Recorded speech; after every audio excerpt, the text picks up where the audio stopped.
Morning, Bailey.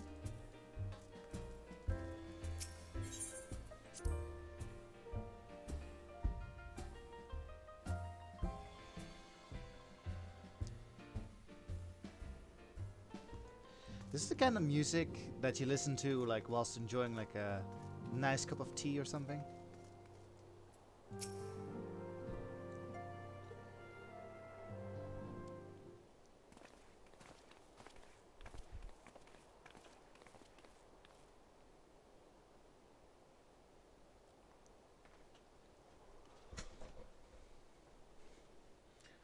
Oh god.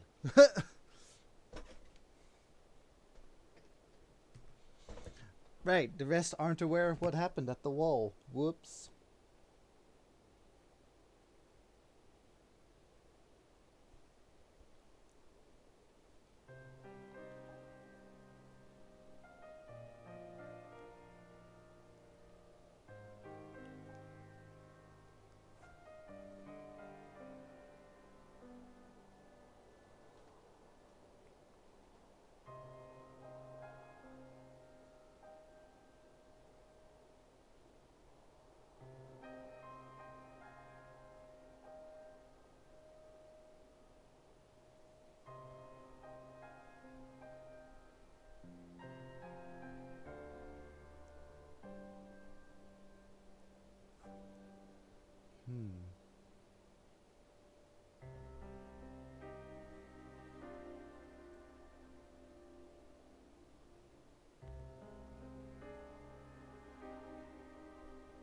Let's not tell them that it was the Warriors of Darkness that gave the eyes to Elizabeth and Elizabeth giving it to Ilbert.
What would Sid do?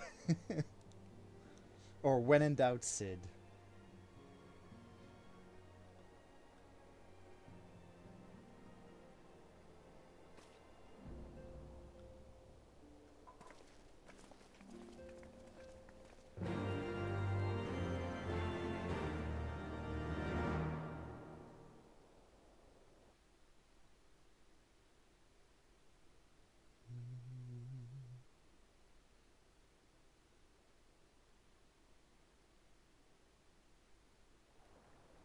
Oh.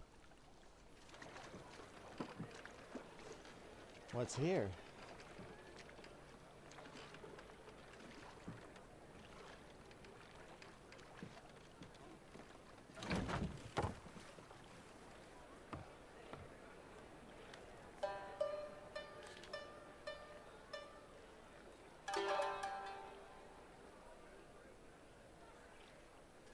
A word, if you would, good sir. This place, it is within the realm of Eorzea. You're an odd-looking fellow, aren't you? Still, takes all sorts, I suppose. This here's Vesper Bay.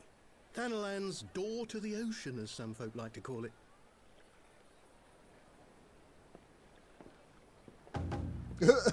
Am I to understand from your answer that I have indeed arrived in Eorzea? Eh? Yes? You're in Eorzea? Ah! A plain response at last, and the one I wanted at that. My journey was not without its hardships, and I would sooner travel by land than put to sea again. Dude, I think Greg would love this guy. You do not believe that so small a bark could bear me across the ocean? Such timid little sailors. I had but to set my course and set my jaw till I made port.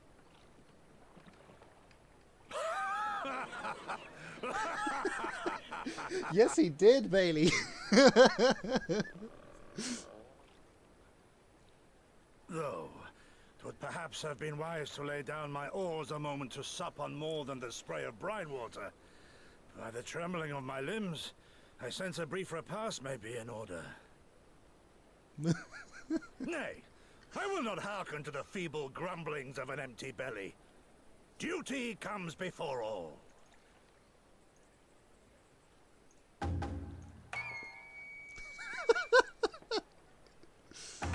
Oh my god, the sounds. Oh dear. God, man, are you alright?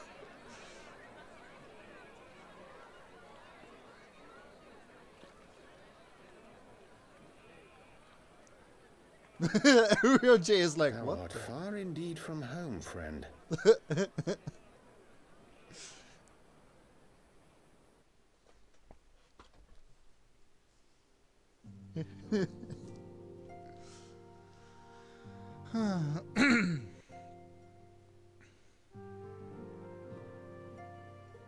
But yeah, it hadn't occurred to me before that Greg and him would probably be good friends.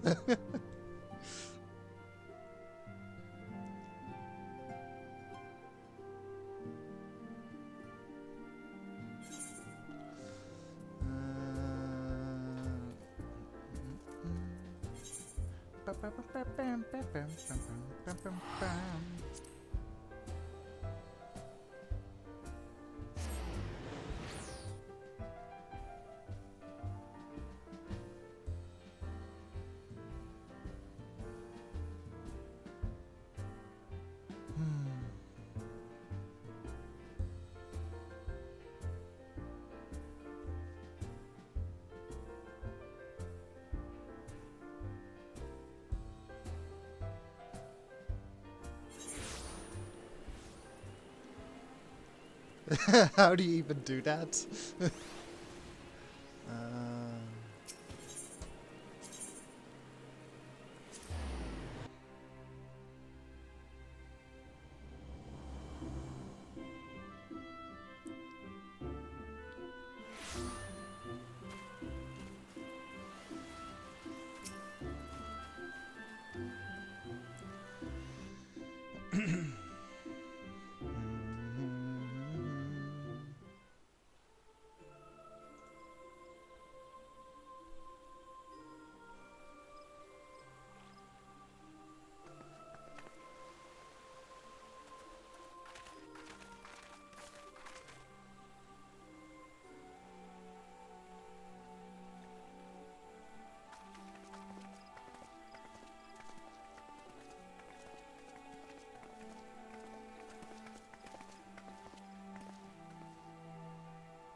Dear friends, pray accept my heartfelt thanks for your efforts in defense of Gridania's borders.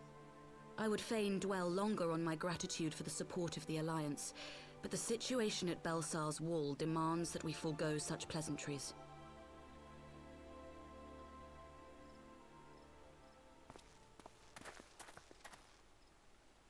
According to our most recent intelligence, the cocoon of light that formed in the air above the wall remains undimmed and unbroken. After measuring the cocoon's etheric concentrations, Archon Y'shtola has confirmed the presence of a primal entity. Shit. So we must assume that Ilberd's thrice damned god is indeed trapped within. And what news of the Imperials? They're not like to ignore such a spectacle. Sir, a Garlean airship was observed making an approach, but the vessel was destroyed when it drew near. The Empire appears to have made no subsequent attempts to reach the object. What destroyed this airship? The cocoon? The soldiers who witnessed the incident spoke of a lance of light issuing from within the cocoon. Of an entire warship being reduced to smoking ruin in the space of a moment.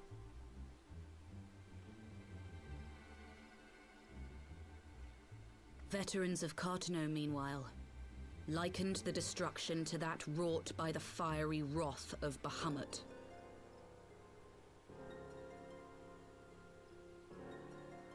We could face another calamity. Yeah, good job, Ilberd. In the process of trying to save your country, you might get another calamity. Contained, yes, but for how long? We must destroy it now, lest it break free. So, what? Agreed. There is, however, the small matter of how to get close enough to a being that swats warships from the sky as you would a bothersome gnat. Right, this is gonna sound like hella biased, because like what Ilbert did is fucking stupid. But basically, so the Alliance, they decided to not retake Alamiga. So Alamiga was taken 20 years ago by, or what, I don't know, was it 20 years ago? But it was taken by the Empire, and then so understandably, there were some Alamigan refugees that are like, oh, we need to retake Alamigo. Like, I understand that patriotism.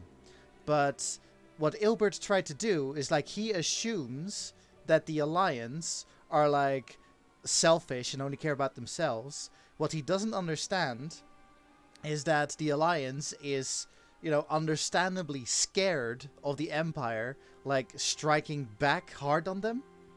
And so what Ilbert tried to do is to, like, trick the Alliance to attack the wall. And then, so by attacking the wall, it, like, triggers war, like, it declares war to the Empire. So they have no choice but to, like, escalate the conflict. And then so Ilbert's logic is that, like, oh yeah, we're going to save Alamigo in this fashion. And, like, I don't know. I'm just, like, to be that stupid to think that, oh yeah, this is such a good idea. We're going to trick the Alliance to do the fighting. Yeah. Anyway.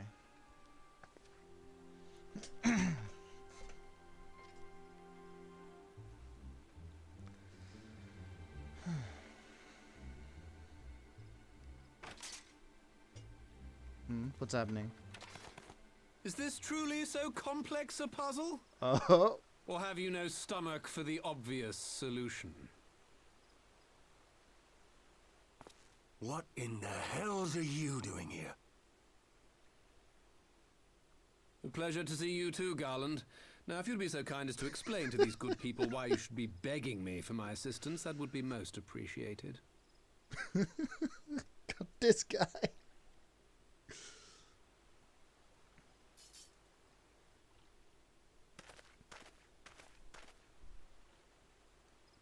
Who is this man?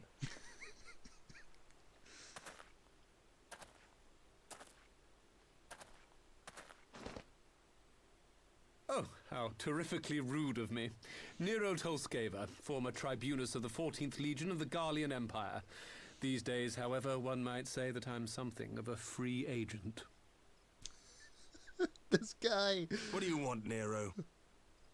The balls on this guy. I was getting to that. Although you already know what I'm about to propose, old friend. As you have rather belatedly realized, within that frail binding lurks an entity alike in strength to the great Bahamut, and the only force in existence which might conceivably contend with such a foe is the very creation which captured the Elder Primal in the first place. I speak, of course, of Omega.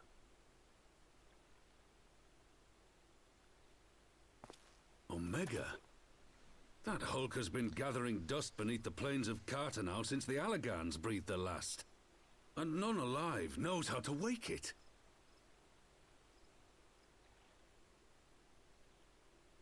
I'm sorry?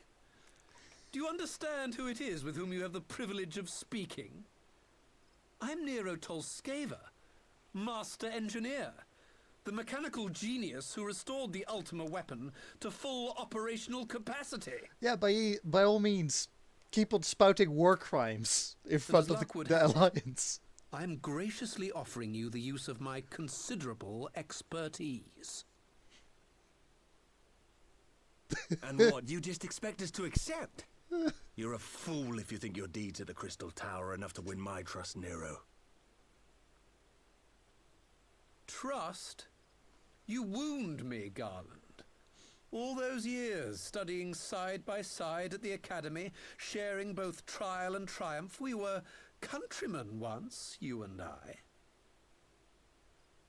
But sentiment aside, have you a better solution? Or do you mean to send in your vaunted hero there, as you always do, and pray the world is not engulfed in flame?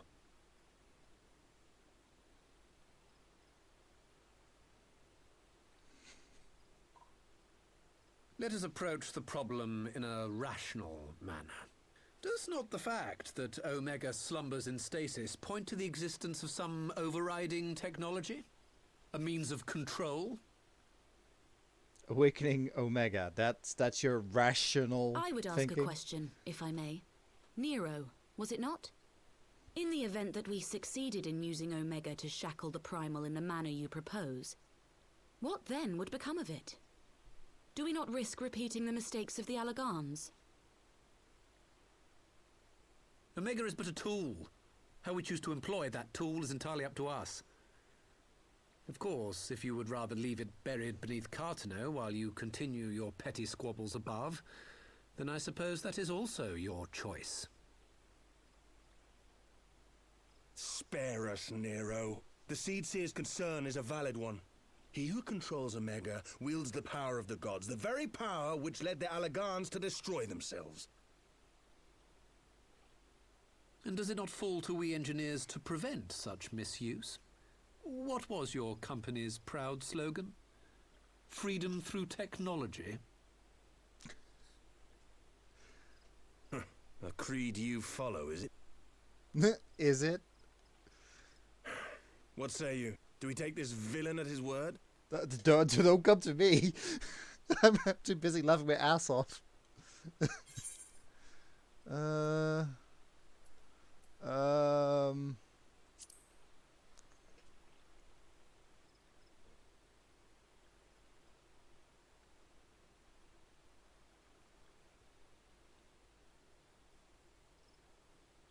As will I.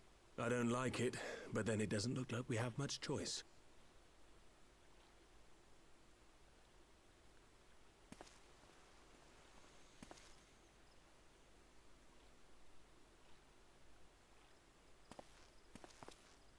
Would the Council be willing to entrust this matter to a pair of former Imperials?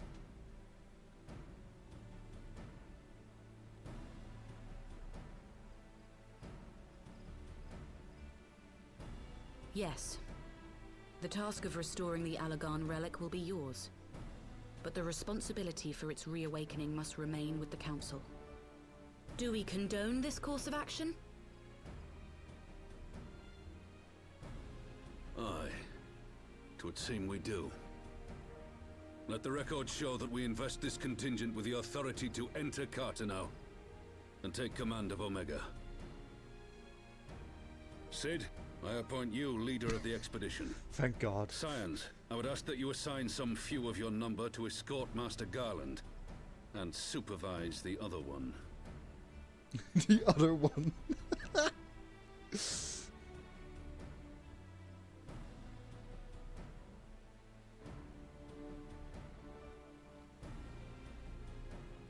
We should be happy to oblige. The politics of Carteneau being what they are, I dare say our neutrality will prove useful in avoiding any unnecessary entanglements. If I am not mistaken, Doma occupies a similarly neutral position. Might we not persuade you to join the expedition, Lady Yugiri? If you suspected any foul play from Nero, you would be welcome to kill him. Jesus. My blade is yours. Nero's like, Not hey. a moment's hesitation, eh? You'll forgive me if I do not shake your hand.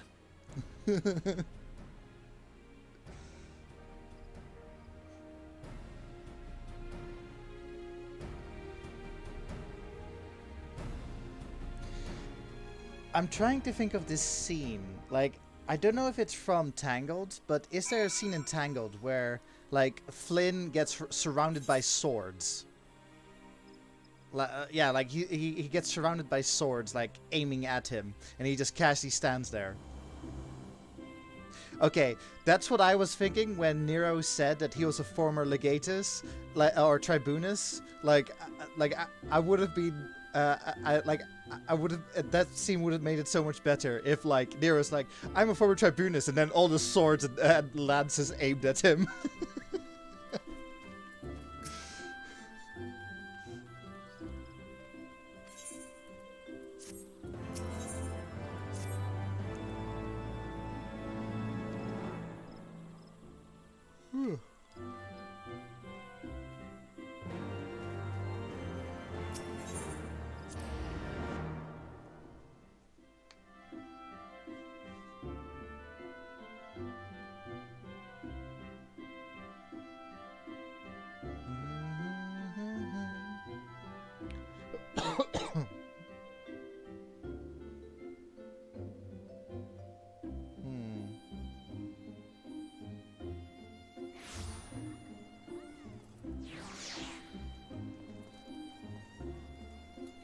Got another quiz tonight.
I just want to apologize in advance, like the amount of laughing I'm gonna do at Nero's dialogue.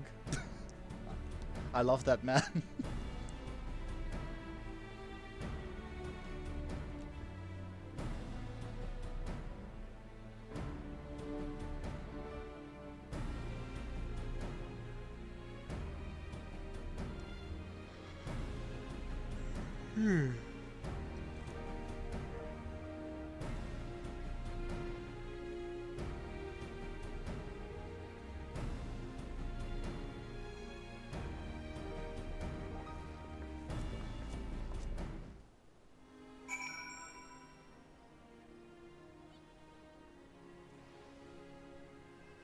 By the way, have you noticed that all the Imperials are like very tall? Like the pureblood Imperials, they're all very tall humans. Like when I just saw Sid and Nero side by side, and Sid is a pureblood and Nero is a pureblood. But Nero's the one that is like the tall humans that Imperials are, but Sid isn't. Like Sid is our height. Just thought that was interesting. That's an interesting name.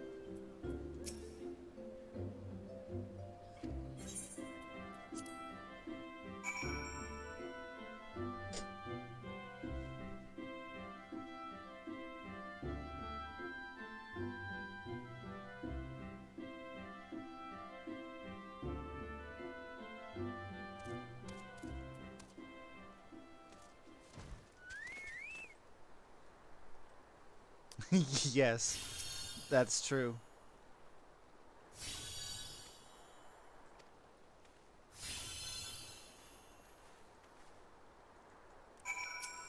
Ooh, I have this outfit. Chivalric a double of healing. I got this. Like I've got it somewhere in my storage. What I was going to say. Well, yeah, the interesting thing about the twins is that the twins are another case of they're supposed to be Elizans, so the elven-esque race, but their height model isn't available to players.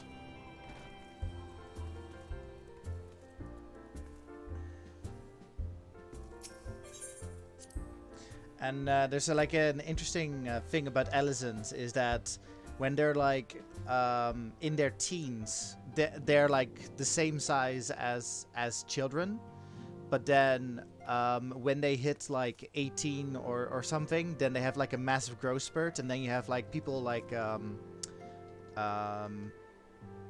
Urion J, who is like tall as all hell. And Moonbrida. Oh no, actually, no, never mind. Moonbrida is a Rugadin. Ignore that. No, but Urion J apparently like was said that he was like smallish as an Elizan, but then like had a massive growth spurt.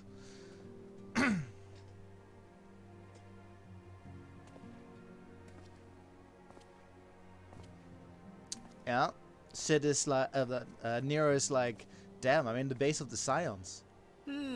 So these are the fabled headquarters of the Scions. I confess I would have expected an order of self-proclaimed warrior scholars to surround themselves with the fruits of man's enlightenment. And yet there's not so much as a single piece of magitech in sight. It never ceases to amaze me how primitive you Eorzeans truly are. We don't need magitech. Oh, I'll have you know that the Rising Stones is home to the very latest in magitech innovation. We're not as reliant on it as you guys. Wedge calls it the Mark 14 Thermocoil Boil Master, and it's the finest kettle I've ever had the pleasure to own. It's a kettle.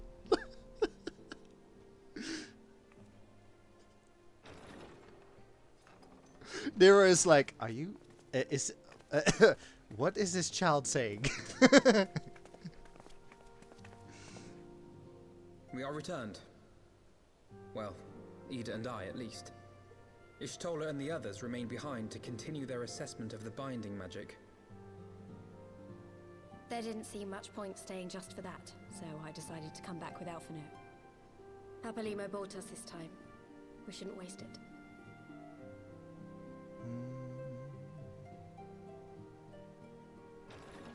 By your leave! Oh no. That's not good. Good gods, that voice could fell a gigas. This is the Rising Stones, domicile of the Scions of the Seventh Dawn. I enter at the invitation of one Lord Urianger. I spy you there, Shadow Walker. You always were a hard one to find. Yugiri, do you know this man? Uh-oh. Gosetsu, why are you come to Eorzea? In search of you, Yugiri. For days and nights did I row across the angry sea. I made port in good spirits, only for my own flesh to betray me over the trifling matter of an empty belly. Collapsed in the street like an unfed stray I was, until Lord Urianger came to my aid.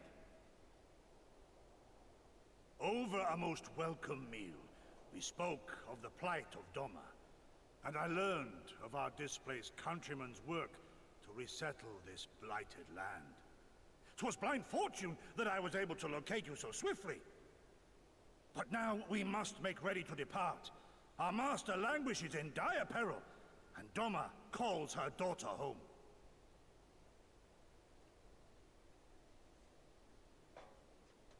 It is not so simple, Gosetsu. There are obligations which bind me here. You refuse? Did you mislay your oath during your flight from our homeland? The laws of hospitality must be honored, but surely the vow to defend your master demands the greater obeisance. It was our master who bid me guide our people to safe haven by any means necessary. And it was the scions you see before you who provided us succor and sanctuary when all others refused. Dire peril or no, were I to return without first repaying such hospitality, our master would cut me down at the threshold. Mayhap that is so. There is more. A crisis threatens all within this realm, Eorzean and Doman alike, and I go to play my part in its resolution. I will not bring shame upon our liege by abandoning my people or my duty. How very noble of you. Now, in the name of honor, kinship, and, yes, practicality, might I suggest we get this expedition underway? Or would you rather debate the finer points of duty and leave Omega to the Empire? The Empire? You, Giddy? You draw steel against the curs of Garlemald?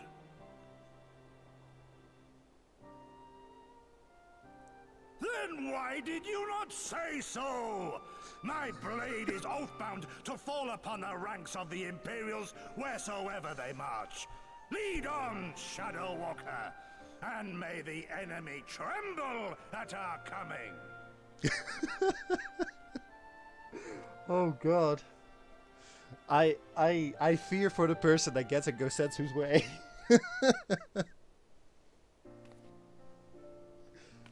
Oh Jesus. Yeah, yes, Tataru, what's up? Yes, I remember.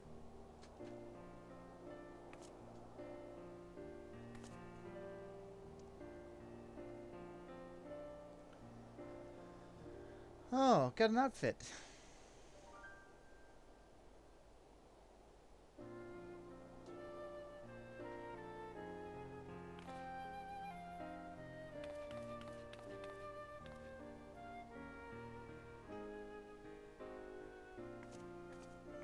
Outfit time.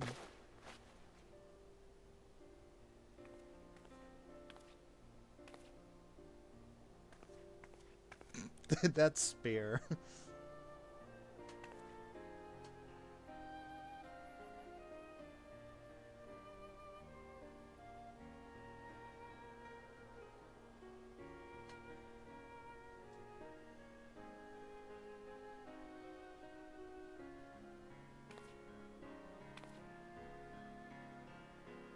Aww.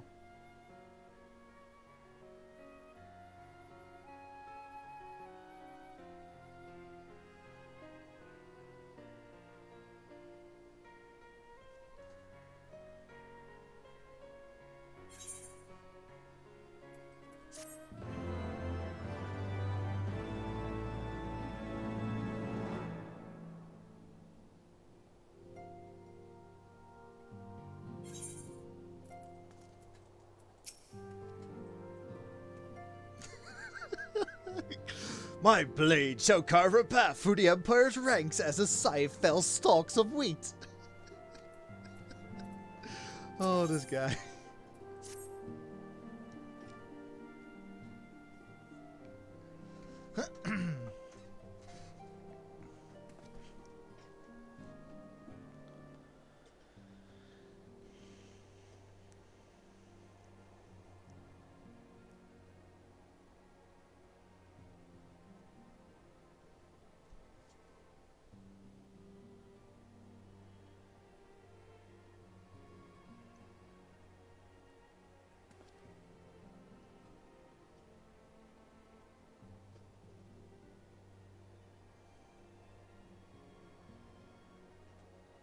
Nice. Kosetsu's emoting. Oh my god.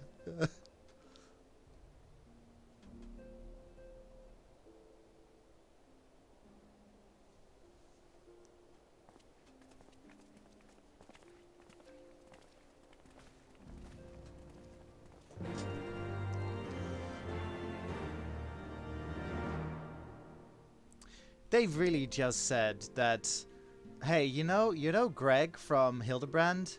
Yes, let's add him as a character in the main story. I'm getting so much Greg vibes from Gosetsu.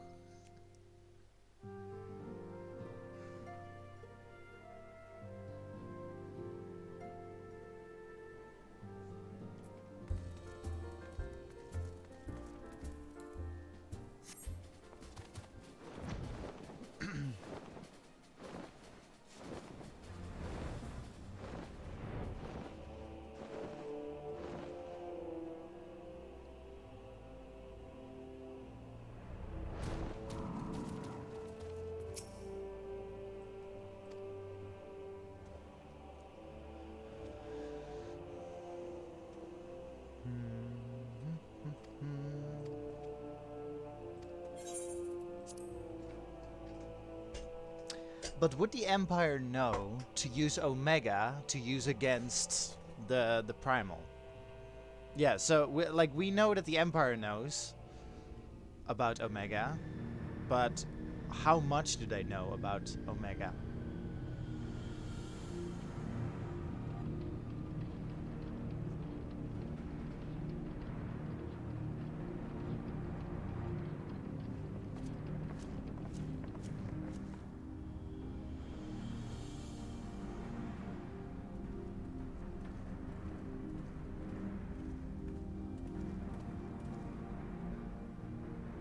Now, where was that? Ah.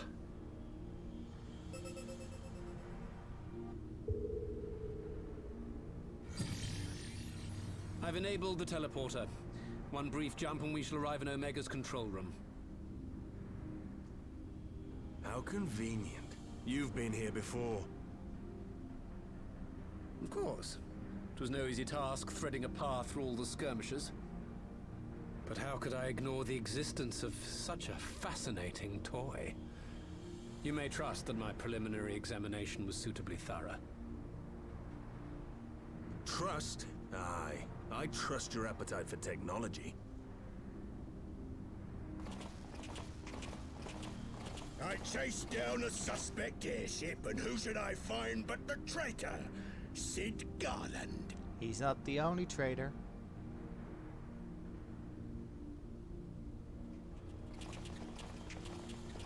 Searching for something, engineer? Something big? It's close, isn't it?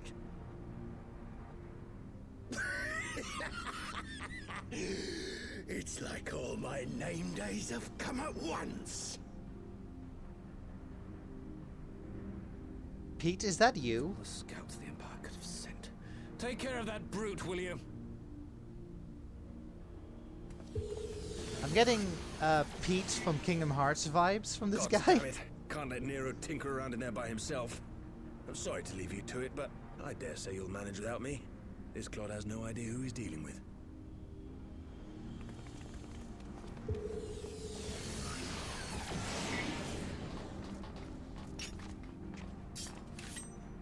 If he starts saying, now for a change!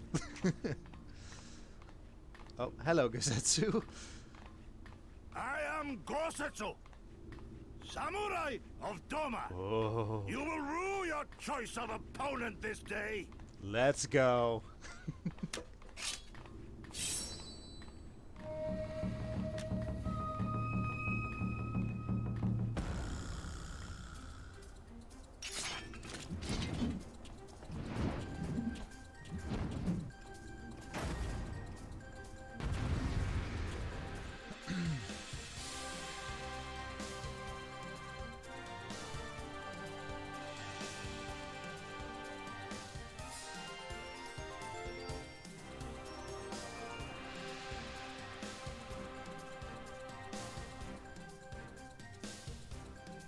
I'm jamming on this music.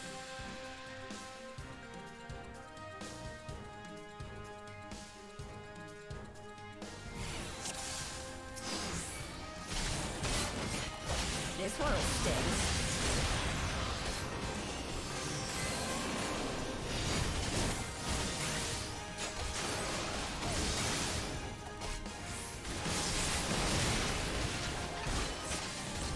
Leave this to me. Look upon a samurai of Doma.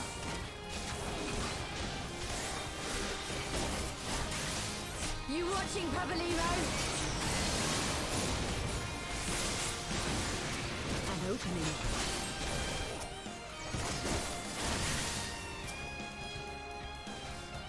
I have you. No holding back.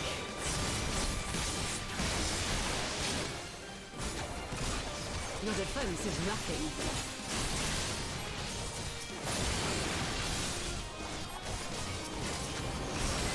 Tis my right to strike.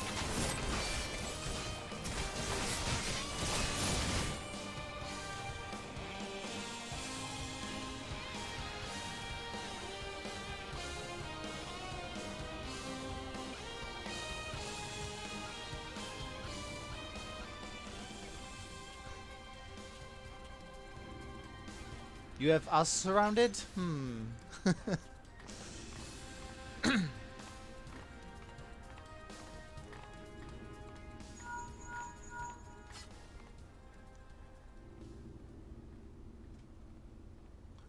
What? One of his toys?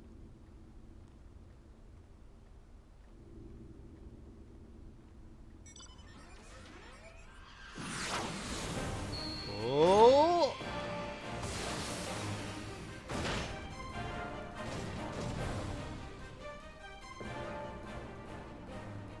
Oh, the Red Baron.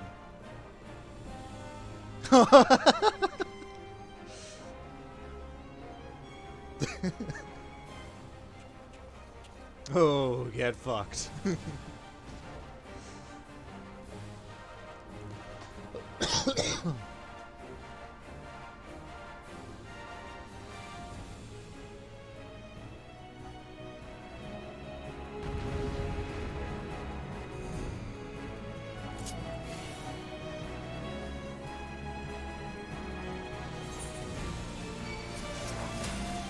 Let's see. You watching, Pabalimo?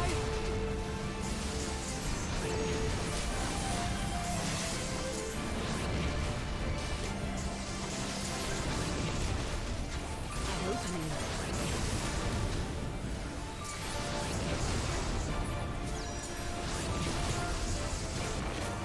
Tis my right to strike.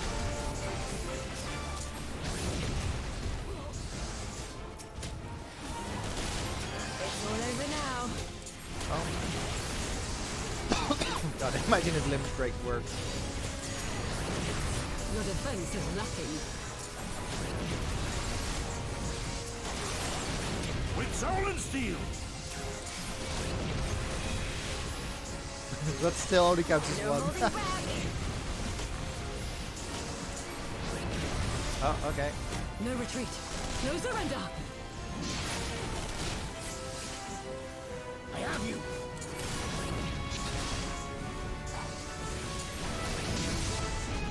This one'll sting.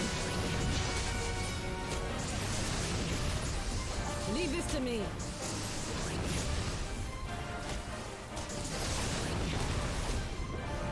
Look upon a samurai of Doma! You watching, Pavelino?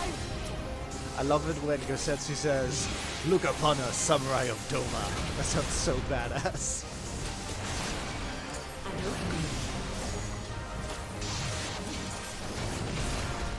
Tis my right to strike!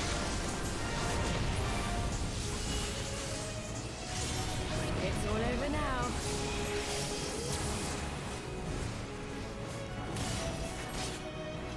Aww.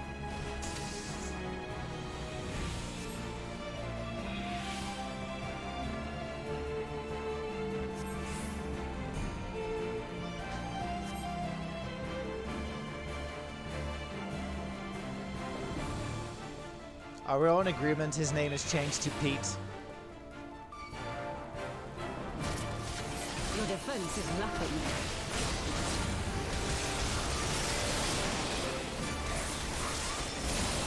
With soul and steel! No holding back.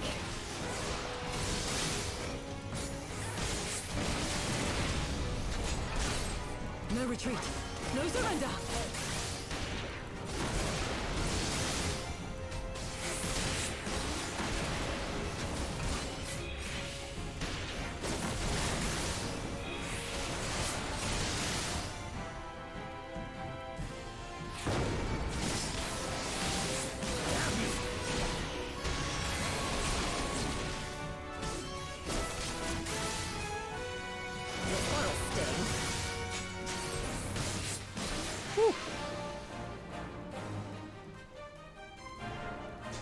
You haven't seen the... Ah, man, I was trying to do Pete's voice. I can't do Pete's voice.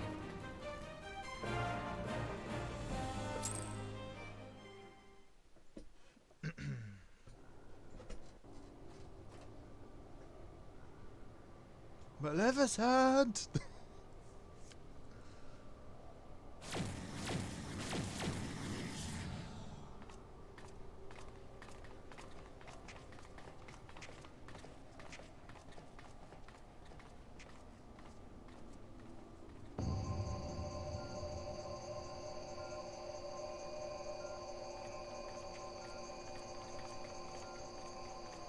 Of that Nero has a piece of paper.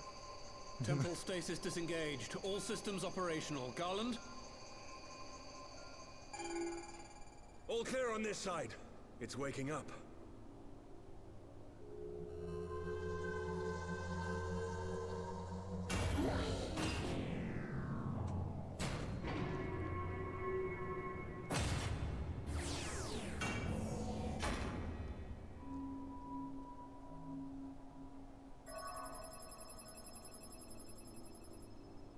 Remarkable. Omega sensors immediately detected the presence of the cocoon, even at this distance. They must have been set to scan for sources of energy exceeding certain magnitudes. I still don't see any means to control the machine directly. It seems to have been designed to act wholly autonomously.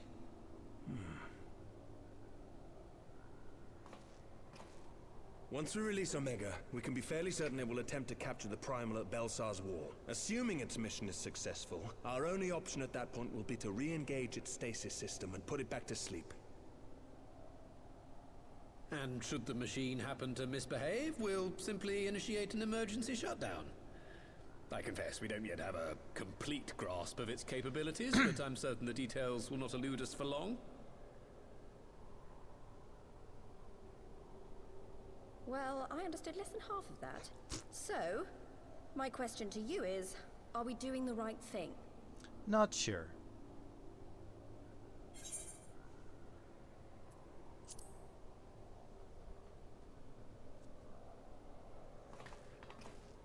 I suppose not.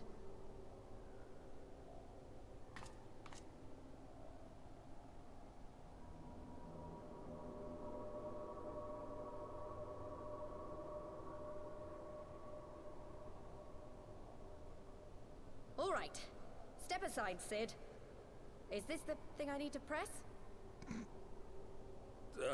Yes, that's the one.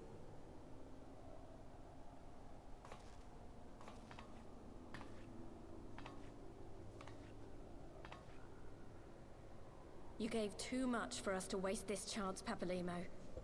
So this is for you. And me.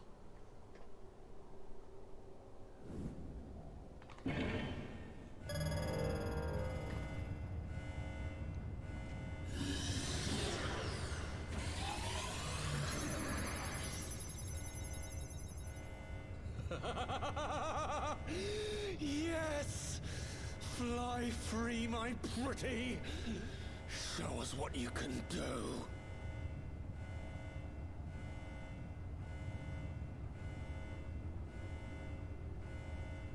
The launch sequence has begun. Omega is loose.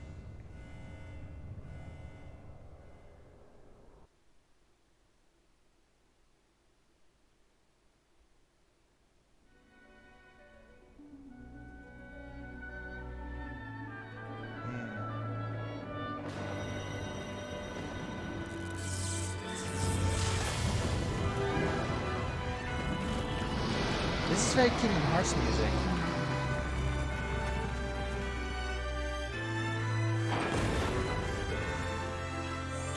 Oh, there he is.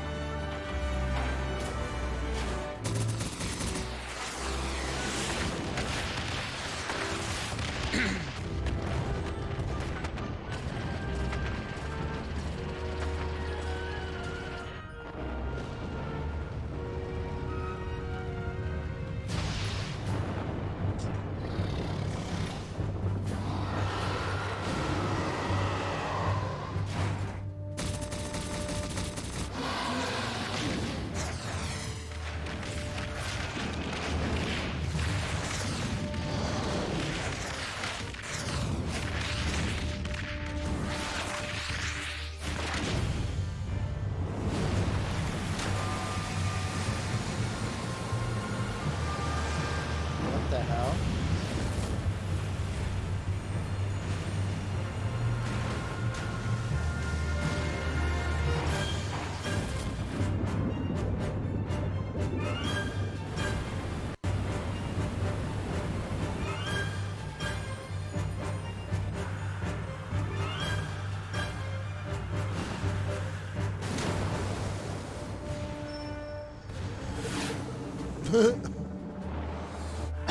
Omega does not give a fuck about tidal waves.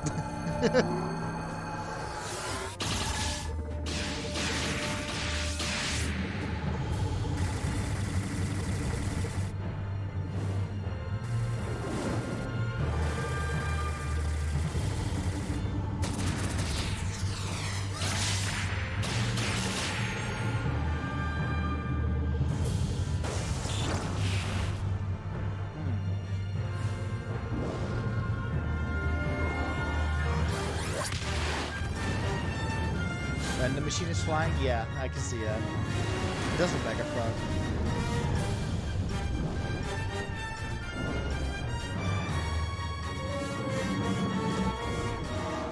God, imagine like Omega in his frog form, shall we say, just rushing towards you. That's terrifying.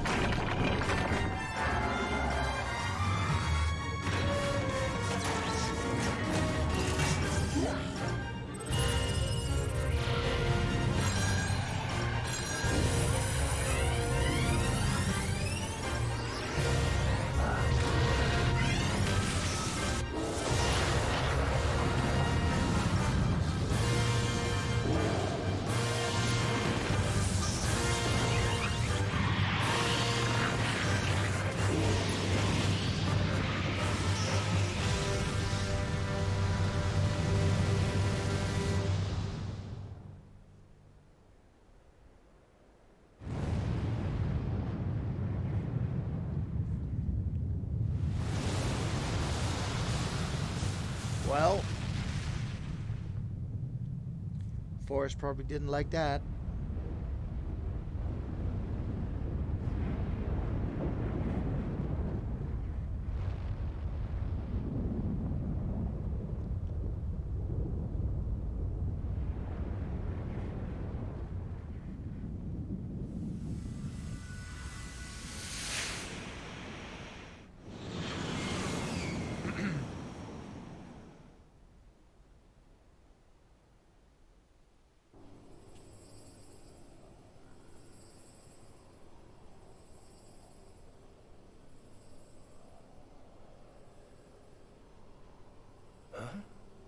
Omega has stopped transmitting. But that shouldn't be. I didn't engage the stasis system. And what does this signify?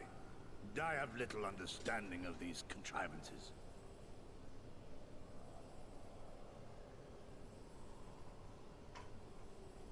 The launch went exactly to plan, We're in a all remote control signals room, emanating yes. from Omega have ceased. Hey, Morgan.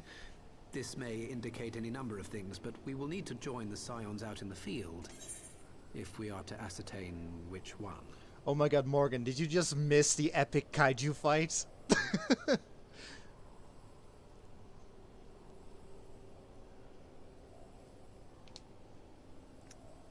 So, what you missed is the council. So you saw, like, do you remember the cocoon that was left behind with Ilbert's summoning? And so, whilst in a council meeting, Nero showed up and he was like, "Oh, we need to awaken Omega," and Omega is the robot that Bailey's talking about, and Omega is like this terrifying robot. And like an elegant creation supposedly, and Omega is to rival Ultima weapon in primal slaying. So they were like, oh yeah, we'll just use an Omega to fight this dragon like primal, and then so we activated it, and it was like this massive kaiju fight between the two, and it was epic. Anyway, oh, and then there's this guy who's basically Greg. Right. I've ordered a malfunctioning beast to go to sleep. That should prevent any unfortunate mishaps. I suggest we make our way back to Gridania. I think that was the implication, yes.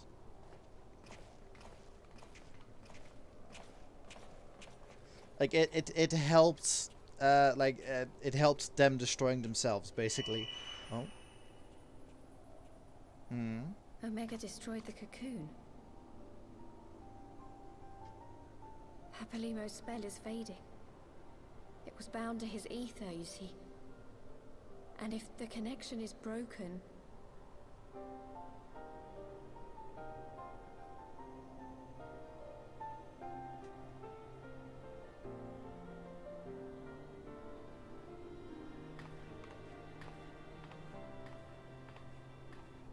Papalimo's gone.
Oh, wrong person.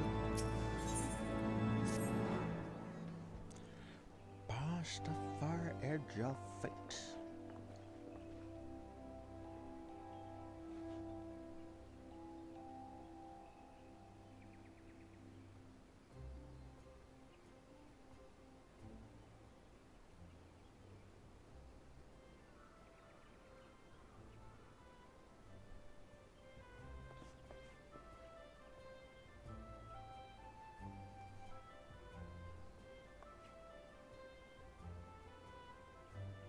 But this guy, Gosetsu, is basically Greg. If Greg... Greg is a samurai, would you agree? Like, with the amount of blades he has? He's samurai-esque. But what I'm saying is, if Greg was like a full-blown samurai, that's Gosetsu.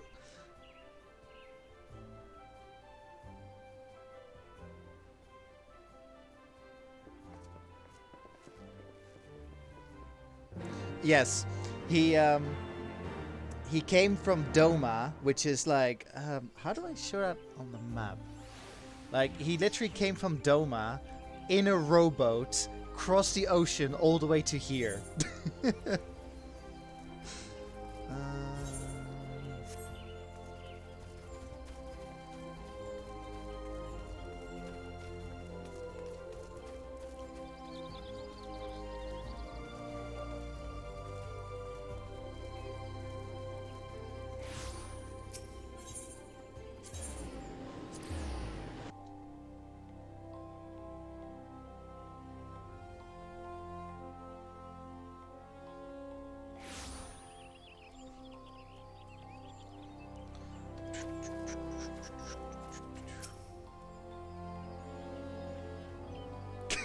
Yeah. Yes. That was a great scene. Where it's like, I don't care about hunger. It falls over.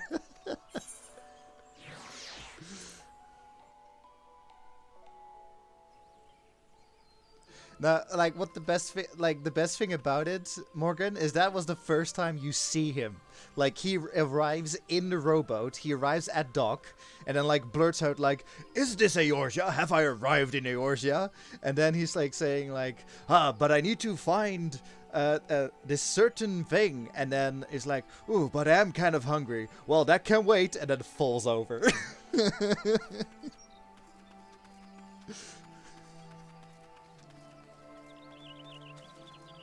Oh.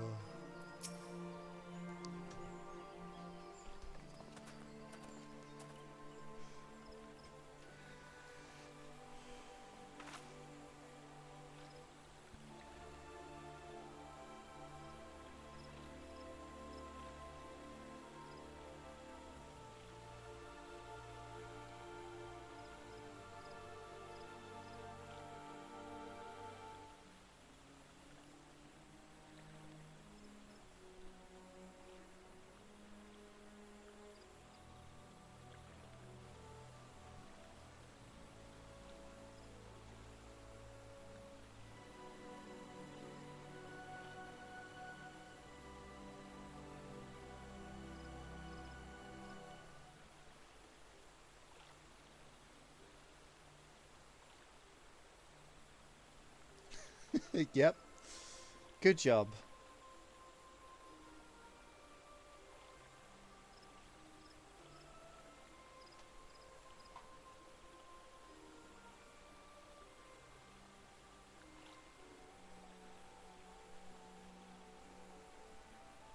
To rest somewhere in Albigan soil.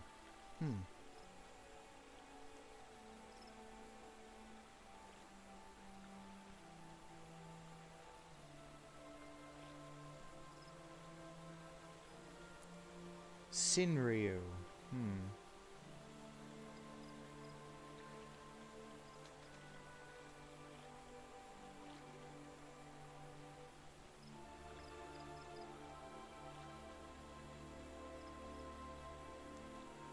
Just yeah, just a little known fact in the Final Fantasy series as a whole. Omega and Shinryu are like destined rivals of each other. Like in the games that they appear in, they fight each other.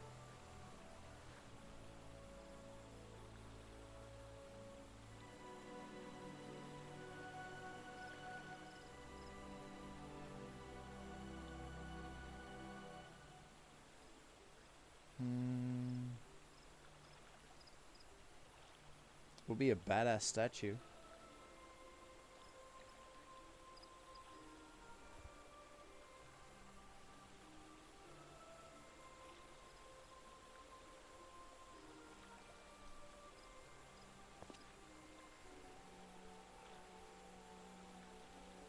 Yeah.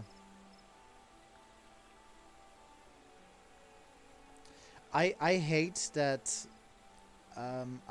Ilbert is basically getting his way.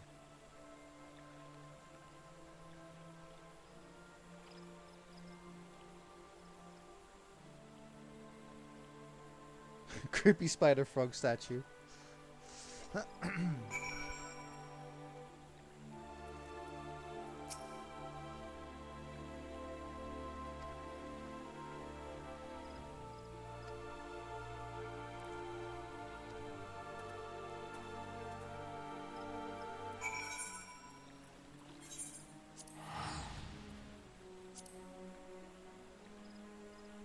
I do like the design of Omega. It looks like so when I look at most robots, I'm like, that looks very fragile and can like break at any time. But with Omega, it seems like very structurally sound and like, yeah, like very functional. Like there was like actual thought in the design when I look at Omega.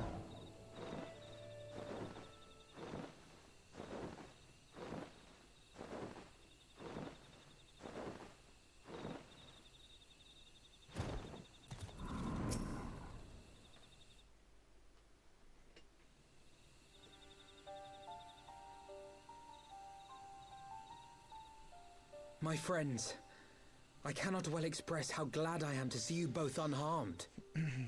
They say that Omega's clash with the Primal shook the very firmament. You need not have worried. The battle took place far above the ground.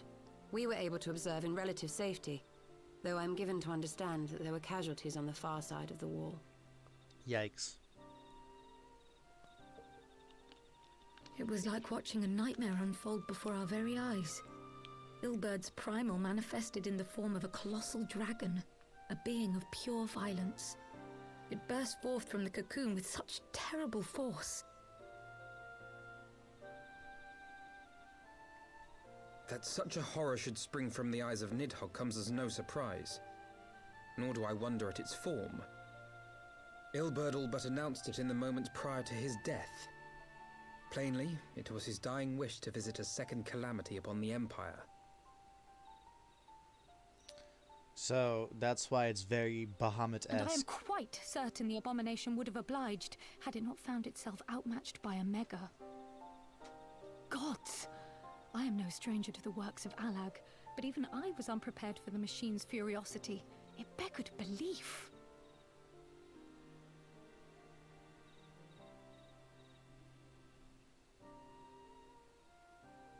And how fares poor Ida in the midst of all this?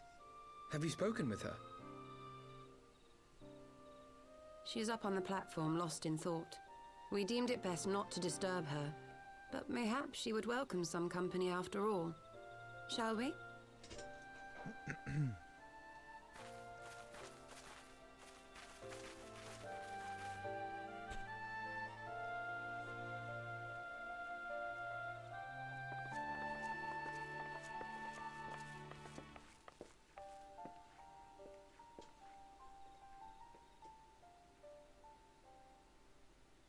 The light's gone. It was all we had left of him. Ida. I don't blame anyone. I knew what was going to happen. I knew the spell Papalimo meant to cast would drain away his life force. I knew that it would only buy us a little time.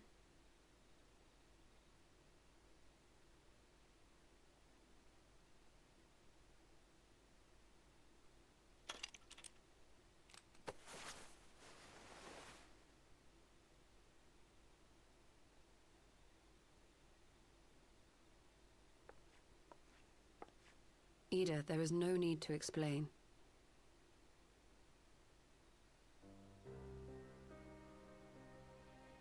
But there is. I can't hide in Papalimo's little shadow anymore, and I shouldn't hide behind my sister's mask. 20 years ago, on the day the Empire marched into Alamigo, I was still just a child, not even 5 summers old. My father had been one of the leaders of the revolution. He had fought to overthrow the Mad King, Theodoric. And my sister had fought alongside him. But she was strong and kind, and always knew what to do.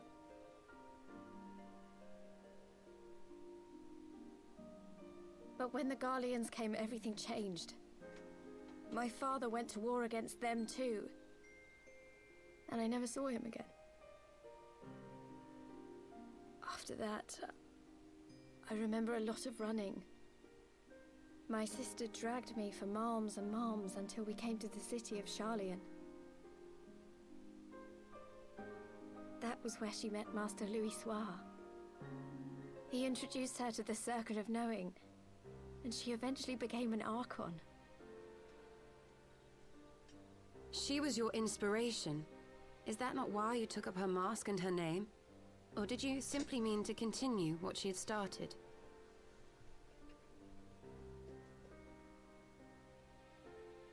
You've known all along, haven't you?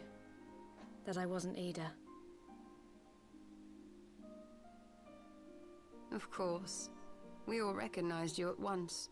'Twas Papalimo who persuaded us to maintain the charade. It was silly to think I could fool you. I knew that even then, but I sort of decided not to know.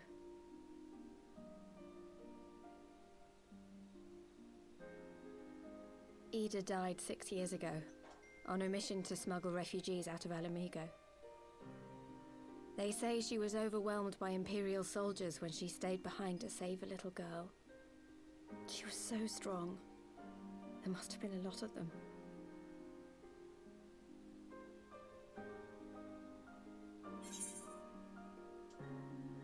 I mean, I don't care.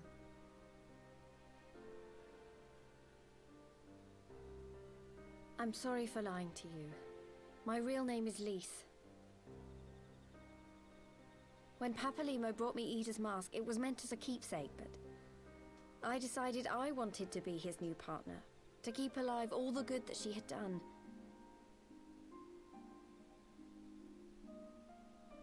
I didn't want to become Ida, exactly. At the time, though, I still didn't know who I was myself, and it almost seemed easier to play the role. Papalimo agreed to help, of course, but it was never what he wanted for me.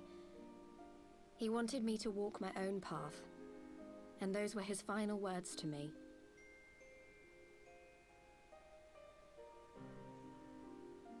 The Archon's mark he gave me is faded, and my last excuse along with it.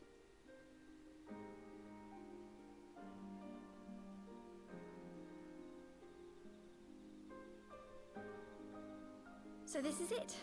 Whatever I choose to do from now on, I do as Lise. And I choose to continue my family's fight.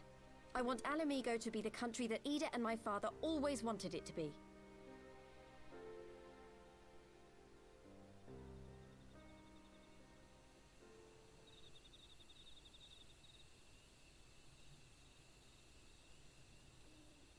Oh. War is upon us once more. Do you regret standing against the Empire? Would you have chosen a different road, knowing what you know now? To claim that I never doubted the decision would be a lie. But I made my choice, and I have defended it with blade in hand ever since.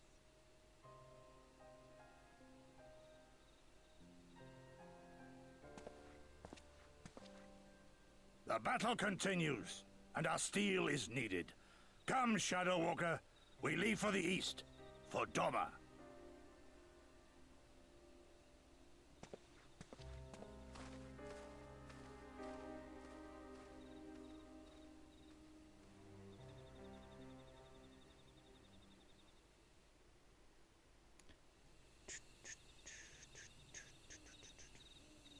Nicer boat or fly them, please.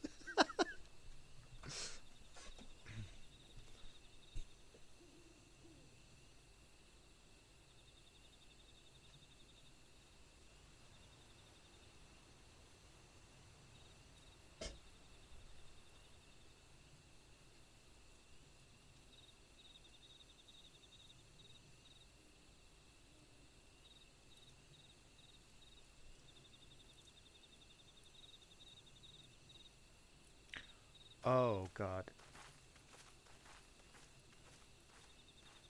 This is gonna be awkward. Oh, what's this? Is this the dragon song again? I thought it's gonna be awkward because as soon as this ends, it's gonna be like exiting New Game Plus mode, And I'm worried if there's going to be like a certain NPC waiting, like because there are going to be spoilers in the Rising Stone. I will tell you that much. I'm gonna quickly BRB this just in case.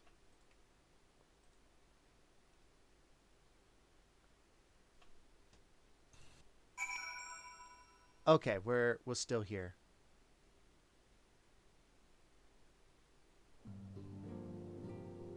Okay. I'm gonna have to time this, but as soon as like the cutscene or whatever with Alize ends.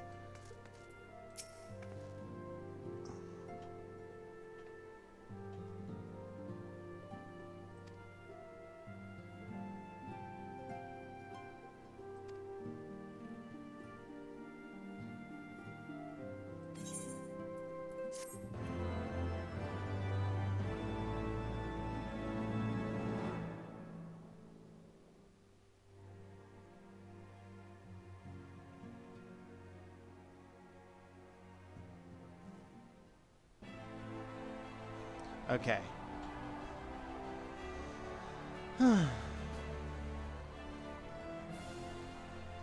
There's Pippin.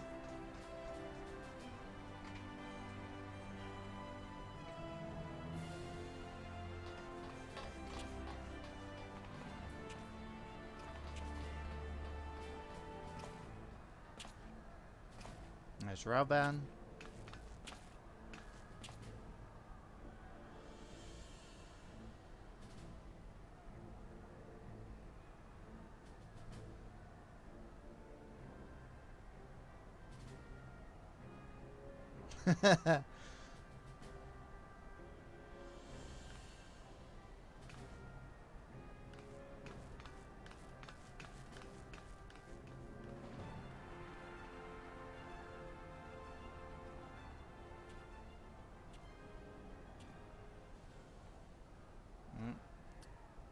And this is where Ilbert plummets to his death.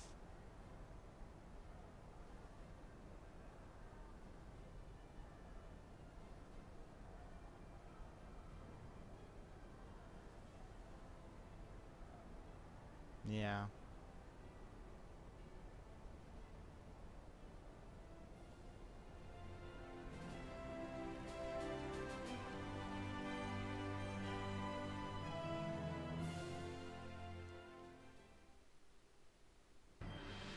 Ba, ba, ba, ba, ba, ba, ba.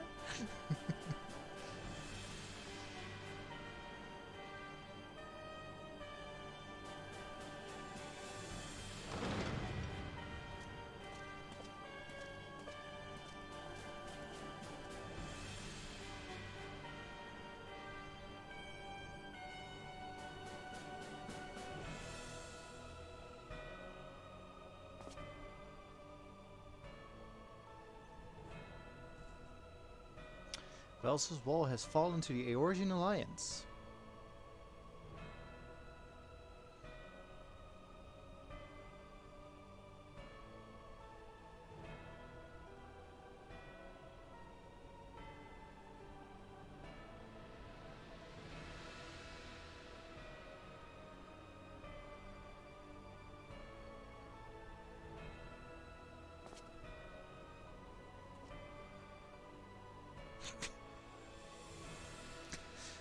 He must be so bored.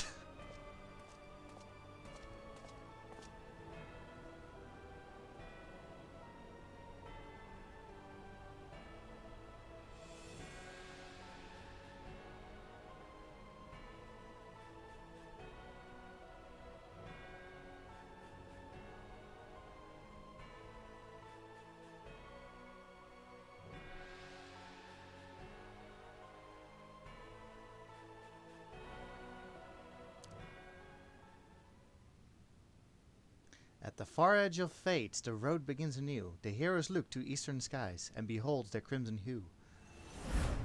A dawn of liberation, a gathering storm of blood.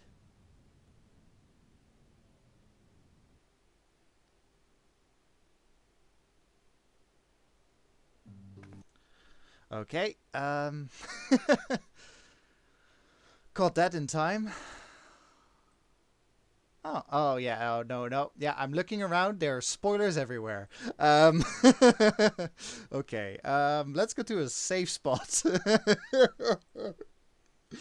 Oh, okay.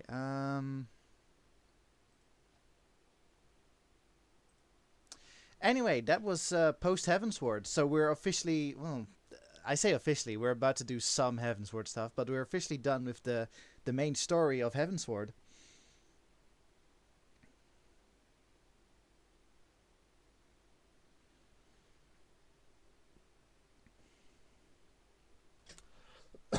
Excuse me.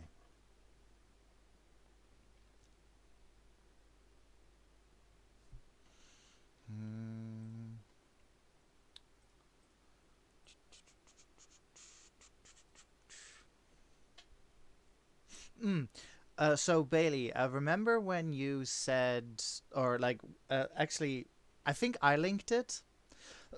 So there was this article about like the zodiac signs of the Scions, or like zodiac signs of Final Fantasy 14 characters.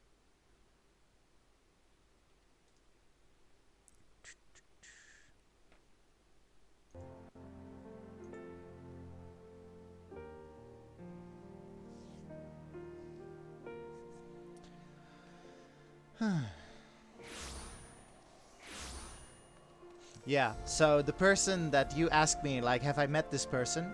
That was indeed Lise. And so I almost said yes, but then I was like, actually, no. But you didn't know her as such.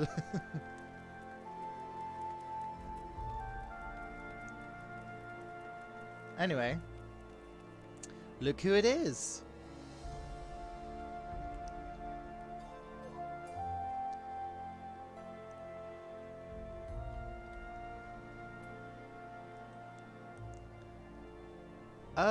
That's actually a good point. I think I must have talked about Gridania, that Ida was like responsible for that, but anyway. Well, I'll be Sarah Shen in the flesh. A pleasure to see you again. Wait, is this what they call serendipity? It is, isn't it? That settles it. You've got to help me find the inspector. Cool, I was hoping you would silently agree. So, I've been trying to calculate the trajectory the inspector took when he was catapulted into the sky again. I've triple-checked my figures and concluded he must have landed somewhere here in Ishgard. Unfortunately, the investigation hasn't been proceeding as smoothly as I had hoped. But now that you're here, we're certain to make some progress. Come, let's speak with the merchants and see if anyone hasn't had dealings with a gentlemanly Highlander.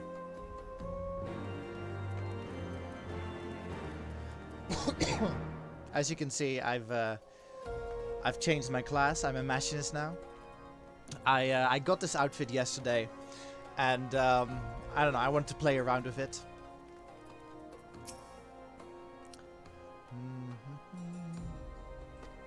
A gentlemanly Highlander.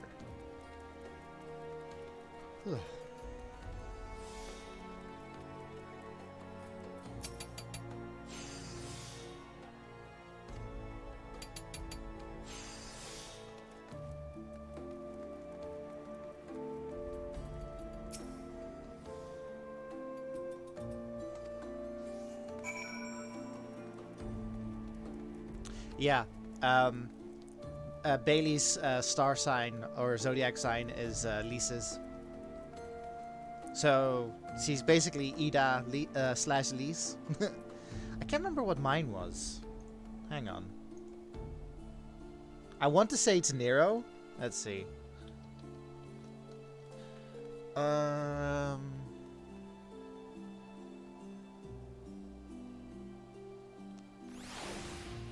Let's see.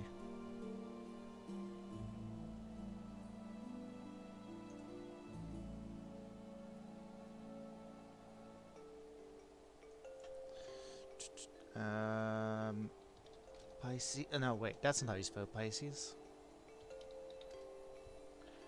Oh, I'm Tataru. Nice.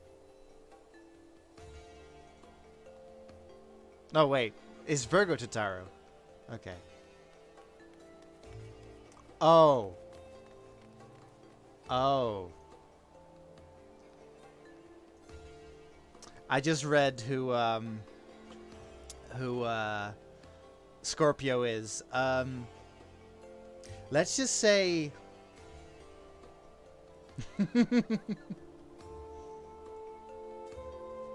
let's just say the person sitting on that throne in that armor who was smiling underneath his helmet, that's me. That like that's Scorpio. Don't look it up, Morgan. But we just met me.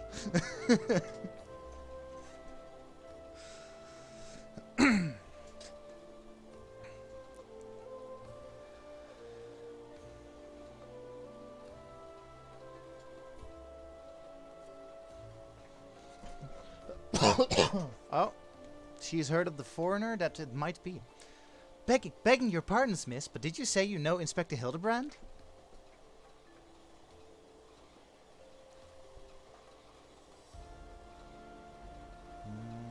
He's here by invitation of Lord Edmund. Ah.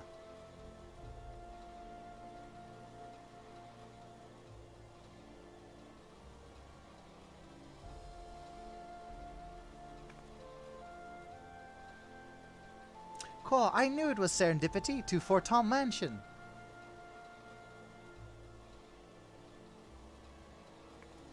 What's also confusing is that serendipity is also the name of the guild leader of the goldsmiths, I think?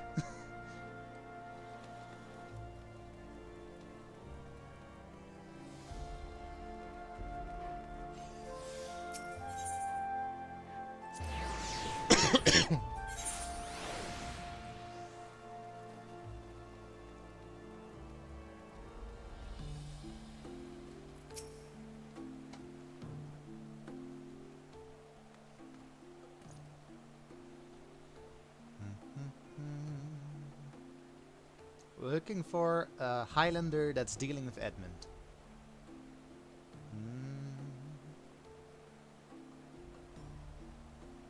Huzzah! We found the inspector! You may retire to the gazebo and wait for our guest to depart. A gazebo? Aren't those dangerous? Then again, you seem a responsible sort. Not like to let a wild gazebo run amok. Very well, we humbly accept your offer.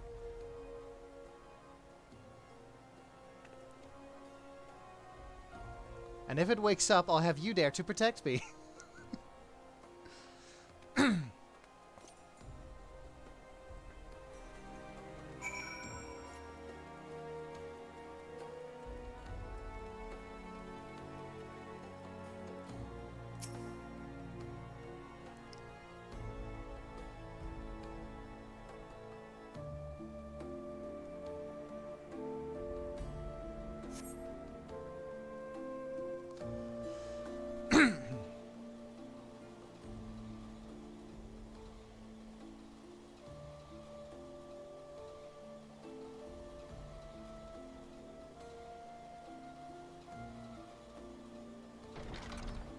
I like my outfit with my hair.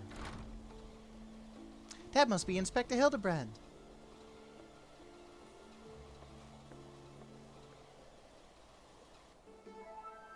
Oh. I cannot well imagine how arduous your journey must have been. Truth be told, I found the brisk curve in air to be rather invigorating. It stimulates body and mind both. A welcome benefit when one must discuss matters of commerce. I dare say we would not have accomplished so much otherwise. There you are, Inspector. I've been looking all over for you. I say, who do I see here? Before me, not one, but two of my beloved son's faithful companions? Lord Godbert, but I thought...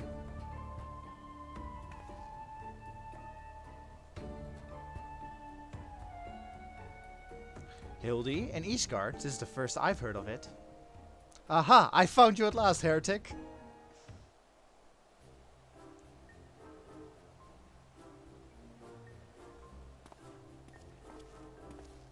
Yes, you, the hulking brute with a mad gleam in his eye. Your brazen heresy is plain for all to see. Surrender yourself to the Inquisition at once. I beg your pardon, this man is an Uldan merchant, here at the behest of House Fortin. Such baseless accusations will not be tolerated. A guest of House Fortin? Then he couldn't possibly... Though there were those 2 wards but they were all acquitted of all charges in a trial by combat. And if he demands the right to, then I would personally have to... Oh dear. Is he squatting behind me? 1,000 apologies, good sir. I spoke out of turn. I'm Seer, and as you may have guessed, I'm an inquisitor who has been charged with investigating reports of a rather suspicious, possible, heretical individual. Ho ho! An heretic, you say? One who bears a passing resemblance to me? Aye, a man rather muscular, wearing dark garments and acquitting himself in a somewhat gentlemanly fashion, as some might say. This heretic sounds like the spitting image of Inspector Hildibrand. Could he be a fan? Say again, you're acquainted with such a man? I see, and the man you're looking for is Lord Godbert's son? It would seem that our investigation may be connected, so I put to you a proposal. The first reported sightings of the heretic I'm tracking came from Falcon's Nest. Mayhap we should journey there together? It is, after all, possible that we are seeking the self-same individual. If so, and if he is innocent, it would be for the best if you were present when I apprehend him, that we might resolve this matter without incident. I say we go with him, Saras. This looks to be our best lead yet. He's not wearing pants. Then I shall accompany you all. It has been far too long since I laid eyes upon my beloved son, and if there is a chance we will be reunited, I should be glad to seize it. Then it is settled. We shall leave for Falcon's Nest at once.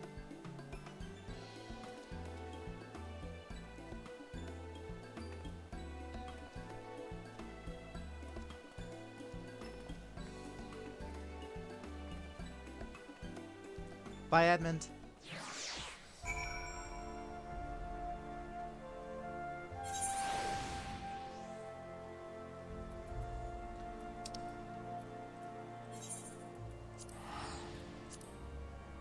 So, why is it accurate about Ares and Estinian?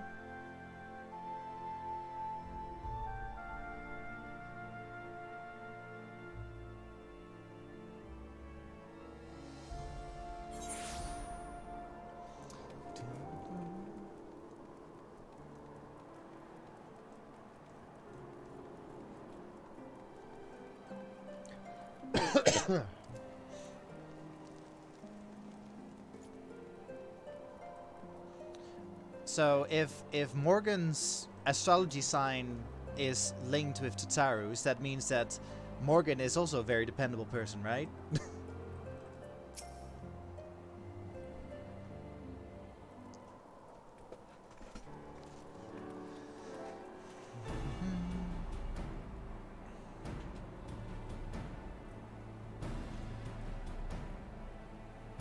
Nice.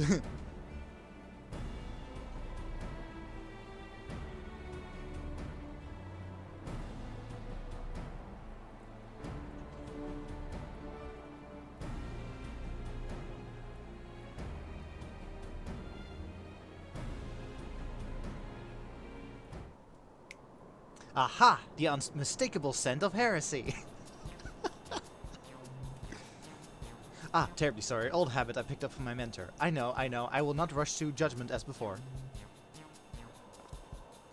Still, much as I hope you find your missing inspector, I must confess some small desire that we instead unearth a lingering pocket of heresy.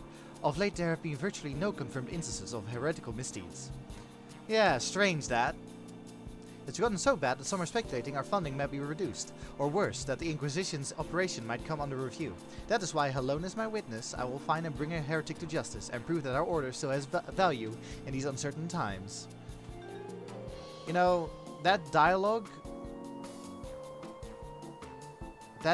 just makes me think that they've been making up charges. Like, all this time, the Inquisition has just been making up charges.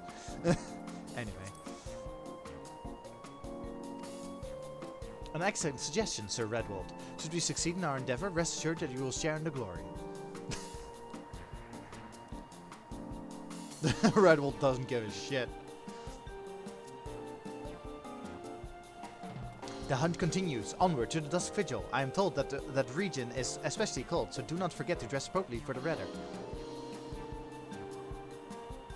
He even nods!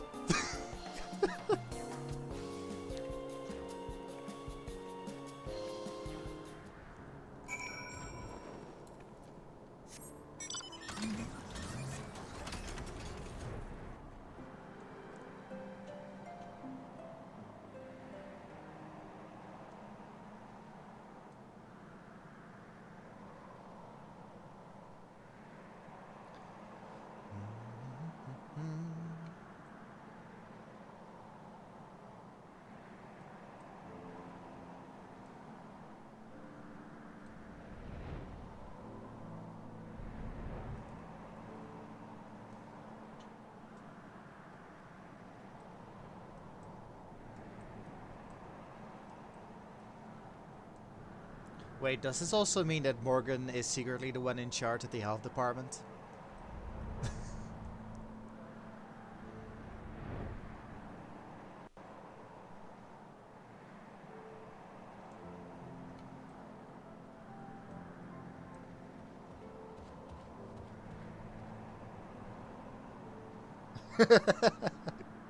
Nice.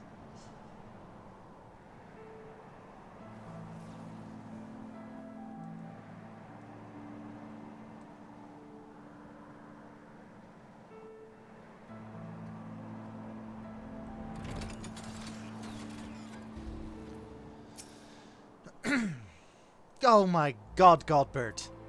You're wearing even less clothes now.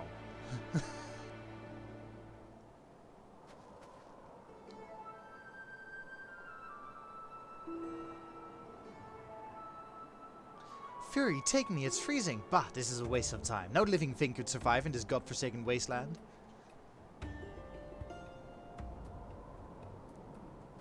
Over there, look, someone's coming from the vigil. Inspector, Inspector, is that you?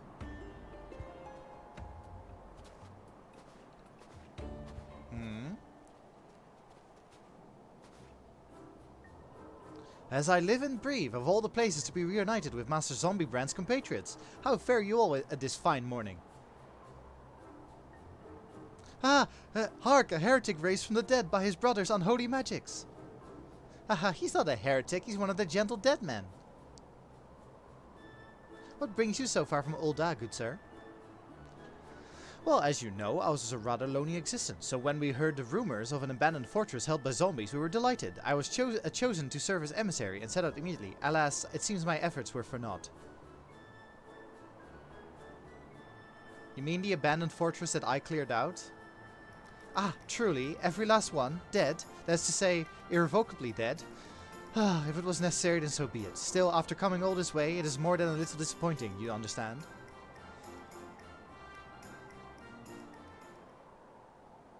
Then my calculations were wrong? The inspector didn't land in Curfaz? Now, do not fret so. If it is our overlord you seek, then you are in luck. As the founder of the Gentle Dead Men, our fates and our ether are inextricably entwined. Damn. In fact, I can feel it calling to me now. Truly good, sir? You can guide us to Inspector Hildibrand? As surely as my rotting nose can lead me to fresh brains. Follow me, my friends. Oh, they're still cannibals then.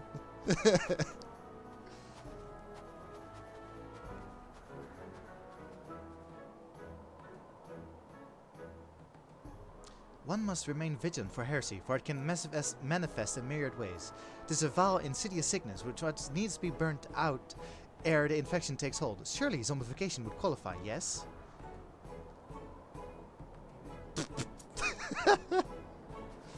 Confound it, they've left us behind. I feel like Sir is me. Oh.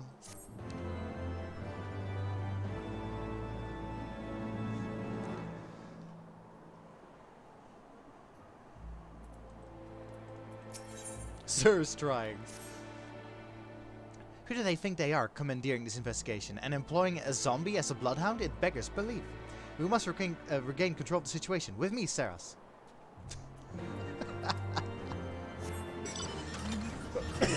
This is so silly. We've got an Inquisitor with us, a zombie, and an Uldan merchant who, like, barely wears any clothes in the middle of a snowstorm. And then there's Nashu, who has a penchant for explosives.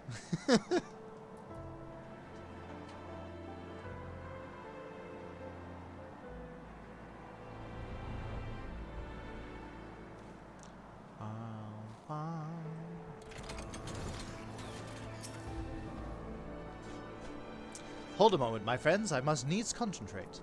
Master Zombiebrand is indeed nearby, but there is also something else. Mayhap a powerful magic, confounding my senses. I can guide you no further. We must needs split up and search the area. Now see here, these wastes are infested with wild beasts, and you would have us split up? Seros can handle herself true, and you've clearly no reason to fear death, but what of Mrs. Nashu? Ah, I take your meaning, my good zombies. Seros, pray see to the lady's protection. Inquisitor Sir, would you care to take the lead? Come on, you two. The inspector is out there somewhere.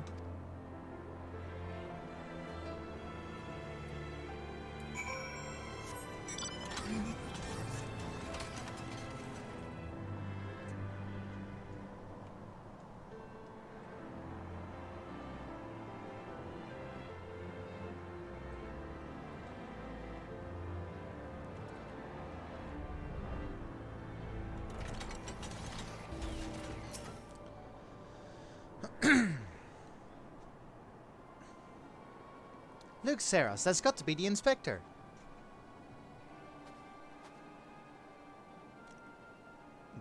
Those are... Ah! And he's surrounded by giant fluffy man-shaped gazebos. Nay, my lady, they are not mere gazebos. Note their regal bearing. They are gentlemen gazebos. Fearsome yet fastidious foes, who would surely tear me rotting limb from rotting limb. Only Seros can save Master Zombiebrand now. The first jack mark for this round. Hello, gazebos.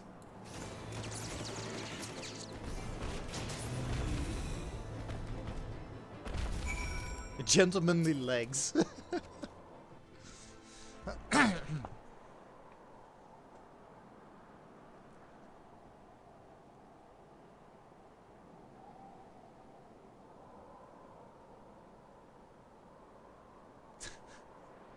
Guys, he's in the floor again. Inspector, Inspector, can you hear me? We've been looking all over for you.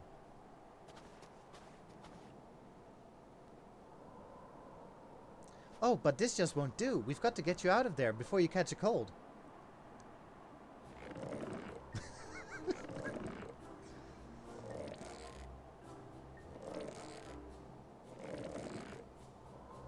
No, you're doing it all wrong, guys. Up and at 'em. Everyone is waiting for you.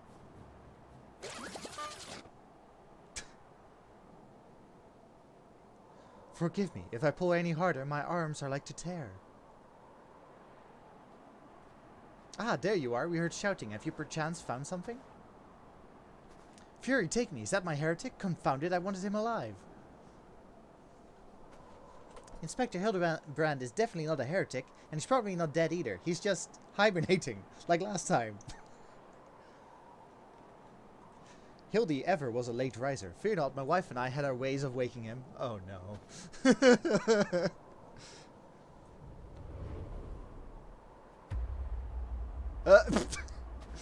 Step away, Seer. Oh god.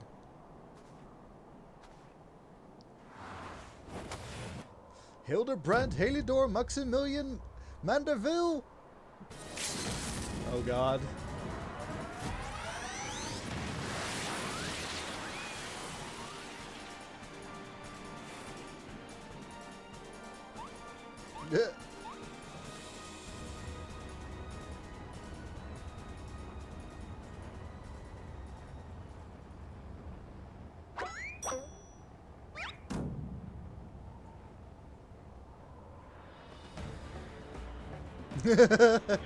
Oh no.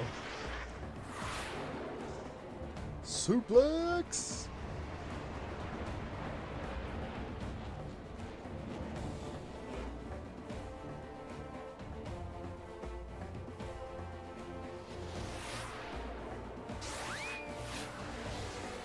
Good morning, Hildy.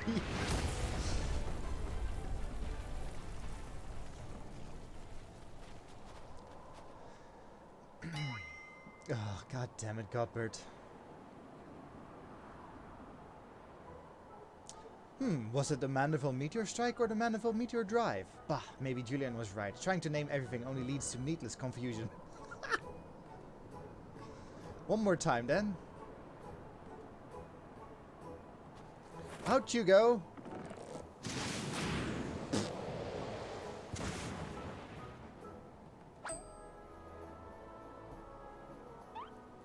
Splendidly suplex, Lord Godbert.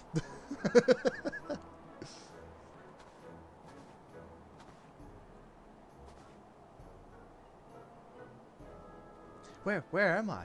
The snowy wastelands of Kurfas? And who are these people I see before me? Ah, but of course, who else would venture into inhospitable climes and wake me from slumber sweet but my beloved fans?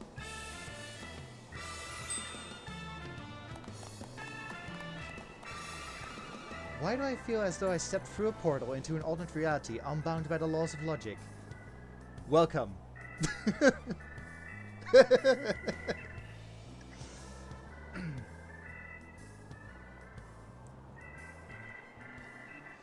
What is that? Am I mad? Where did it come from?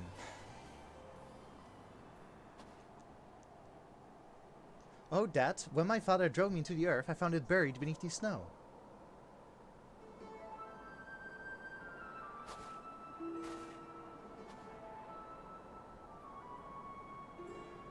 A little Lalafellan girl, how adorable. Nashu, please, note the firm, muscular legs, not unlike my own. It is clearly a Lalafellan boy. Now that you mention it, I suppose his features are rather masculine. You two cannot possibly be serious.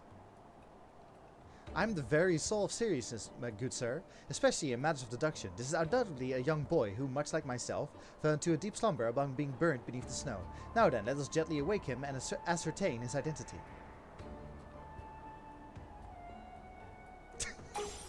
Oh my god, Godbert! There, that ought to do it. Oh dear.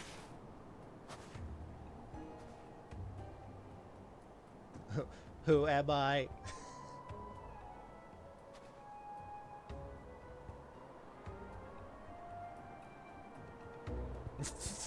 His face.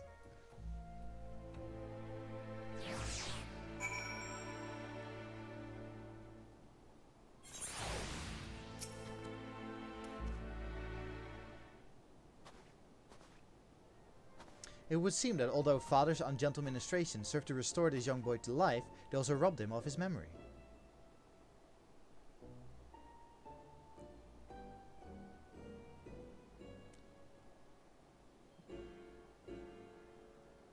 Do not worry, young man. Everyone will be alright. Take it from me. I have lost my memory more times than I can even remember.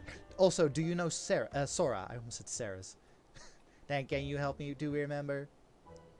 Hearken to me now, for I, Hildibrand, Agent of Inquiry, Inspector Extraordinaire, do hereby swear to solve the mystery of the amnesiac Hobbledy... Boy? What? Wonderful, wonderful! I'll get started on the batch of Nashu's Delight. No, Nashu, no. Ah, effective as your explosives were in the past, I suspect that young Gigi lacks the hearty constitution required to survive such an approach. Gigi, is that my name? When you woke, you were muttering GGGG. I suspect the phrase may hold some significance for you. So until such time as we learn your real name, I say why not adopt it as a playful moniker? But that's just the sound all Mamets make. What kind of imbecile goes and names a Mamet Gigi anyway?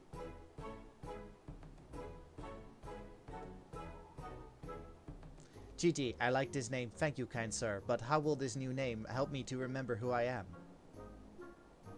Patience, Gigi, this is only the beginning. Next, we will return to the city and see if we cannot find any who know who you are. Come along!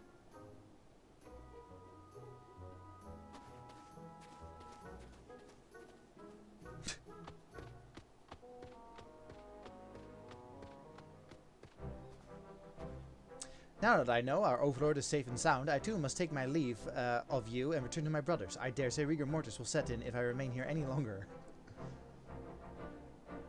Bound for Funneland, then allow me to accompany you. Julian will give me no end of trouble if I keep her waiting much longer, though perhaps she will forgive me once I tell her of Hildy's return.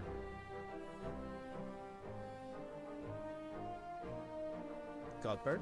Zombie? This is rather a lot to digest, though you have the look of one accustomed to such happenings. In any case, regardless of Mr. Nashu's protestations, the inspector will not be granted access to the capital until we can confirm that he's not a heretic. You have my word that he will be treated fairly. Uh-huh.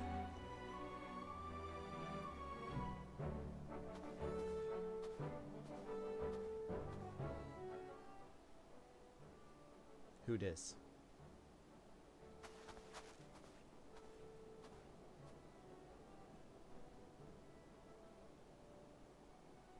You know, it just hit me. I have this outfit on one of my characters in the Star Wars MMO Swatter.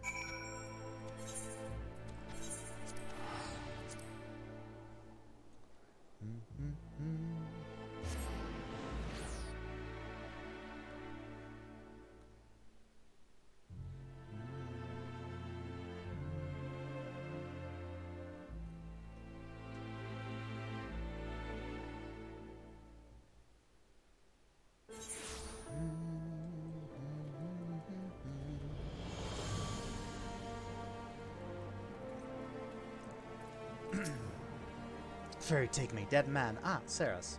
I suppose you have heard the news then, that Inspector Hildibrand was cleared of all suspicion and judged to be no more than an eccentric curiosity. If you're looking for him, good luck. I wanted to thank him for his cooperation, but as soon as the Temple Knights released him, he and his assistant ran off to God knows where with that Mamet in tow. As for my investigation, in spite of all the twists and turns, I managed to salvage a satisfactory result. As far as the Inquisition is concerned, the suspicious vagabond was not more than a zombie which wandered away from the Dusk Vigil, sickness which has since been purged. So it would seem that all is right with the world once more. For now, I have no doubt that the Inspector will turn up again like a bad gill, and when he does, trouble is sure to follow.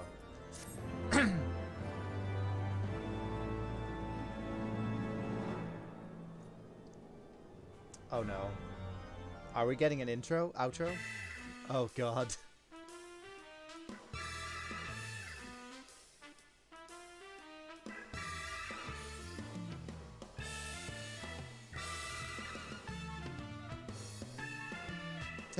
Edmund. See you, Inspector.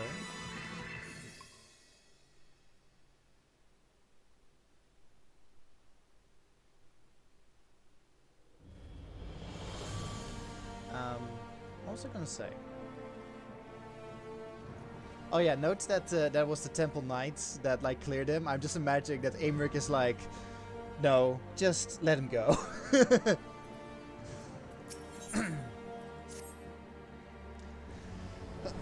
I pray this morn finds you well, Saras, or at least better than it finds me.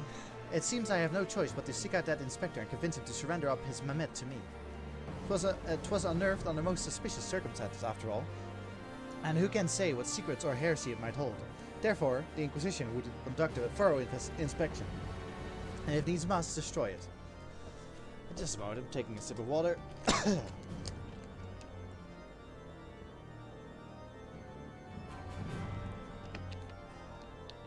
Given his affinity for the contraption, I fear the Inspector may not be amenable to my request. Nevertheless, he must be made to see that it is in the interest of public safety. Would you be willing to help me to persuade him? Fairy be praised, at least you have seen reason. Let us pray he will as well. I'm giving to understand that while the Inspector and his assistant have been wandering all over the city with the Mamet in tow, they often frequent the gazebo near Fortin Manor. With any luck, they will be there now.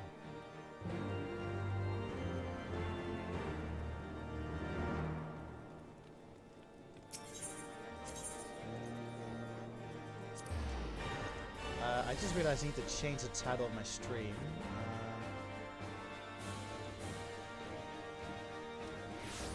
Oh, no, not Heaven's Word. Hildibrand. There we go.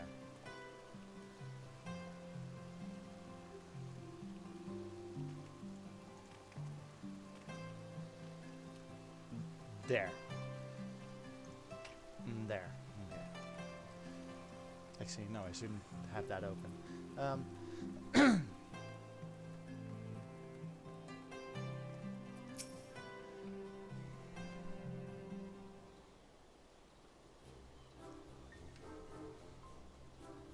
Verily shall we scour all creation, from the deepest pits of the seven hells to the very pinnacle of the heavens, for the answers we seek. Every day shall be filled with grand adventures, the stuff of fairy tales and legends. Huzzah! Grand adventure in the deepest pit of the seven hells. Just so, such is the creed of Hildibrand, agent of inquiry, inspector extraordinaire.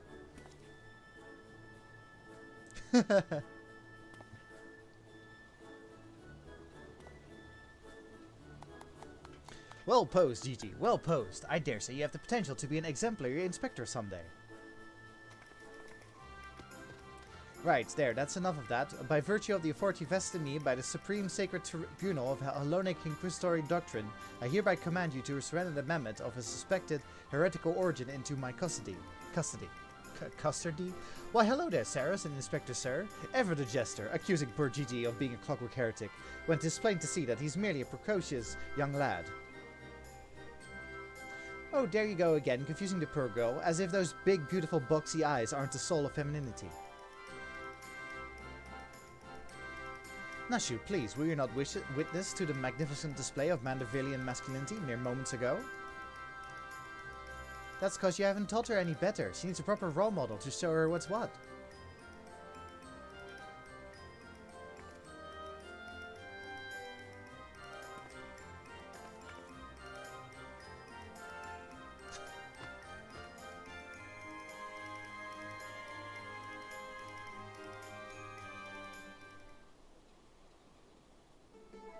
Mr. Shen, Inspector Sir, what is all this commotion? We can hear you from the courtyard.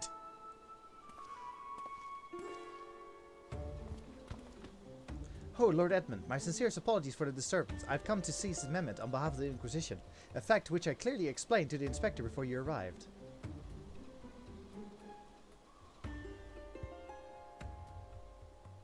At which point they set to bickering about the contraption's gender.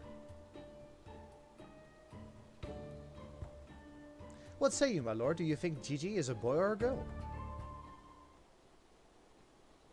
'Tis clearly a strapping young lad, no?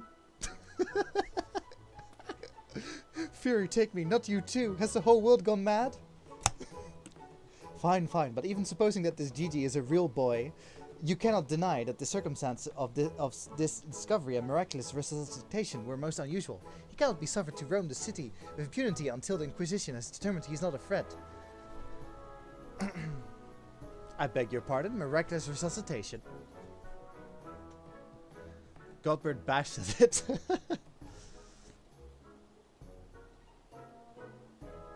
I see, then until such time as Gigi recovers his memory, mayhap it would be best if you adopted him as a ward of House Mandeville. I will even stand as witness here and now if you wish. Oh no. Adopt? That would make me Gigi's father?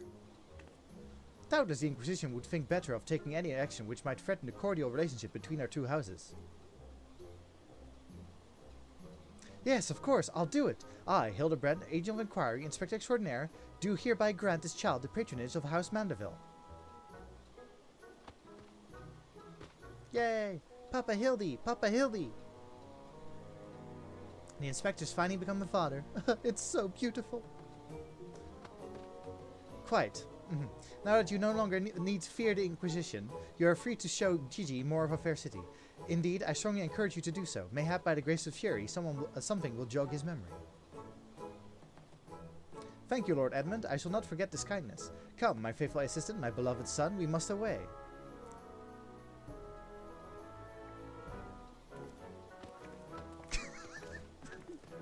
Seer in his book. Oh, Helone, I would not presume to question your grand design, but God, confound it all. Well, mayhap I cannot detain the mammoth, but I'm still within my rights to observe the blasted thing.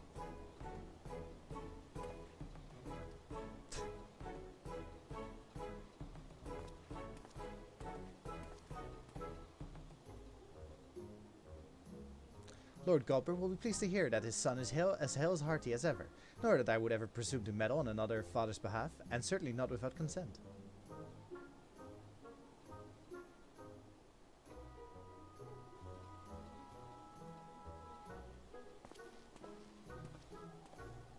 Bye, Edmund.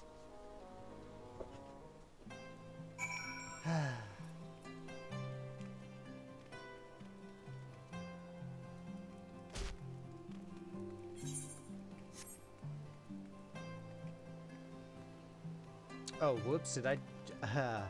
damn. I jumped down when I shouldn't have.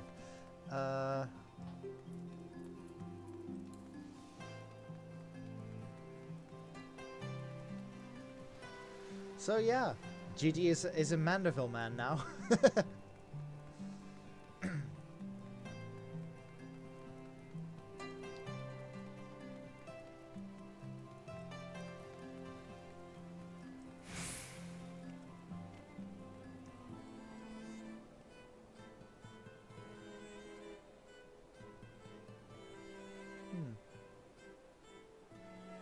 So, is that the bridge that leads out of the city? What a view. Huh.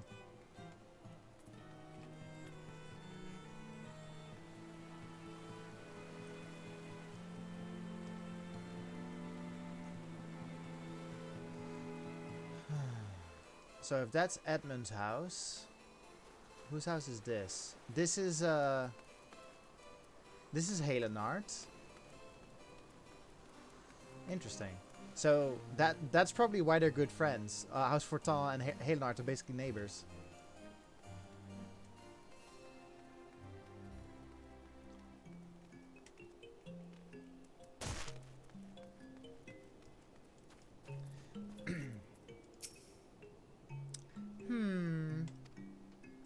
Come now, Gigi, surely gazing upon this wondrous work of Asgardian architecture.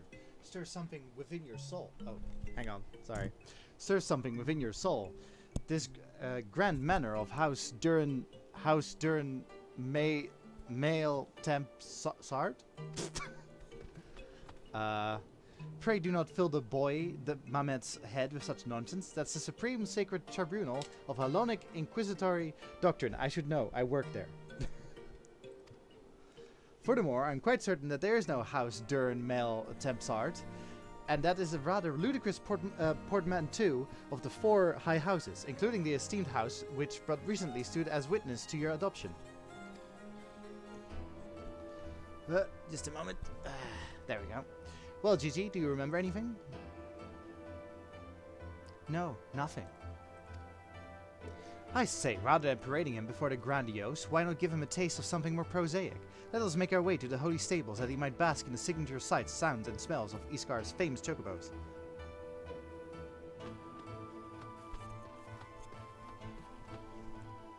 There we go. Sorry, I was putting on my hoodie. I was making sure my mic was correct.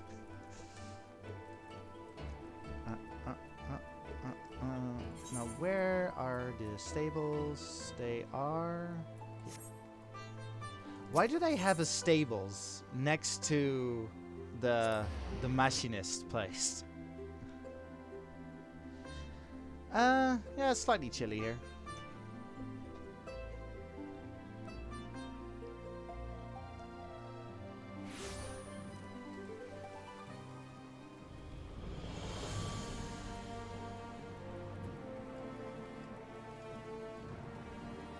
Turn to a blanket, nice.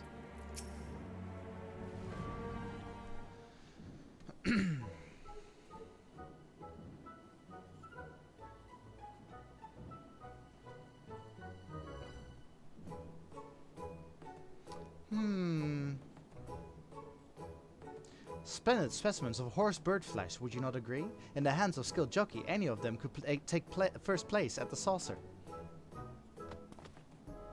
These chocobos are the pride of Isgardian cavalry, and any temple knight who dared exploit them for personal gain would answer the Fury herself. How about now, Gigi? Do you remember anything about Isgard? Be sure to sniff the chocobos, it might help. It didn't.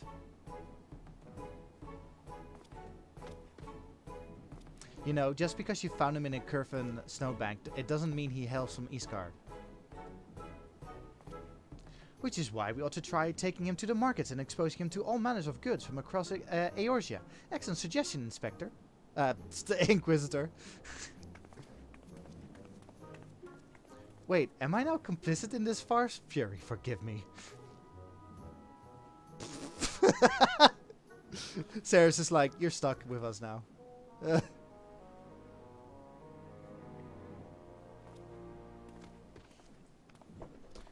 But I want one. Buy me a chocobo, please, father. It's, God, what's her name? From Charlie and Chocolate Factory, the spoiled brat. I want it now.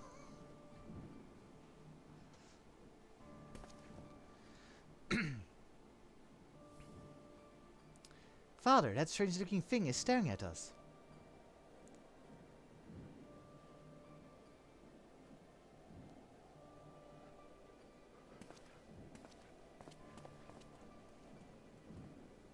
Am I that strange-looking?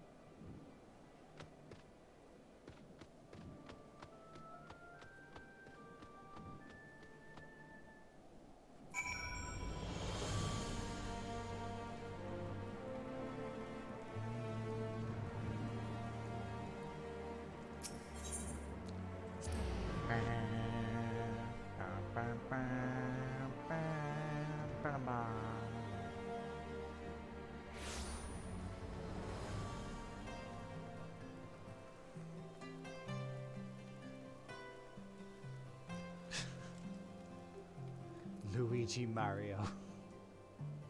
God damn it.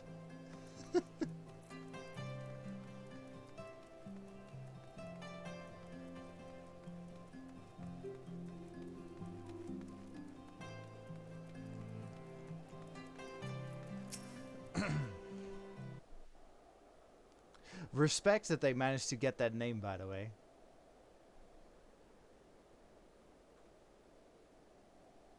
Why bother? It's no use.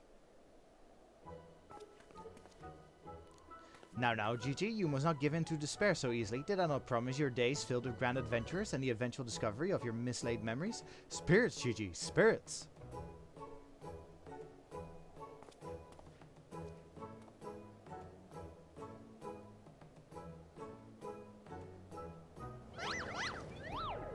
Oh, God.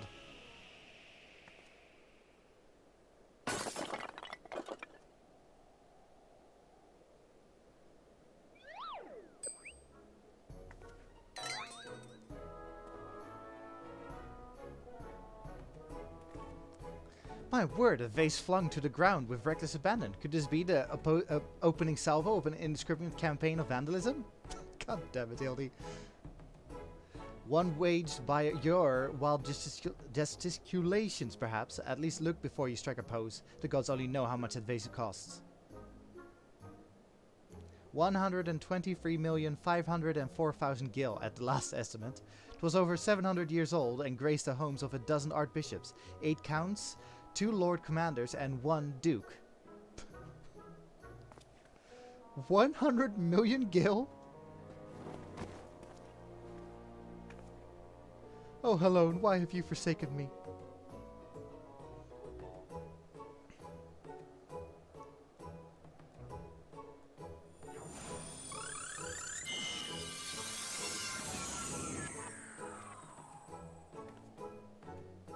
Well, would you look at that?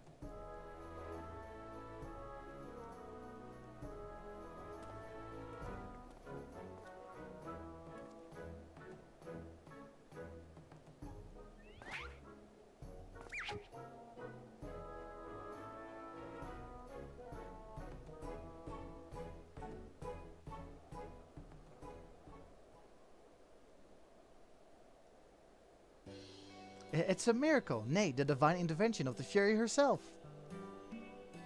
Did I do that? GG, my boy, that was marvelous. You're a born artisan, just like father. Papa Hildy's papa? Your grandpapa Godbert, the man who woke you with a gentle taps to the noggin. You wouldn't believe what else he can do with that hammer of his. Why, some folks say he wields the very powers of life and death. Once he and the missus come back from their tour of the Western Highlands, I'm sure they'd love to see that trick of yours. Do not demean this Mammoth's power as a mere parlor trick. We just witnessed a miracle, and I demand that you all acknowledge it. This Mammoth. Just want to put it out there. The healer that I play, Astrologian, their whole thing is that they reverse time to close wounds and such. So, you know, like, it's not that surprising when you think about it. Anyway.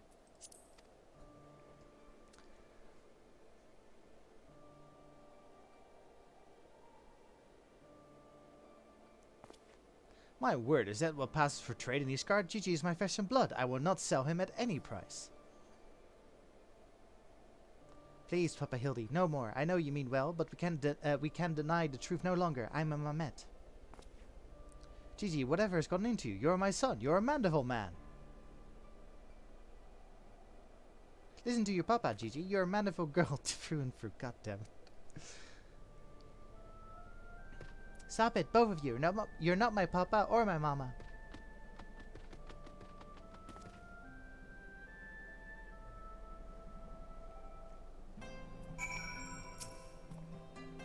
Well, it is only to be expected. Gigi is at a rebellious age. Strange as it may sound, I too tested my parents' patience. And on more than one occasion, but if they could weather the storm, then so can I. I say we find out what's got into him thinking he's a Mamet. But he is a Mamet. How can you not? Oh, never mind.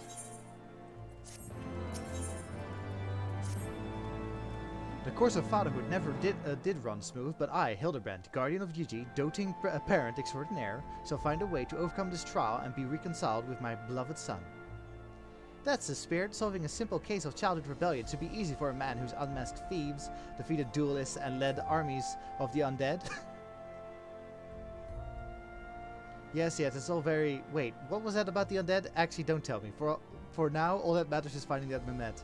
We should begin by speaking with the sentries stationed at the city gates and the airship landing. If Fury help us, he has left Ishgard. We need to know about it sooner rather than later. I will visit the Ark of the Worthy, while the inspector and his assistant head to the airship landing. You can question the guard at the gate near the manufactory, after which we will regroup there and share our findings. Dismissed. What do you think, Harsherfall? Do you think this is kind of silly? I don't know if you've noticed sometimes when the idle animation of Harsherfall, sometimes he like grabs his sword and shield and is like, "Let me at him! Let me at him!"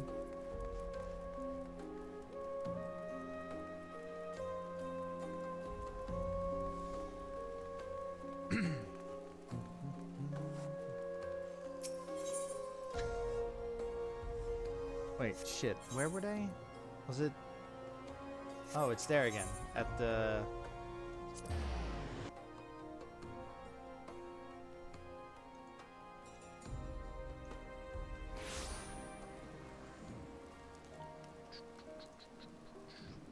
Bum, bum, bum. Bum. Bum, bum, bum.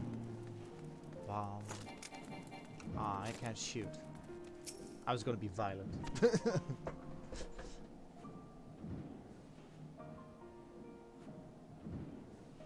Little fella with a right-brimmed hat. Ah, he came through here. To Falcon's Nest. One of them what's-names. Lalafels, right? Fun little buggers. How did he pay for it?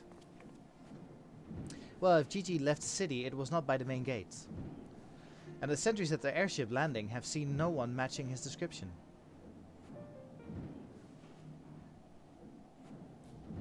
Falcon's Nest, Fury take me. Must we return to that freezing pit of despair?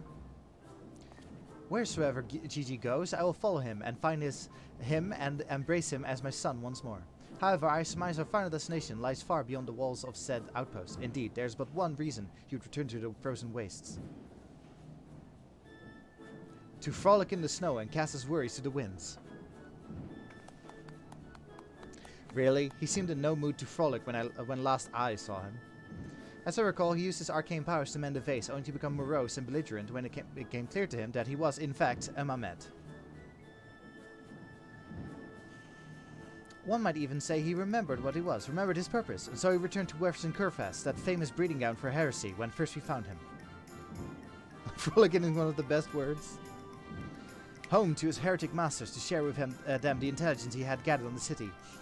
At long last, the undeniable, the unquestionable, the unmistakable scent of heresy. What are we standing around for? We have a heretic to catch.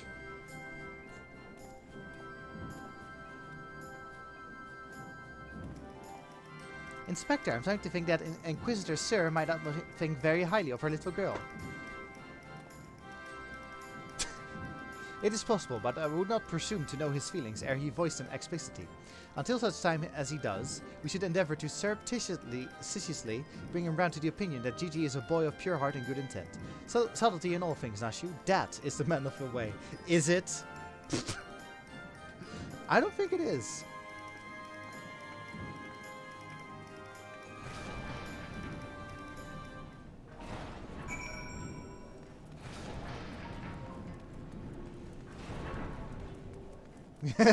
Yeah. She has taken the role as the mother.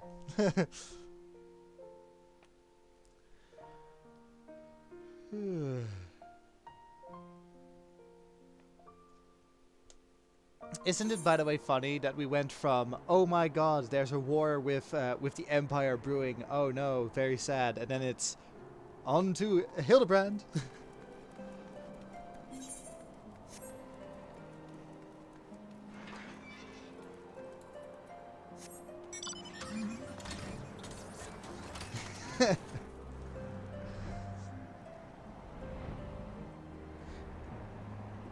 It's like when we finish the Hildibrand arc here, it's going to be like that song "A Girl We're Fighting For" in Mulan, when they're like singing happily along, like what they're gonna do.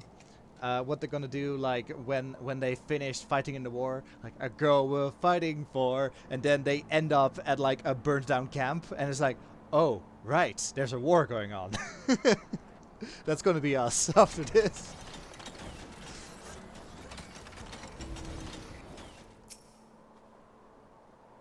Aha! I knew it! The Mamet immediately left the outpost and looks to have headed north along the river. By the Fury, I cannot wait to finally catch him in the company of heretics. I don't much like your tone, Inquisitor. If our baby girl ran afoul of any heretics, she'd look them square in the eye and tell them she doesn't want any. What? Hey, Inspector, I think I just had one of those moments, you know, of insight. Maybe Gigi came out here to find Lord Godbert. I did tell her her grandpapa might like to see that trick of hers. Brilliant deduction, Nashu. He must be eager to meet his grandparents. The self-same ones he renounced when he declared you were not his father? Ha ha ha, what a fine young gentleman, eager to explore his heritage. Let us make haste, my friends, for a reunion of 3 generations of Mandeville beckons. Yeah, I like the way she was saying it, I really can't be bothered. The way that she was saying it, I was like, what do you think a heretic is?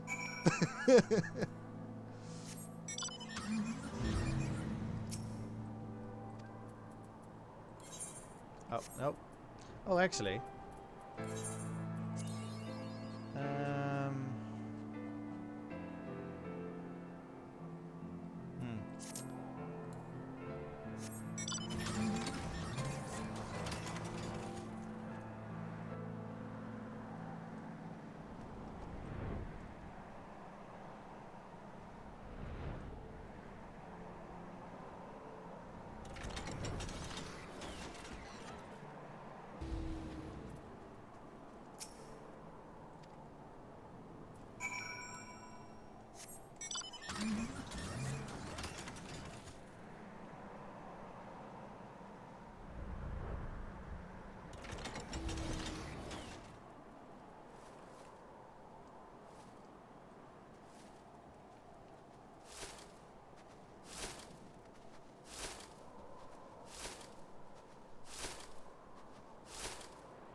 They're throwing snowballs at each other, surrounded by dead corpses.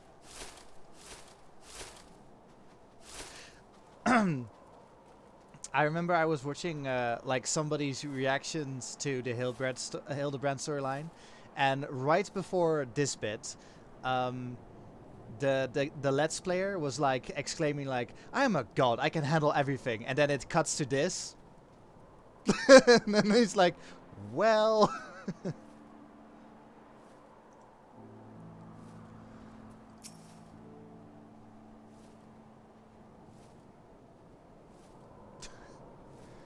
Fragments of ice stuck to its cap, suggesting the impact of something small and round traveling at high speed.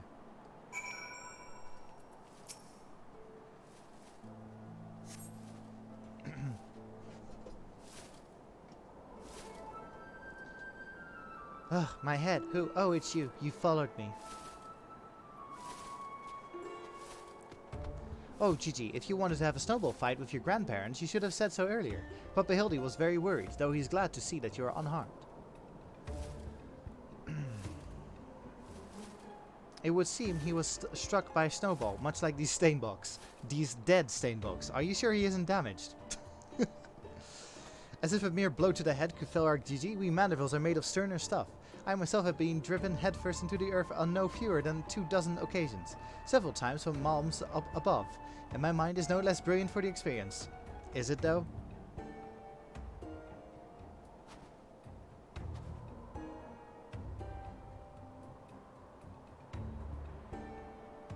I expect the earth was no less brilliant for the experience either. Why are you nodding? Oh, he's behind me, isn't he?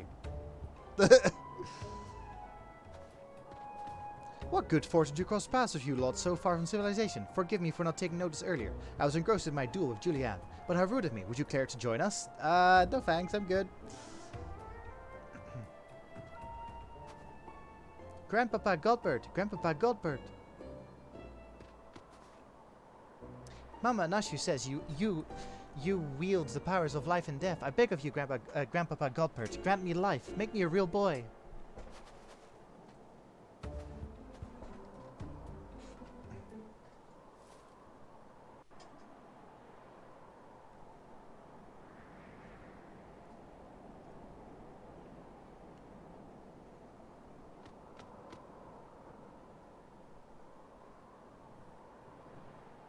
Are you sure about this, son? It may sting a little.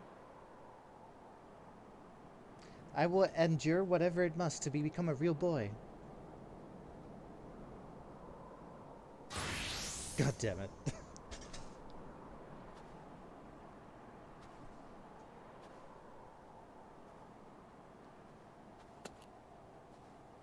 Then let us begin.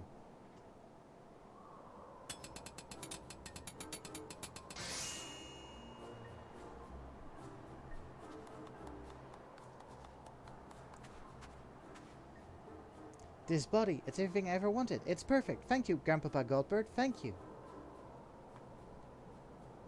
Oh, but I have not even begun to begin. By God, guide my hammer. Oh no. Why does he always have to overkill?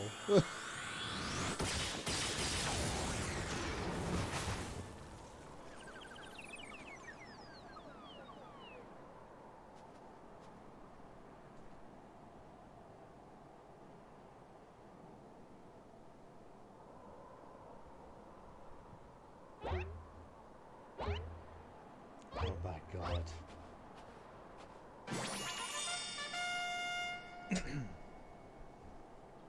Papa Hildy, I'm a Manderville man. Gigi, my son, come to your father. Let me have a look at you.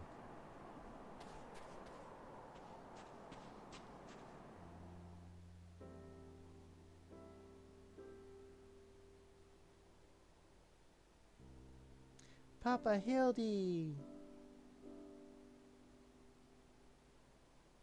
Gigi.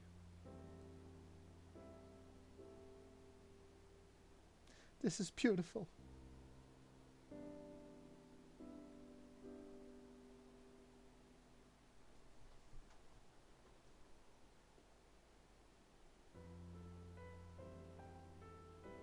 What are you doing?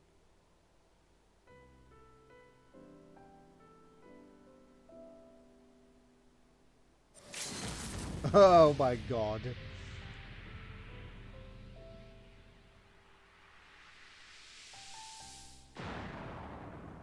Suplex! Or haymaker? I think it's called a haymaker.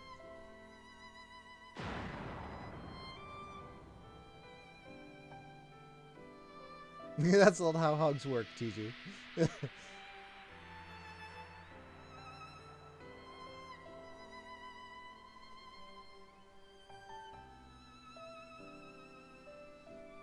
Oh, he's smiling.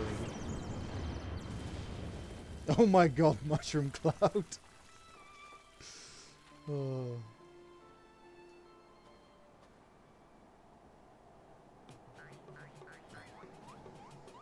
He's mastered the Mandeville dance. Now that brings back some memories. Papa Hildy? Oh dear, who could have done such a thing?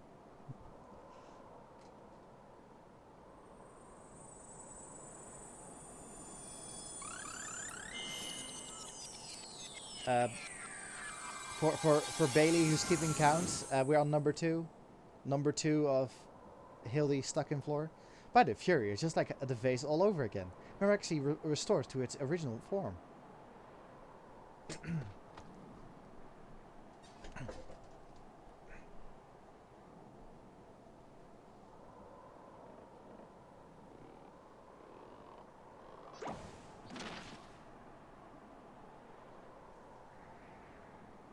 GG, my boy. Upon further consideration, I believe that this body may suit you best. It is, how shall I put this, more manageable. And much more adorable. But how can I ever be accepted as your son if I remain a Mamet?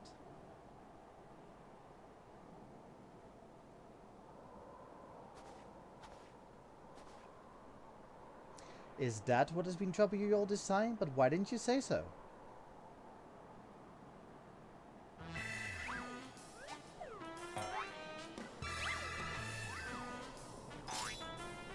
A Mandeville is more than mere flesh and bone. He is vigor, compassion, honor. A gentleman for all seasons, be you man or machine. It makes no difference. If they call you Mamet, you look at them in the eye and say, "Nay, I am a Mandeville Mamet."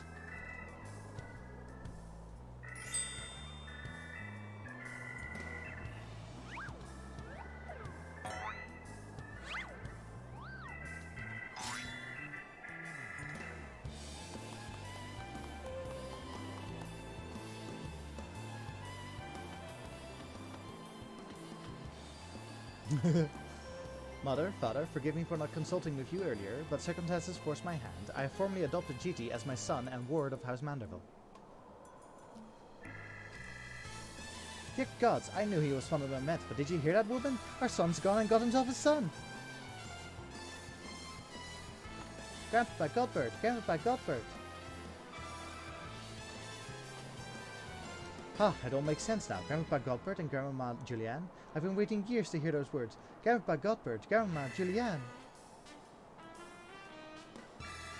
Few things in life are grander than becoming a grandparent, as they say. Ha ha ha.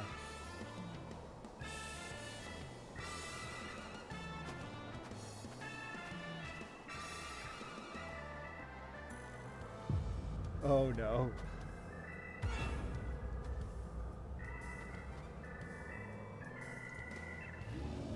Oh god. Now what's so bloody grand about it?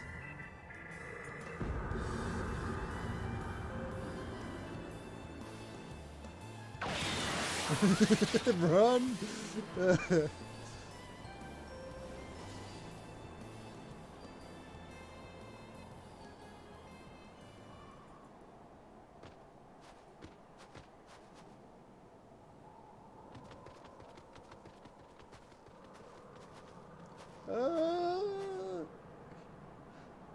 I'll not be made grandmother to a bloody buggering Mamet. It's past time I beat some sense into my beloved boy.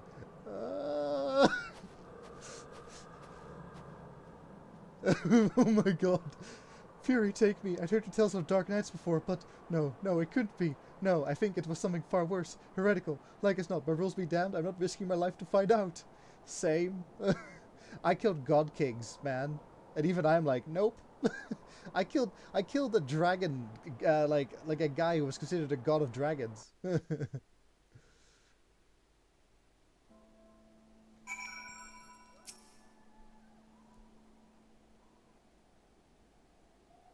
Or, well, more like Vengeance Incarnate Dragon, not the god. They're mad, utterly mad. The whole damn lot of them. How their house could rise to such prominence, I will never understand. They're very good at business. Well, at least the Mamet seems to have overcome its existential crisis. Before today, I didn't know a Mamet could even have an existential crisis.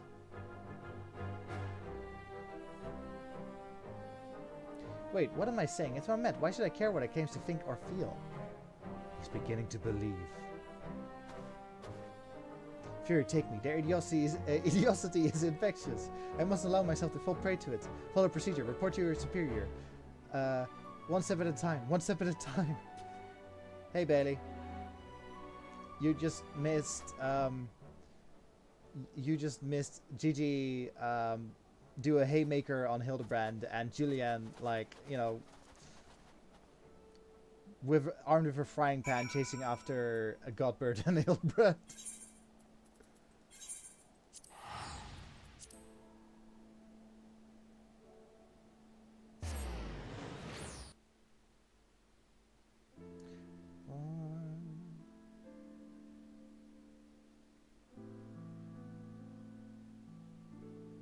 All pretty normal then, yes. Nothing strange happened whilst you were gone, yes.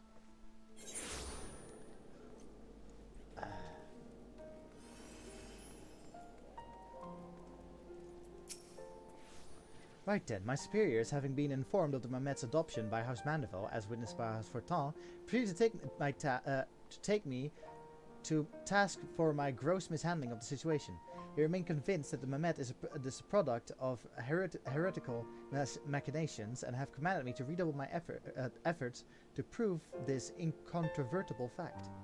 That may prove problematic, however, as Gigi seems to have forsaken his quest to recover his memories and thrown himself wholly into his new life as a Mandeville Mamet, casting about for any hint of a case alongside his doting father. In any event, though I do not share my superior's conviction, I think it's safe to say there's something exceedingly unusual about the Mamet. You saw with your own eyes how effortlessly it restored that vase and itself to its original form. Reconstructive magics are not particularly rare, but his are unlike any I've ever seen before. Have you never seen astrologian healing before?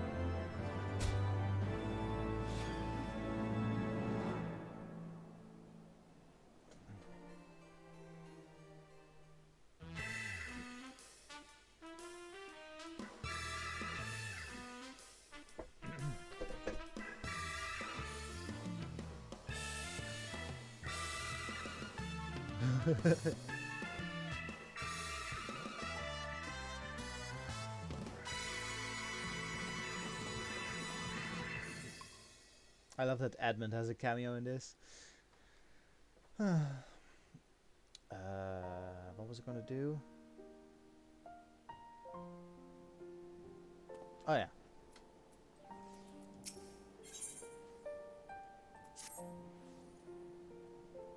That you stand here before me as proof that the alone smiles upon me this day. I have need of your assistance, Saras, and before you think to run away screaming in terror, I pray you hear me out. It concerns the esteemed and now missing and presumed dead Knights of the Heavensward. None have returned to the capital since all the unpleasant began, yet recently we have heard rumors of the honored Saras walking that streets. This heresy most foul, I say, and I mean to get to the bottom of it. But we will need all the help that we can get, which means, Fury take me, we could benefit from a certain individual's serendipity. Besides, if we don't seek him out, he's like to show up at the worst possible time anyway. At least this way, it'll be on our terms, and we can keep an eye on that boy, Mamet. Mamet! Yes, right. Oh, you must be wondering why I asked you to come. Well, you and the Inspector seems to enjoy a natural rapport, so... Praise alone, for a moment I was afraid you'd make me beg. This may well be my last chance to prove my worth to my superiors, and if I can't, to Fortin Mansion. Yeah. So, now you know who the Heavensward are. And also the fact that we're the ones that killed them. Fuck you, Zerafin. I spit on your grave. I mean, what? Sorry, what? Did I say that out loud?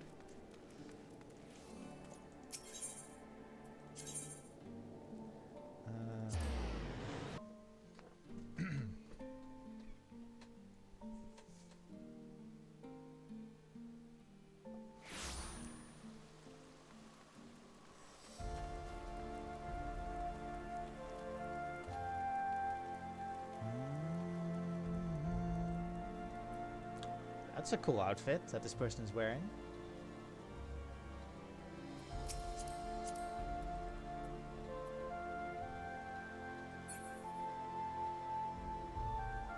Hannish. Oh. Now what's the trousers? Demonic slops. Huh.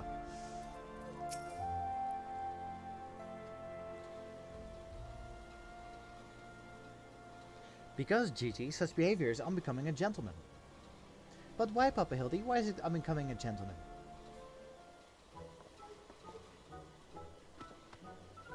Ah, Inquisitor Seer, Saras, good evening to you both. Are you come as adoring fans or on business? Business, always business, you may rest assured. Then I, Hildibrand, Agent of Inquiry, Inspector Extraordinaire, am at your service. Is it robbery, murder, tax evasion? Avoision? Wait, before we get into that, what's going on here? Much as it pains me to admit it, my beloved Gigi, the apple of my eye, the fruit of my loins, attempted to deface this lovely gazebo. Naturally, as his father, it falls to me to see him return to the straight and narrow. That's not true. I was drawing a family crest for our home. Now, Gigi, I know you're fond of this gazebo, as are we all, but it belongs to Lord Edmund. You wouldn't want to steal from Uncle Edmund, would you? Wait, shit. If Edmund is the uncle, does that make me Gigi's cousin? Or...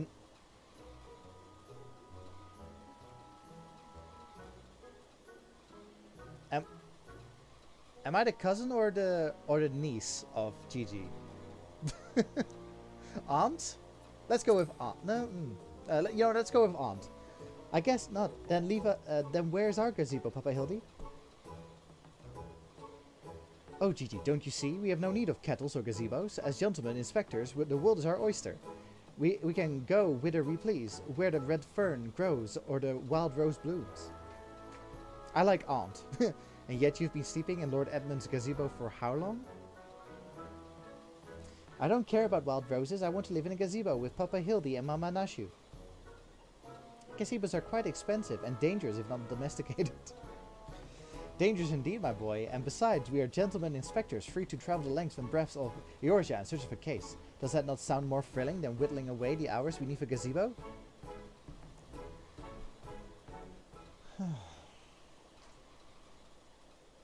I guess.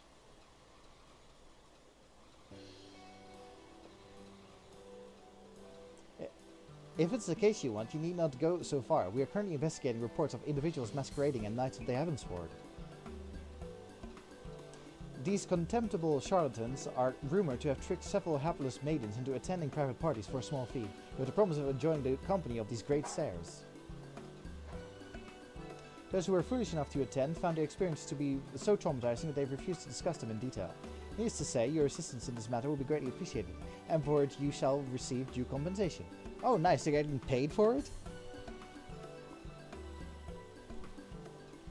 Say no more, Inspector, say no more. I, Hildibrand, Agent of Inquiry, Inspector Extraordinaire, am well versed in the ways of the fair sex. Since when? Oh god, who's this? Oh, it's Julianne. Mummy, mother dearest, I was under the impression you had departed for Ulda.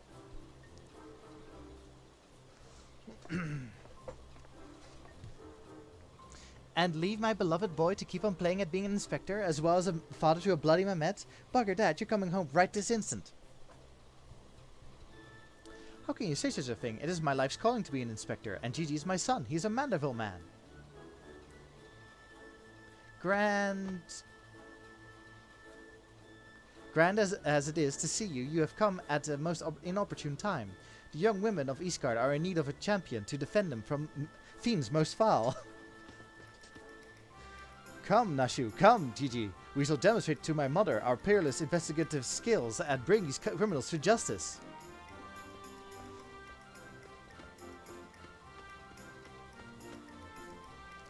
False balls, he's stubborn. Probably gets it from his sorry ass of a father. I trust you, Lord, will keep him out of trouble. Right then? Come along. Seer, it's best if you say yes. Well, that could have gone better and worse. Let's not keep them waiting.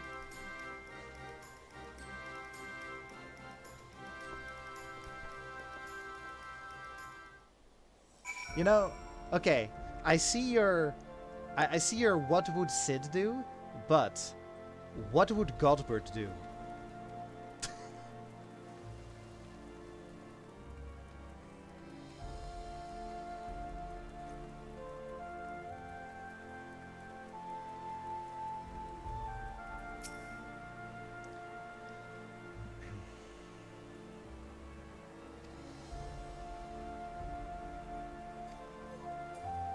I killed them.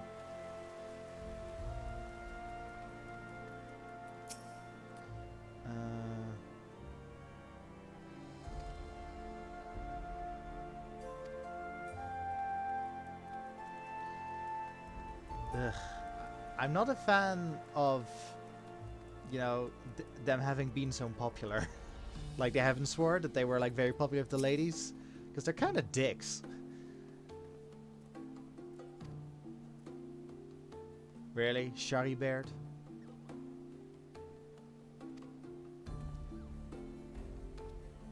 Oh, wait, they haven't revealed that they're dead? Well, that explains why people are impersonating them.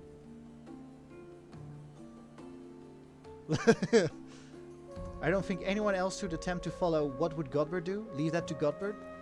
Fair enough.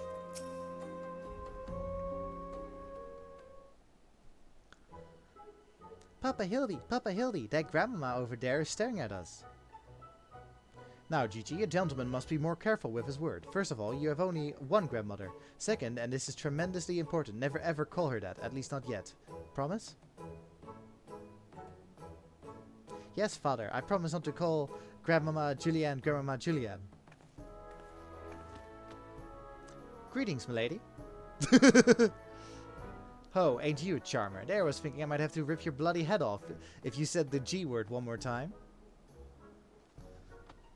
Like that, Papa Hildy? Ah, my faithful assistants, have you gleaned any new information?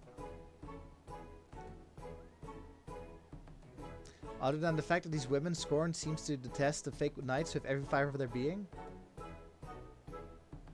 These two women were telling me all about it, what they'd do if they cornered their... Is this the best you can do? Bloody oaths and girlish fantasies, and you call yourself a man-level man. I assure you, Mother, we are only just getting started. The tapestry of lies and deception behind which the truth hides is oft unraveled with the tug of a single loose thread.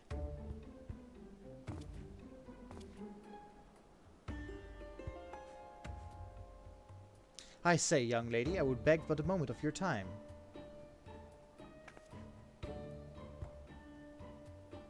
Some muttered that the young lady was targeted by the charlatans we seek. Well, that's rude. Aye, it is true. I too was taken in by the false promises of this awful, awful man. Long have I yearned for a chance to meet Sir Valguin, so when they said I finally could, I didn't hesitate for even a moment, but when they escorted me to the manor and undid the blindfold, and I looked on the hideous faces of those so-called grand stairs, I screamed and fled. They were gone, and when I returned with the watch, but their neighbors said they had overheard them speaking about seeking shelter in a place called Idleshire. I know it's not much, but I pray this information helps you in your search.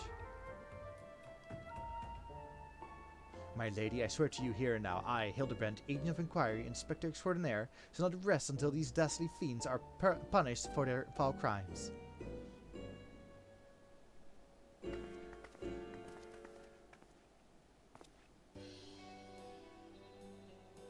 Huzzah! 3 cheers for Papa Hildy! Hip hip hooray! Hip hip hooray!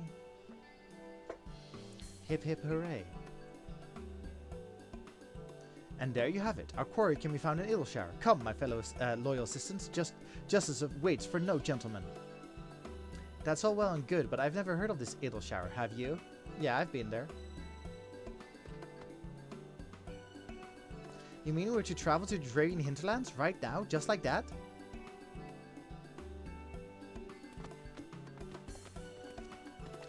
Oh god. What if Hildibrand met Matoya? Oh god, I want to see that so badly. Oh.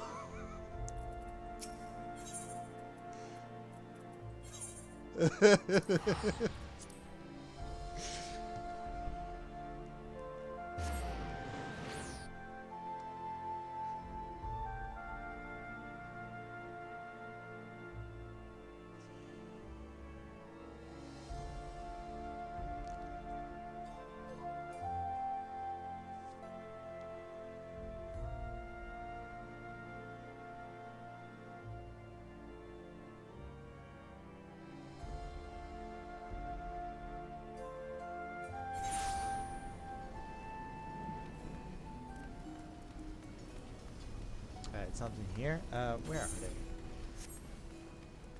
Oh, it's over there. Yeah, right. Ah, hello, Idleshire.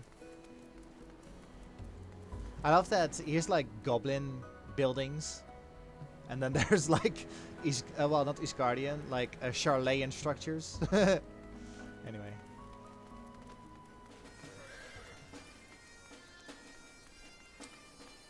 I'm glad that people agreed that that the Shiva mount is the best one of the unicorns.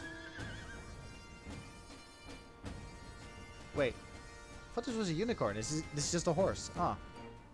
Wait, I actually have a unicorn mount. How is it not in my favorites?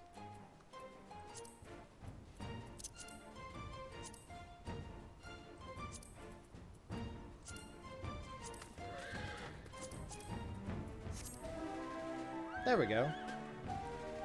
Majestic. Wow, it fits the armor too. Huh.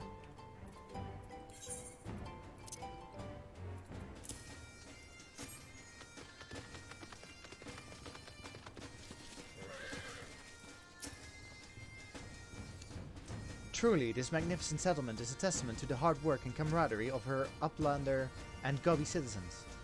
Yes, well, I'm just glad we're no longer being pursued by fire-breathing dragons, musket-wielding crabs, and bomb-throwing goblins. You know, the other ones.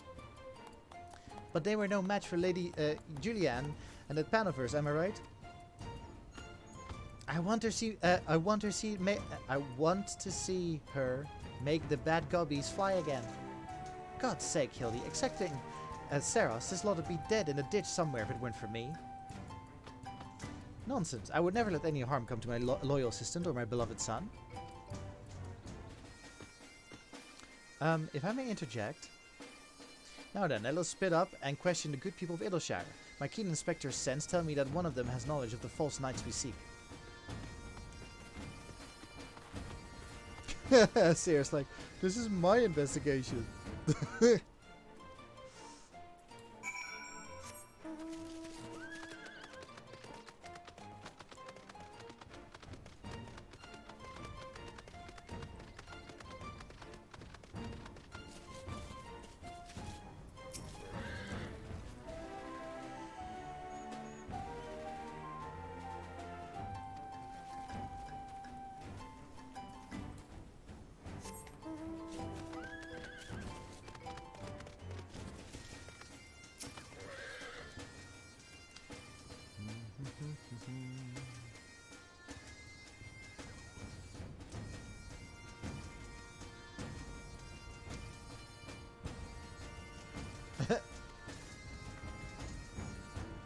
A free-headed Gubu?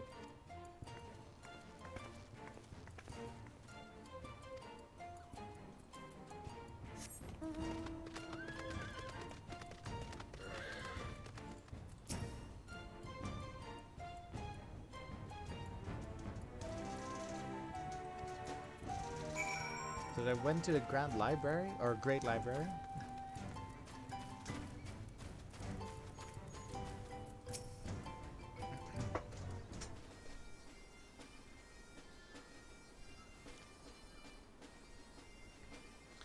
Oh god, I'm gonna attempt to voice the goblin.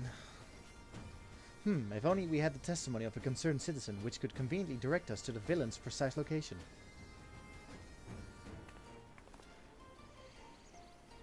The Grand Saras are holed up in a building to the south of the markets. Good show, Saras.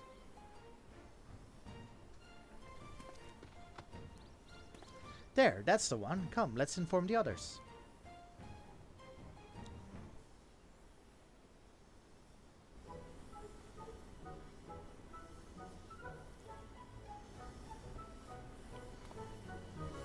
Twould seem when no one is home. There's naught we can do but wait then. Papa Hildy, I just want to say that I really like this place. I think that you and me and Mama Nashu could have lots of exciting adventures if we stay here. You may be right, Gigi. This community seems to have fostered an enlightened, free society, welcoming of honest souls willing to work and contribute to the greater whole. Did anyone happen to see a gazebo on the way in?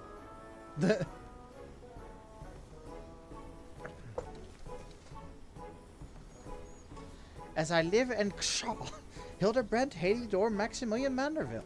Could it be? I say, could that be Slowfix coin toss? Do you know this Gobi Inspector? I most certainly do. Why, Master Slowfix was my very first ever employer. When Fallon long ago, Gobi Flock was waylaid by Uplander bandits. With no jingle shine to pay brass blades, we had no way to...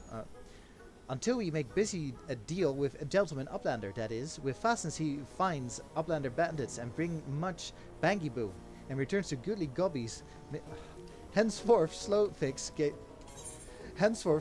gains new appreciation for Uplanders, but for chance encounter with gentleman Uplander, he never conceives of egalitarian utopia. One may even claim Hildy a founding father of Idleshire, with metaphorical tongue flaps, that is. Ha ha ha, oh the memories, it was a near thing, for the bandits were clever enough to see through my ingenious disguise as an innocent milkmaid. But in my haste to escape, I tripped over a barrel of fire sand, and as they say, boom gobby boo, doom. Caw, no busy deals for the wicked. No busy deals indeed. But leaving that delightful anecdote aside, you gods, Master Slowfix, just looking at what you and your flock have made of these ruins is making me big eyes. Gobby flock has come a long way since Wandering Days, but we have not forgotten a gentleman Uplander's kindness. Slowfix is here to offer hand-lending. Well, far be it from me to refuse.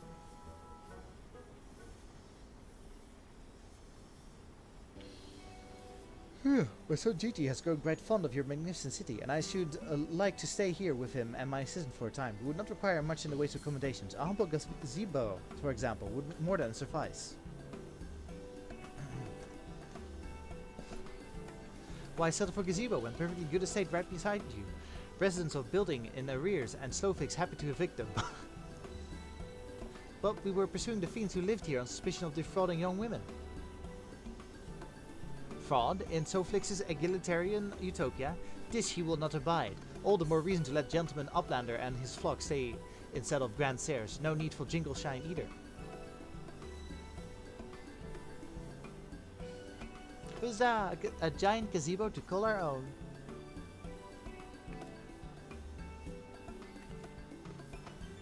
I do not know what to say. Thank you, Master Slowfix. Thank you.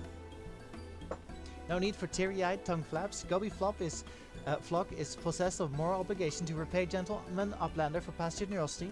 Enjoy new gazebo and good luck with hunt for Grand Stairs.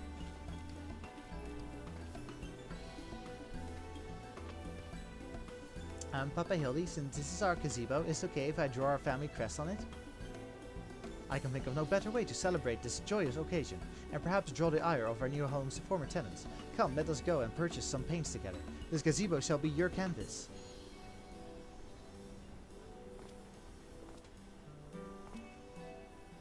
Now he's gone and got himself a sodding gazebo? Bloody hells, if he really thinks I'm gonna let him keep on playing and being a father.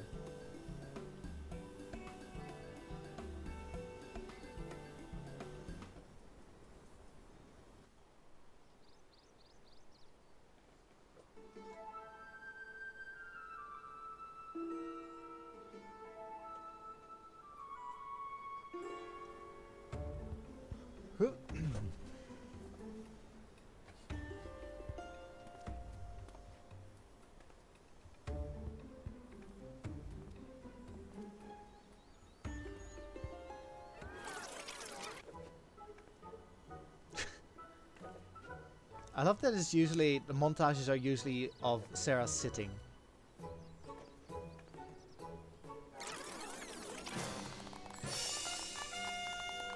Aww.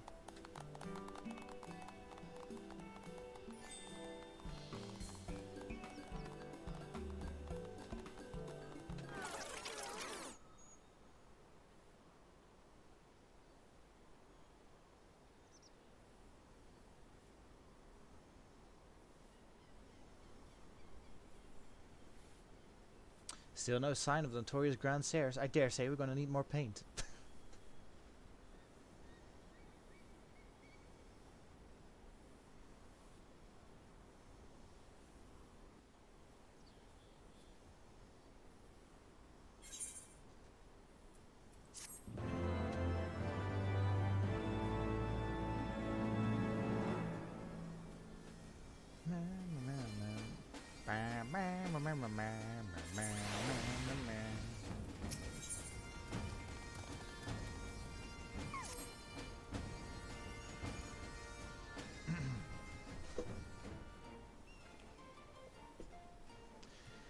Much as it pains me to admit it, a gentleman's stamina is not without limits. I dare say I could do with a spot of tea. A man of culture. Hey, Inspector, is it just me or have those two been looking at us for the past few minutes?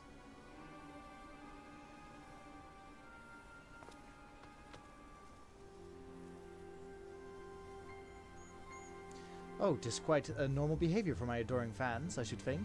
When finally presented with an opportunity to meet their idol in the flesh, all too many succumb to their fear and flee.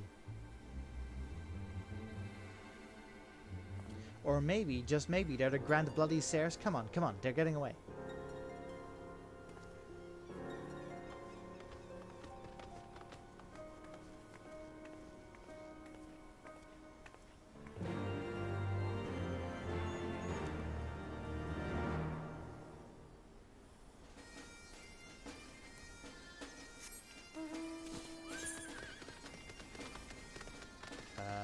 Which outside, though?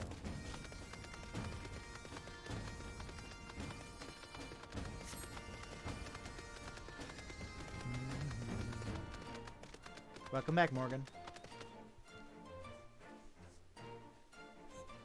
Bum bum bum bum bum.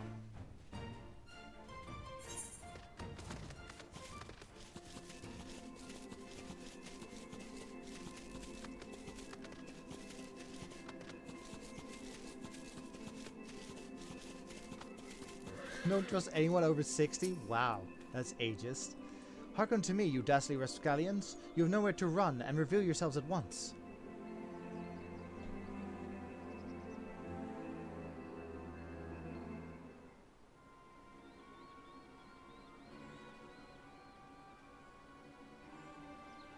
I shall not ask you again. Come forth, Grand Stairs, name yourselves, and answer for your misdeeds.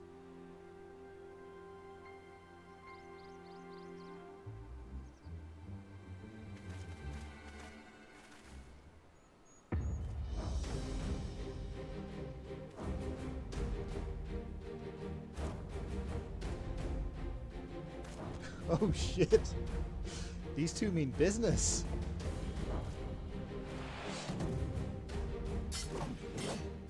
Slayer of 1,000 worms, the silver spear which hath pierced the very heavens, Orland!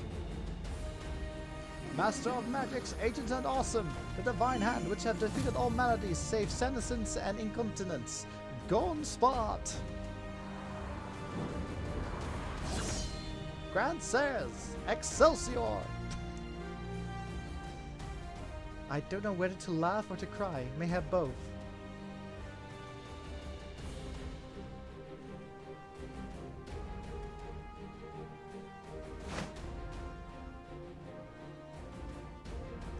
Grandsires, you stand accused of willfully and unlawfully convincing young maidens of Iskar to attend private parties under false pretenses, thereby inflicting upon them terrible financial and emotional distress. I, Hildibrand, Agent of Inquiry, Inspector Extraordinaire, am come on behalf of these poor defenseless innocents, and to see that no others are made to suffer as they did. Now lay down your arms and surrender yourselves into my custody. Ha! The audacity of this boy! You should feel ashamed of your words and deeds.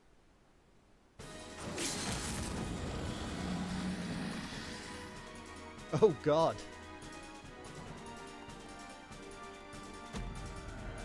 You will rue this day and rue it hard.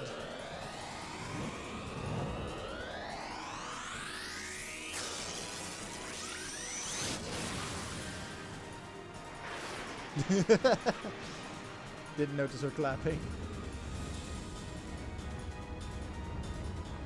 God, how I've missed this. The air streaming past, the blood pumping, the taste of copper on my lips, the slight dizziness. It was on a day like this that we met, wasn't it? And when we soared into those azure skies, we never truly came back down.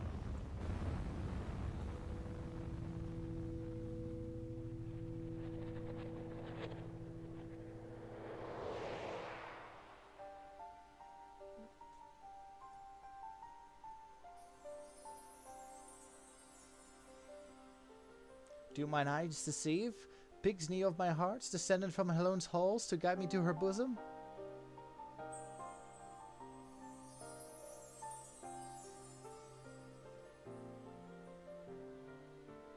My beloved, my everything, look, I've waited for this moment. Take me in your arms once more and lift me higher, higher, higher.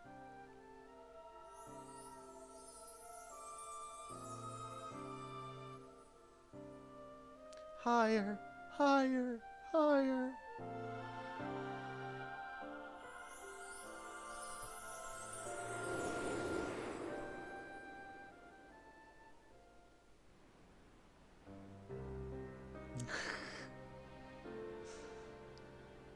Fucking hell. Orland! Orland! Orland! Does this count, Bailey?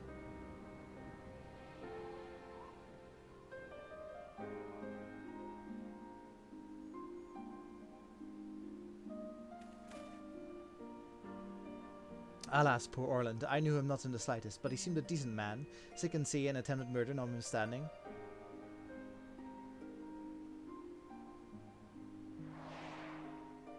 You were rude this day and rue it hard. Did you also count the whilst you were away? For a second time, Hildibrand was stuck in the ground. Did you count that?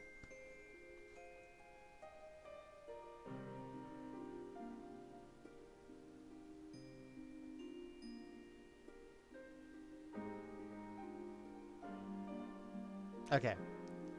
So we're at count 2.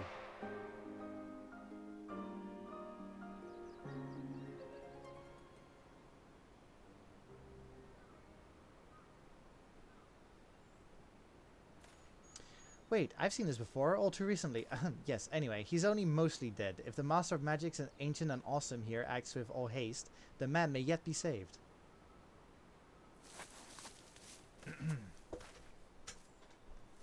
Oh, right, I'm a healer.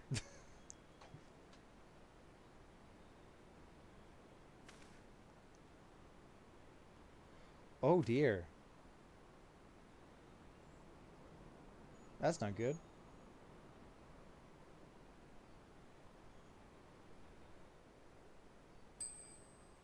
Oh, you're referring to me? I see, I see. With all haste, was it? Yes, yes, I'll get right on that.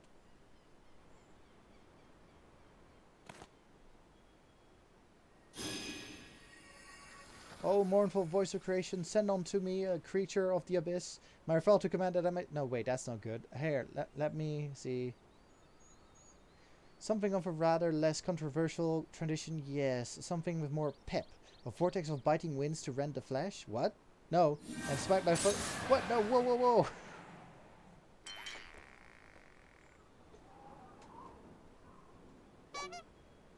Foes? I thought you were friends. Oh my god.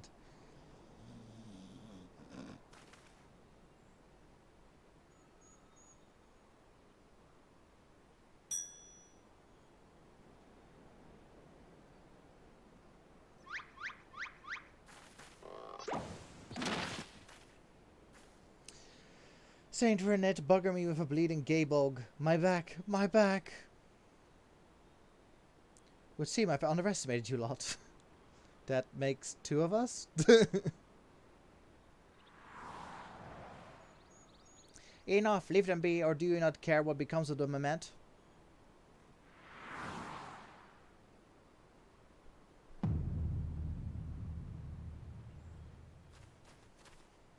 Gigi, but when? How?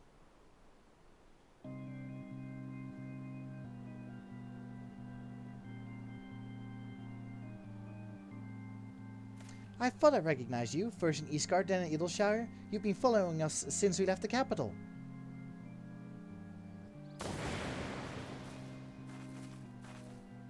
Bearer of faces fair and fearsome, the midnight shadow we've had deceived kings and queens, Doris! You can't possibly have been so naive as to think we'd not see through your ridiculous disguises.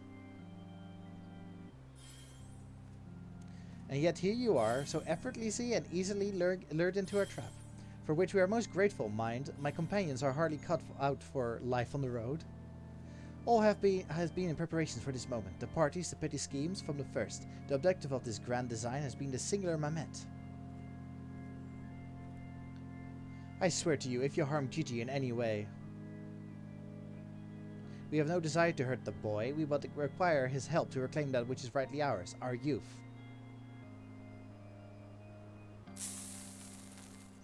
What?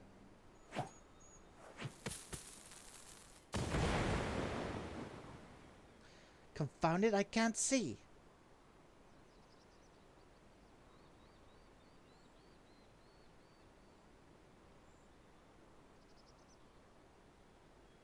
Damn it, they're very slowly getting away.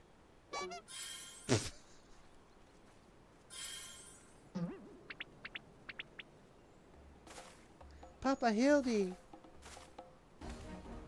Gigi! Stay strong, my son. I swear I shall find you.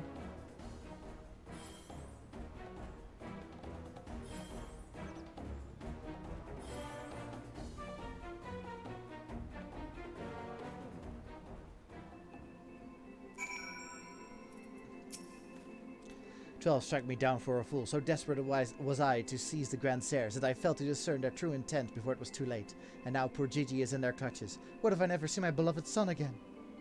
I suppose we ought to be prepared for the worst. They could be halfway to Red's at hand by now." No. I very much doubt that, given that they were moving at an adamantoise's pace. Little Milksop's right. Let's get after the old buggers. Huh, that's what my mentor used to call me, among other things. Oh, the memories. You know, that reminds me, like the very snail pace chase in Swatter. So there's one of the planets you can go to. It's called Nashada, and it's basically a casino planet. Like it's like casino everywhere, and the guild I was in, well, actually, like the community that I was in, so we had like multiple guilds serving multiple purposes, and one of the guilds was like the security of Narshada, and the other guild were like robbers and like criminals, and we once had like we had like a pursuit of the criminals. Like the police were pursuing the criminals, like basically at a very stealth pace. Like, stop, no, come back. like can I change like the walk speed on this?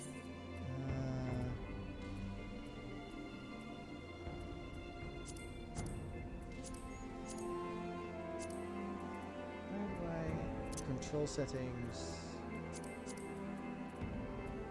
Doesn't matter, but like we would just walk very slowly after the criminals, and it was great.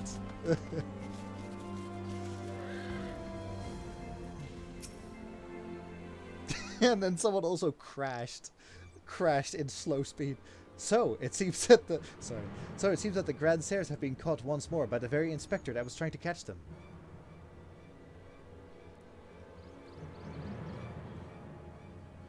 How ironic. Also, how premature we have them. Yes, but they still have Gigi. Damn it, if only some manner of opportunity would present itself.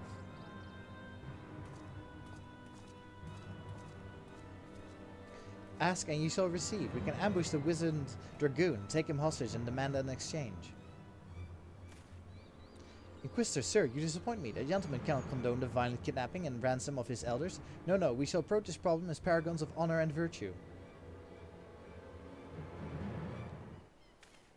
Saros will stalk and subdue the Grand Sire, then leave him with his armor. I'm sorry, what? How is stripping an old man naked more gentlemanly than taking him hostage? Rest assured, I shall reveal all soon enough. Godspeed, Saros.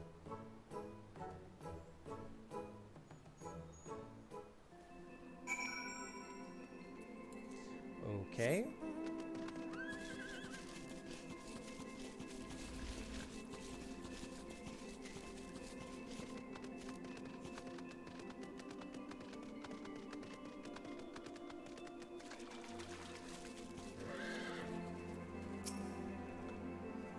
Ah, I knew. Wait, who are you again? There's something awfully familiar about those muscular forearms, those strong yet tender-looking fingers.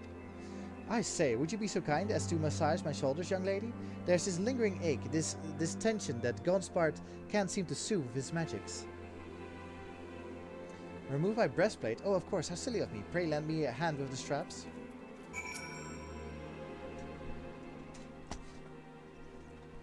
Truly, young lady, you are a saint.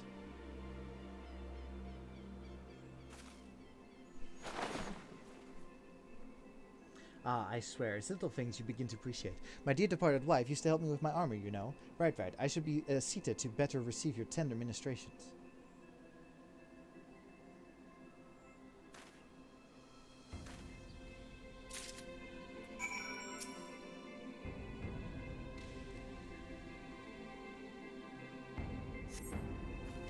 Ah, the healing tingle. Would that I had a tincture of salamander with which to treat these aches. My little pig's knee used to spread some on my chest and under my nose to help me sleep through the night.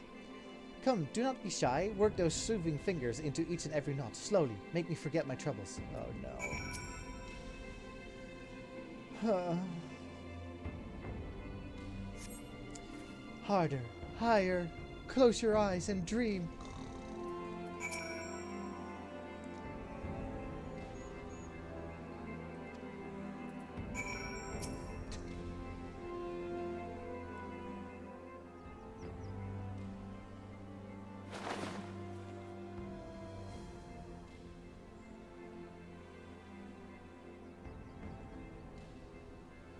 May he rest in peace.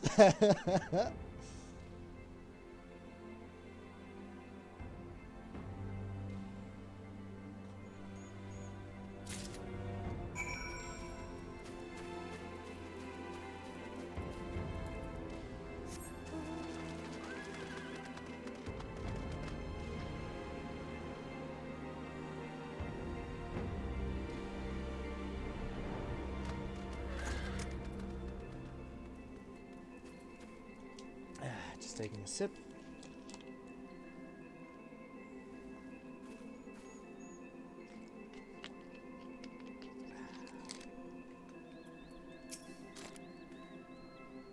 Ah, my stalwart assistant. By your return, I gather you have taken care of the dragoon, and by taking care, I mean afford him all due courtesy as befitting a man of his years, while returning with the equipment I require.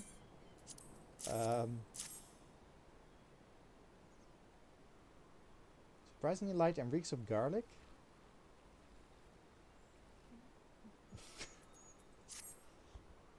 Capital. Then without further ado, I shall disguise myself in Orland and free Gigi from captivity. But you two look nothing alike. They may be old and slow, but they're not blind. Oh, ye of little faith, you are in for a treat, for you also have a front row seats to this magnificent display of Mandervillian, guile, and subterfuge.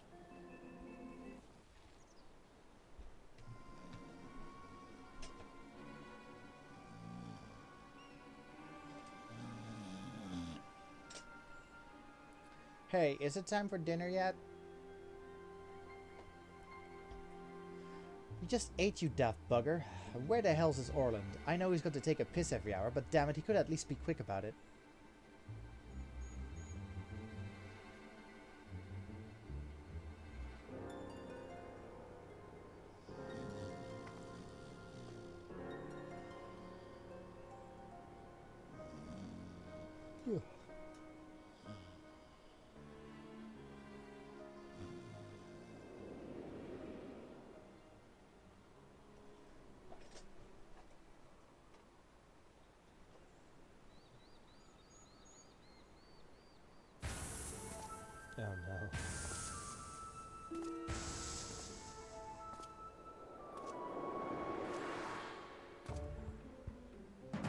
Greetings, fellow antediluvians. I've returned.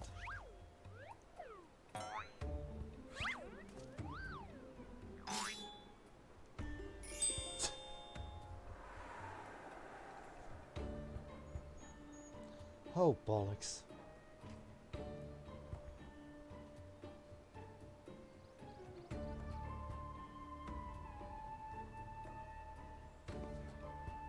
It's about time.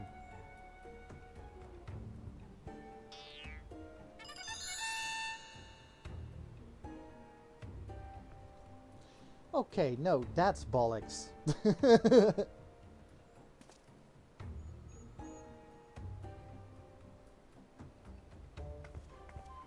Pack up your things. I want us back on the road in 10 minutes.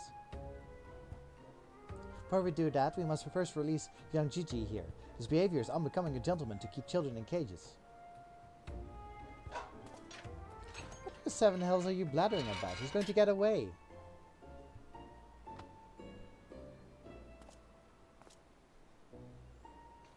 No, he will not, see? Still here, within my care, right then. On a completely unrelated note, I shall take the boy with me on a brief sojourn into the wilderness.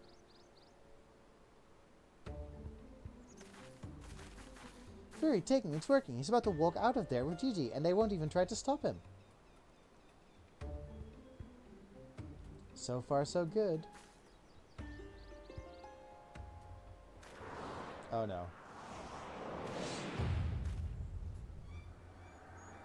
I'm cold and there are morbals after me.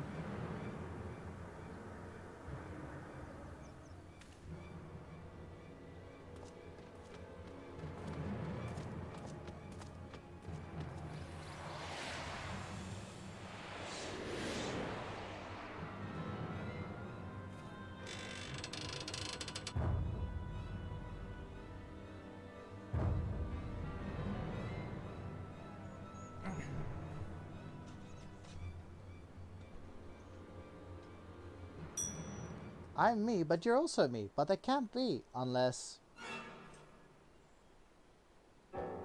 This is it. This is the moment when my life flashes before my eyes. Oh, my dearest Pixie, we be together at last.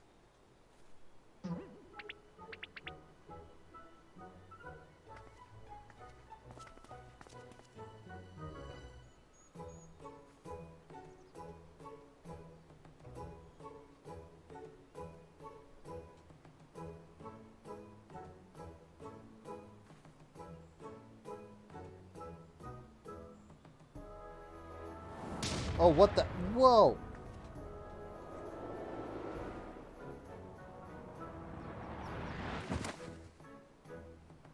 Imposter! How dare you attempt to trick me with a ruse so hackneyed it would make a minstrel blush? Ye gods, I never realized dying would hurt so much.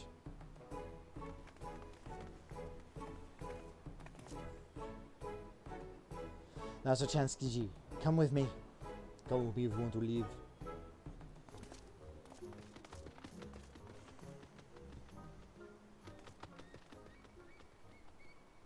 Vivi, wait.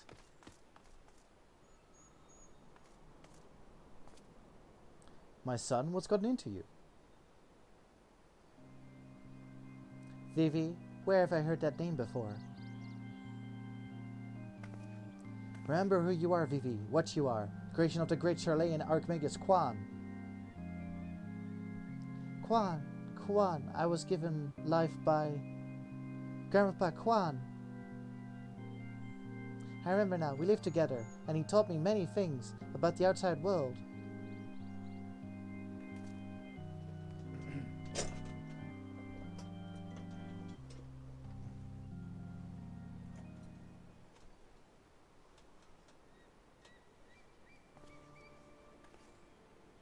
What? What exactly do you remember, my son? Everything. Yes, everything. I remember that Grandpapa created me, that he took care of me, raised me, and that we were very happy. But then he abandoned me. Grandpapa Quan abandoned me. He believes you were flawed, Vivi, that you lacked the power to turn back the hands of time and make him young again. And so, in his ignorance, he cast you out and died all alone. Oh god.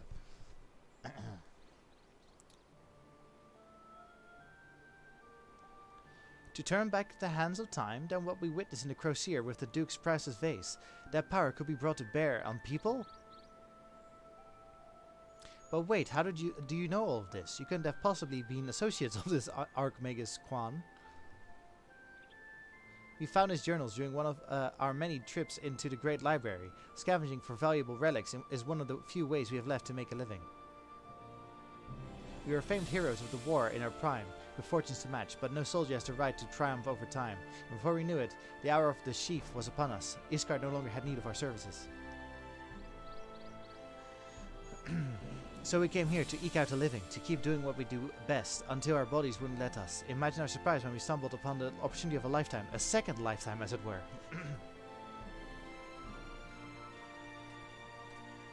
A Mamet with the power to take that which was broken and restore it to its prime state, turn back time with its temporal magics and give us back our misspent youth. Fury, take me. This is also... I don't even know if there's a precedent to determine whether or not this constitutes heresy. We knew where to look, even. With the journals, we determined that the Mamet was somewhere in the Western Highlands, a chance for a second chance. It was within reach, and then we were forced to watch as you imbeciles pulled Vivi from the snow, nearly ruining everything.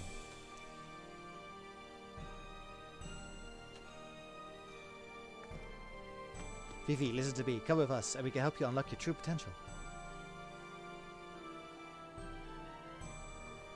Just think what you could accomplish were you to master your magics. Not only could you make us young again, but you may even have the power to restore life to Archmagus Quan. Vivi.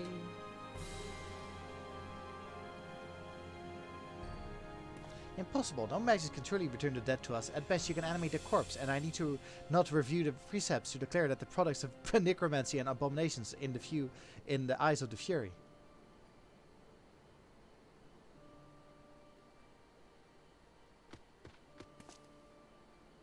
Gigi, wait! What of our adventures? What of our gazebo? You're a Mandeville Mammoth! You have always been so kind to me, Papa Hildy, and I will forever be grateful for that. But Grandpapa Quan made me. He made me, and I miss him. So even if it fails, I have to try.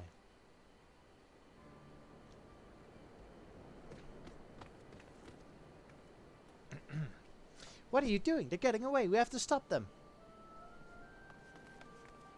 Mayhap we must respect Gigi's decision.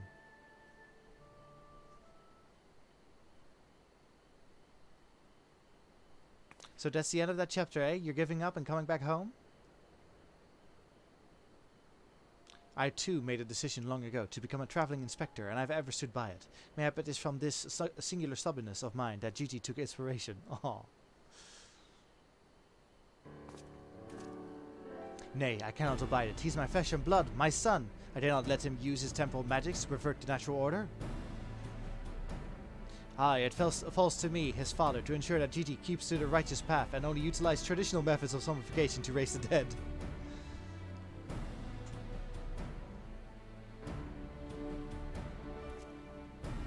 Inquisitor Seer, I must applaud your dedication to your work and cannot thank you enough for all you have done on our behalf. Yet I fear if we continue as we are, Gigi may be driven to rash action. Therefore, I would ask that you suspend your pursuit of the Grand Stairs for a time, that I might be afforded the opportunity to convince my son to return peacefully. Well, seeing as how we can only guess at the full extent of Gigi's power, it might prove dangerous to act aggressively should he choose to use them.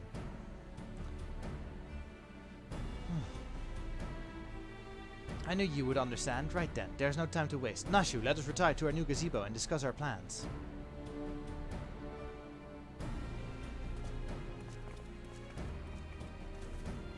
I suppose it'd be a shame if had he given up that easily, though that means I'll have to stick around even longer.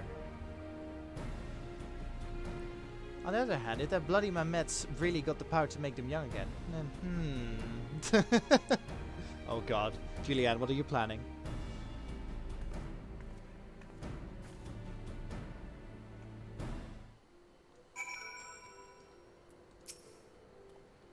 I said I'd suspend my pursuit, and I will, but that doesn't mean I won't continue my investigation to the Mamet and its powers in Isgard.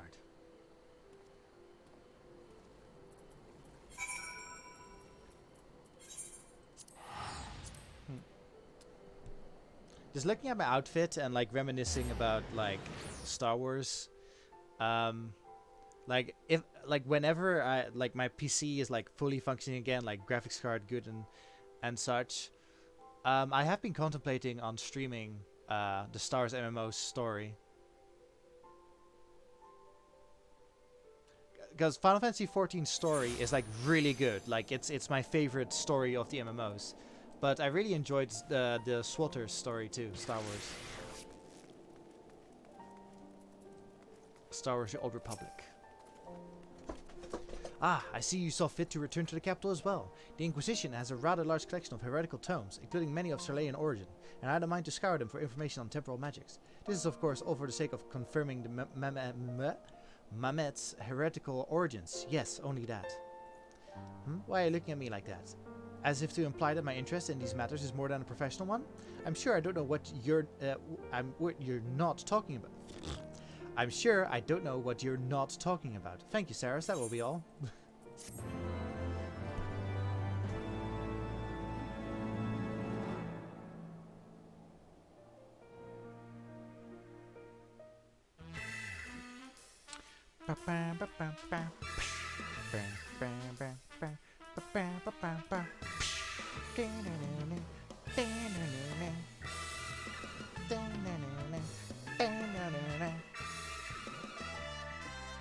I love that the woman shows up too.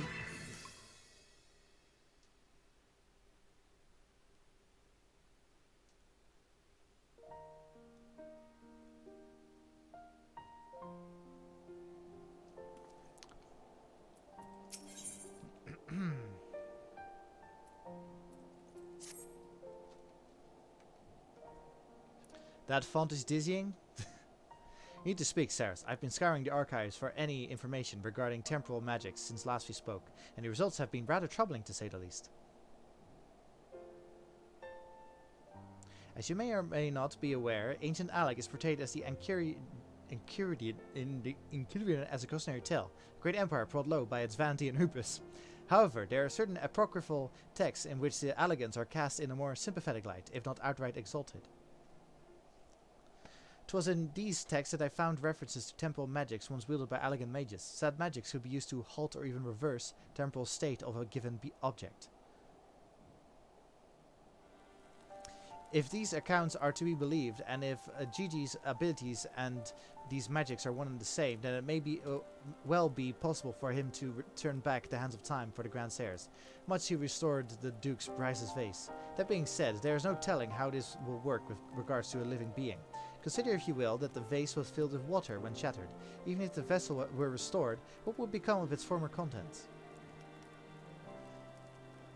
Would it be filled with water as before, the very same, every drop returned, or would it be different water? Or would the water, once spilled, be forever lost? I speak of the soul, my friend, for even if one could use these magics to restore the dead to life, would they be as they were before, with all the same thoughts and memories and feelings? The Grand Sires are convinced that they can regain their lost youth, and mayhap they can, but the dead who have entered in Alone's halls cannot return. They cannot. Yet Gigi is nevertheless resolved to try and resurrect Archmagus Quan.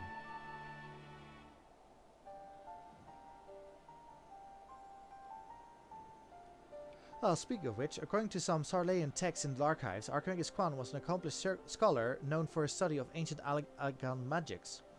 Further evidence that Gigi's abilities are likely derived from ancient traditions, I suppose. More importantly, I learned the location of the Archmagus' former residence.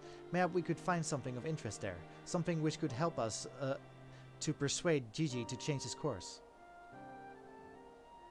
I had a mind to summon Inspector Hildibrand and make the journey there together. Would you be willing to join us?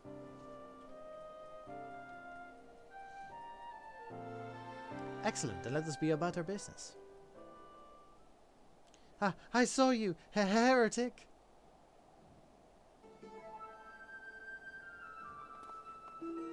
I beg your pardon, are you accusing me of being a heretic? Yes, you, Inquisitor Seer. I saw you sneak into the archives and seek out the forbidden tomes. Saw the mad light in your eyes as you partook of their forbidden knowledge. Oh, for the love of... I did all of that for my investigation. Ha! You admit your crime that you did secretly without permission, in blatant contravention of our rules. Read forbidden tomes. And by virtue of the authority vested in me by the Supreme Sacred Tribunal of Hellenic Inquisitory Doctrine.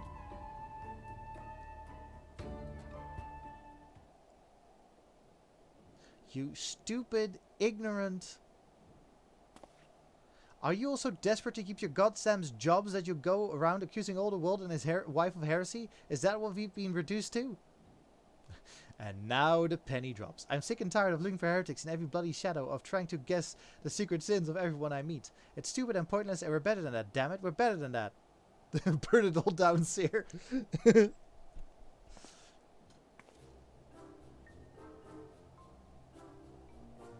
If you will not surrender yourself, then I have no choice but to inform my superiors.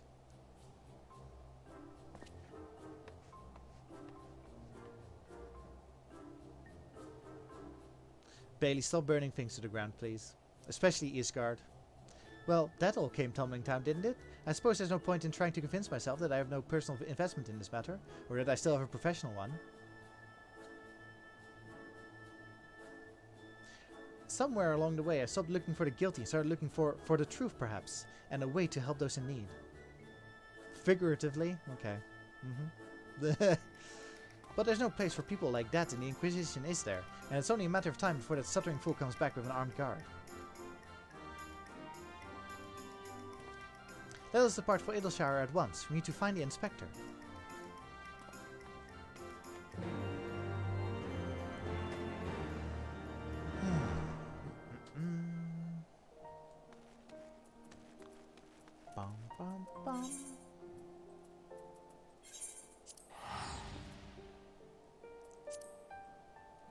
Save bonfire as well. I want to be invited. I'm trying to think if there are bonfires in this game.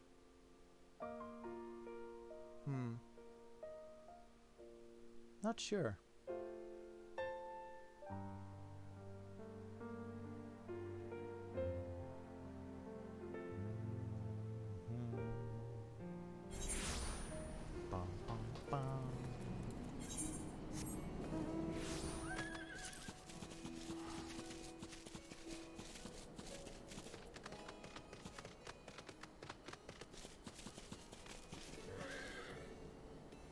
They should have bonfires in Isgard. It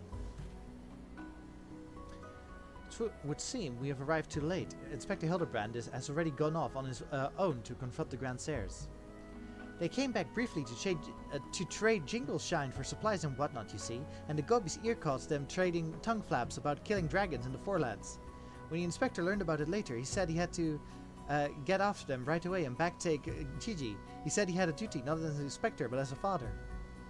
Bugger that, he's got no obligation to a bloody moment, especially one that chose to leave on of its own free will, as I recall.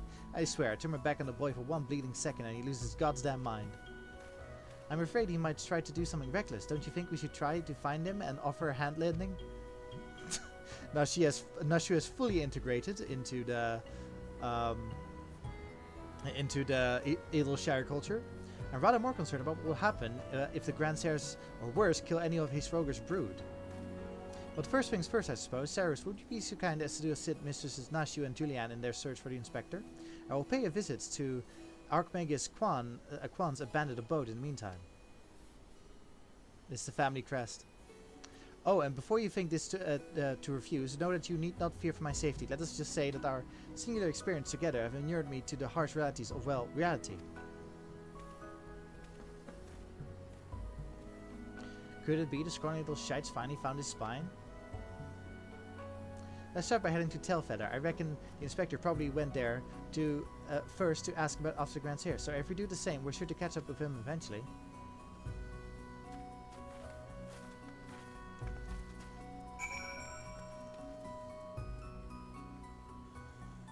So there's Gigi, there's Nashu, there's Hildy.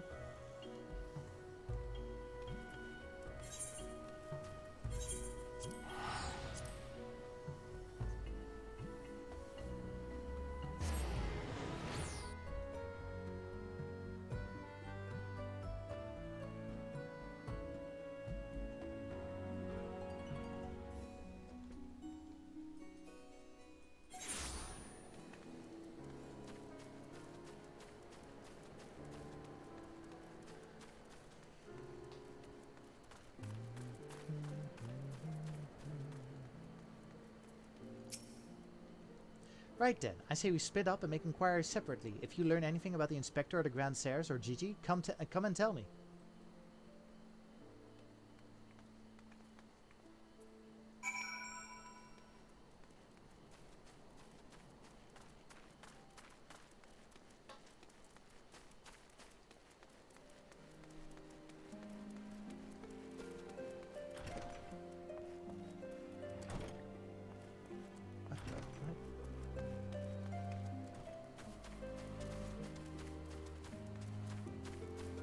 There we go.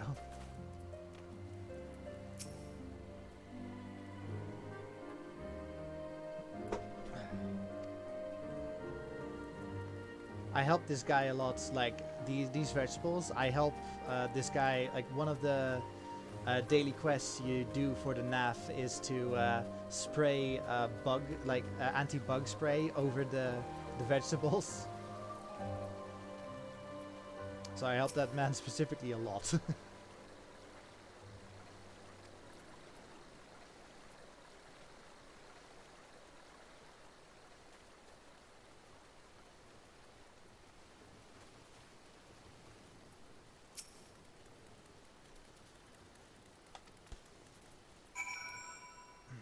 So Annex Shrine.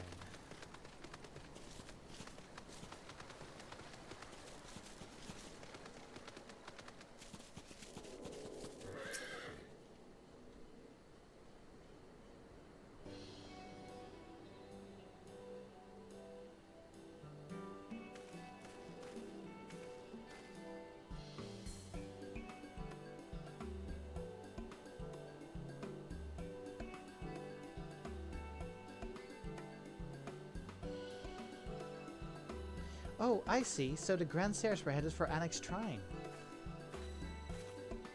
And my dear boy wasn't far behind them either.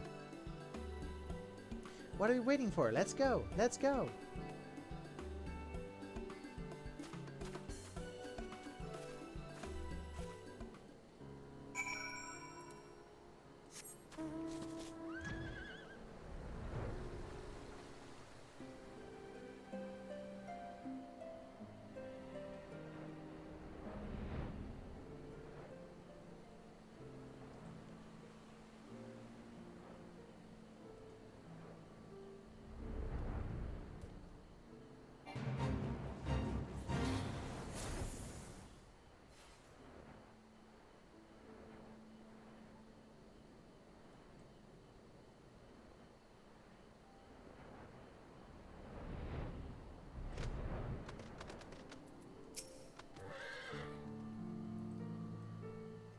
Oh boy. Would you look at that? The inspector sure gave him a what for? That may be, but where'd the other two get to? Not to mention the Mamet. Why don't we pull him out and ask? Though, having said that, it looks easier said than done. Oh, it's silly of me. I'm sure you've got more than enough strength to yank him free. Right, Saras?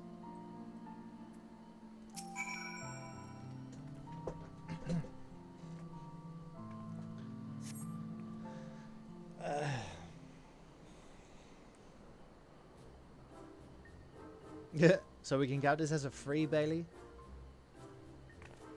Well, I'll be. He's wearing some sort of magic mask. What makes him look just like the inspector? Just like that man of 1,000 faces back in Ul'dah. No, that's Hildibrand, all right. There's no fooling a mother's eyes. I say, what trouble has my beloved son gotten himself into this time?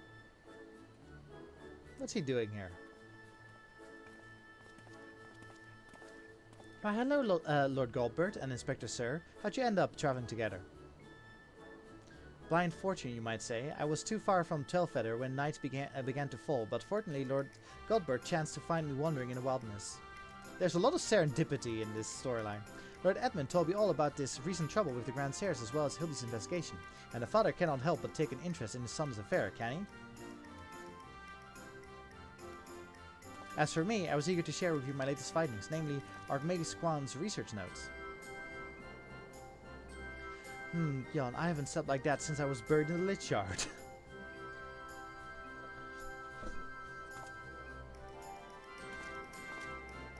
Well, I must confess no small measure of embarrassment to be found in such a state, having been so unceremoniously disposed of by the Grand Serres. But ignominy notwithstanding, I am most grateful for your succor and pleasantly surprised to be reunited with you all. This wouldn't have happened if I had you wait for us instead of, wait, why in the hell are you still wearing that rubbish? An impenetrable disguise is essential when consorting with the criminal elements. Alas, it would seem the Grand Seers have grown more perceptive in their newfound youth. Wait, do you mean they've already regained their youth? What about Gigi? Did you see him? Was he behaving strangely? Now that you mention it, his warm, soulful eyes were rather more pointy than I remember. By the Fury, not pointy. According to Archimedes' Quan's notes, that's a sign Gigi is using too much magic. If he carries on like this, his ether will be expended, and he'll end up not more than an empty husk. This is terrible news. We must catch up to the Grand Seers at once. Do you know where they were headed? All I heard was that they were keen to slay dragons. They were bound for the Churning Mist, a place called Zenith, to kill a great worm named Nidhogg. I already killed Nidhogg. Really? That all happened? Ha! Huh. I meant the other one, Hey Schvalger. Hey Schvalger, Fury, take me. What could they possibly hope to achieve? FYI, just, you know, killed Vengeance Incarnate.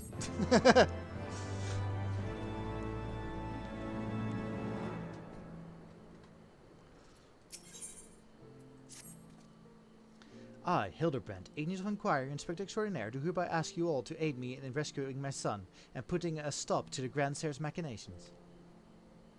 You know, there's really no need for all that. We came because we wanted to help. Ah, I, Nashu, faithful assistant, maker of explosive extraordinaire, do hereby present to you this fresh change of clothes. Capital, I knew I could count on you. Nashu, I shall chains en route. Yeah, I killed Nidhogg. Come, my friends, to Zenith and to Gigi.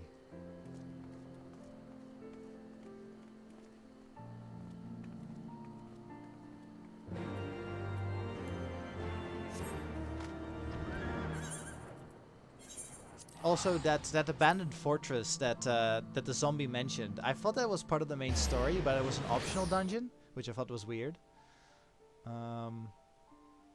But yeah, it being an optional dungeon, like I thought, like, oh yeah, if we do the main story, then I'll show you the dungeon that will later be referred to by the zombie. But nope.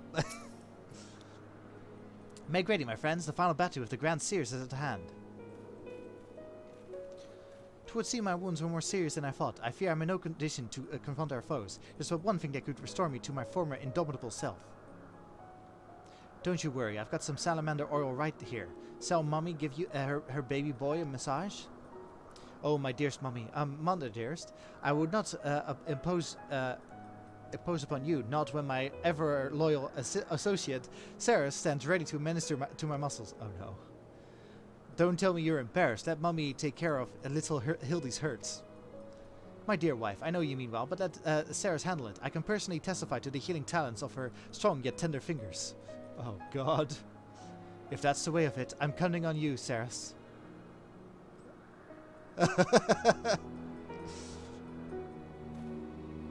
Let us brook no further delay. Come, my friend, coat my body in oil, as you have done many a time before. Don't give your mother weird ideas. What do you hesitate? Have we not done this time and time and again? Oil me up, woman.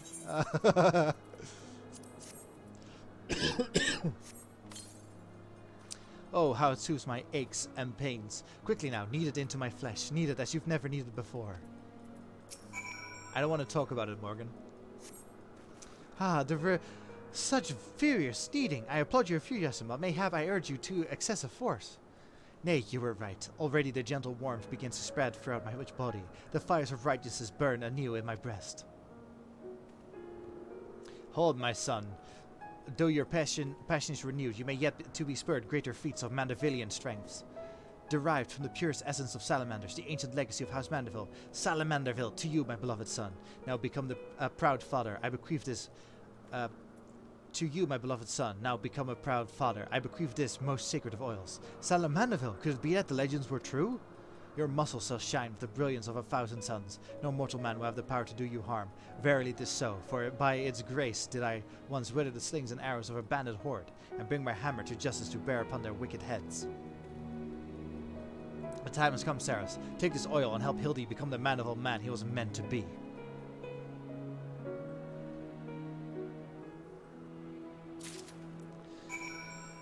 Oh god. I'm ready for my final oiling, Saras. Oh, the sand of Manderville. How it flows into every nook and cranny. Quickly now, lay your hands upon me. Massage me with all your might. Yes, that's the spirit. I can feel it burning and rising.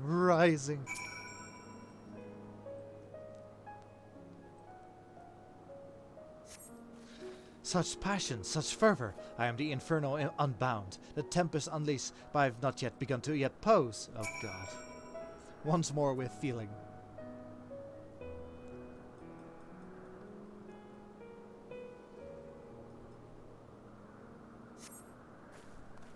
I am a Manderville man! Ha! That Salamanderville is, my word, I have never felt so alive. Such vibrant colors, such intense sounds, such vagrant smells. Mother, Father, Saras, it was your oils and your strong yet tender fingers which opened my eyes to the glory of her creation. I am a gentleman inspector reborn. Onward to Zenith, no matter the laws of nature they pervert or the limits they break. The Grand Saras can do naught to stop me. Oh man.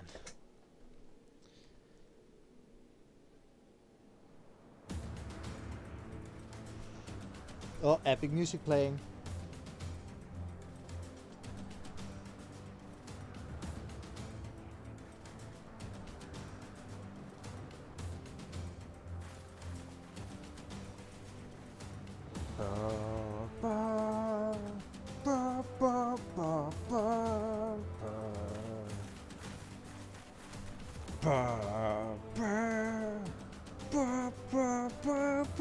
Final showdown time.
Grand Saras, I've come for my son.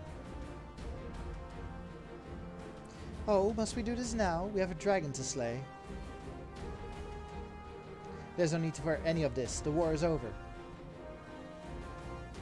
But not for long. The worm's death will give rise to a new era of fire and blood. And we, having consumed his eyes, will use our new powers to win untold glory on the battlefield. Our legends will echo in eternity. You would doom countless innocents for glory? No, I won't allow this. Over my dead body. Far be it from us to deny you then. This is the end for you. The ultimate end.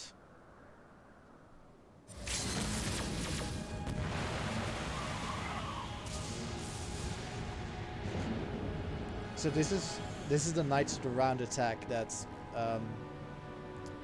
King Ferdinand starts tried to use on us.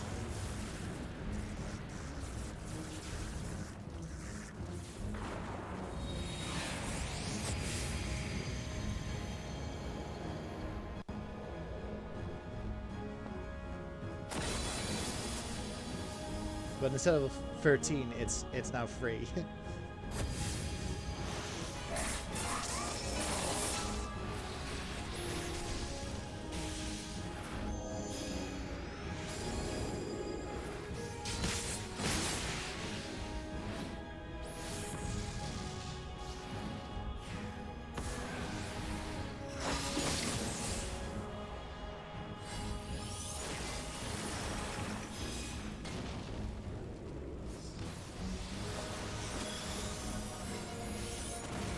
Yeah, good thing he has a magic oil. Oh god. Is he supposed to be King Forden in this scenario?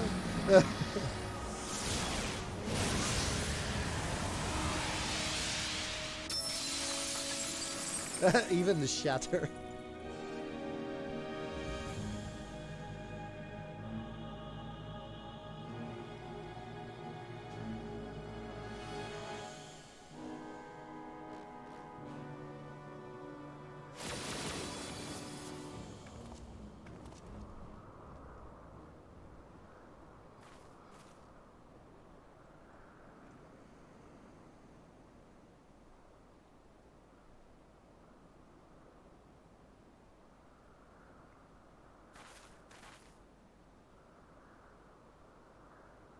Have faith, my love. He is our son.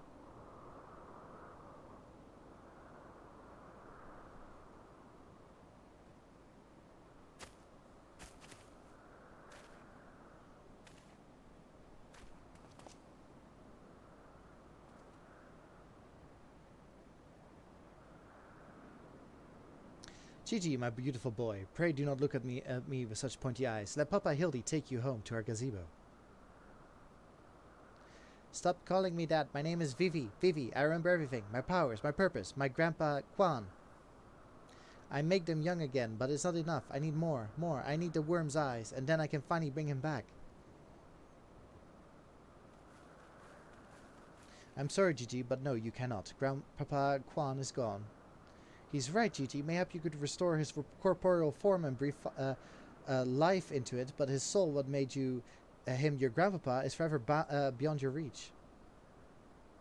That's not true. I can restore anything to its ideal form, the way it should be. Even grandpapa, even you, Papa Hildy.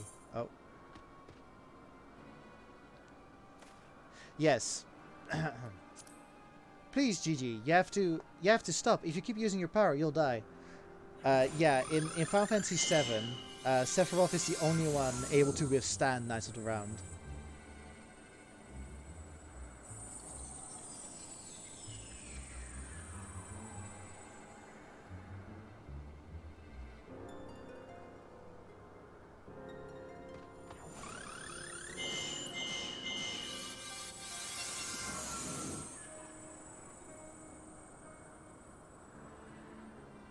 But I was more talking about like gameplay sense.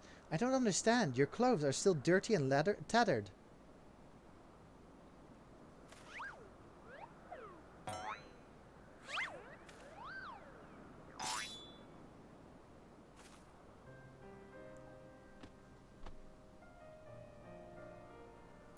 As it should be, Gigi. For my every waking moment is as the gods intended. Every day I live life to the fullest. Every day I enjoy grand adventures. Oh, I get what you're saying now. I found your grandpapa's research notes. What he gave you wasn't the power to make things the way they were. He gave you the power to change the world, to make things the way you yourself believe they should be. That's why your magics have no effect on the Inspector. Because you know in your heart this battered and bruised form of his is in its own way right.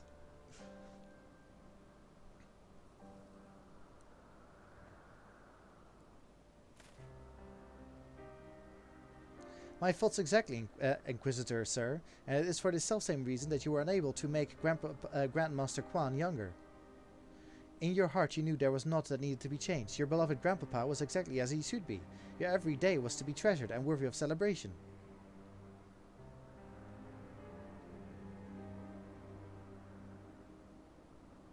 Then what about the Grandsires? Why was I able to make them young again? All you truly knew of them were the stories they told, wondrous tales of daring do by heroes in the prime of their lives. It's no wonder you were able to envision them as such. That's all they ever talked about, when they were young and free and full of fire. At first, Archmagus Quan didn't understand the true nature of your abilities. He struggled to deduce why you could not make him younger as you originally intended. Eventually, he realized that your fond memories of him were preventing you from conceiving of him as anything but an elderly creator, and that the only way to achieve his goal would be to take them from you.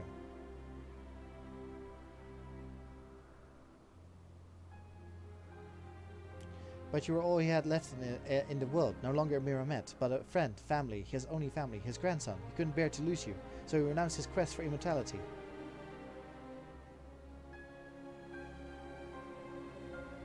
But I still lost my memories in the end. He was afraid of leaving you all alone in the world, afraid that others would attempt to take advantage of you and your magics. So before he died, he decided to take your memories from you after all, to protect you. But despite his best efforts, something remained, something stronger and more powerful and more resilient than anything Archmagus Quan ever dared to dream. You were never broken, Gigi. You were never abandoned. All he wanted was to set you free. Free? Free to do what? Whatever you like, Gigi. Don't you see? That was his final gift to you. A new life, a new story, all your own.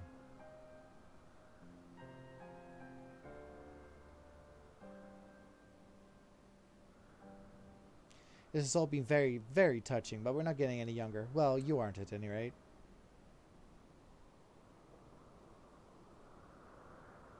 We have suffered your meddling long enough. I intended to use this trap to kill a worm, but since you are all so perfectly positioned...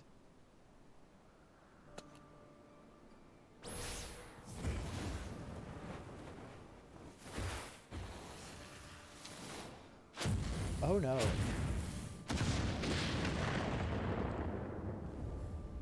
Yeah, that's not gonna piss off a few dragons.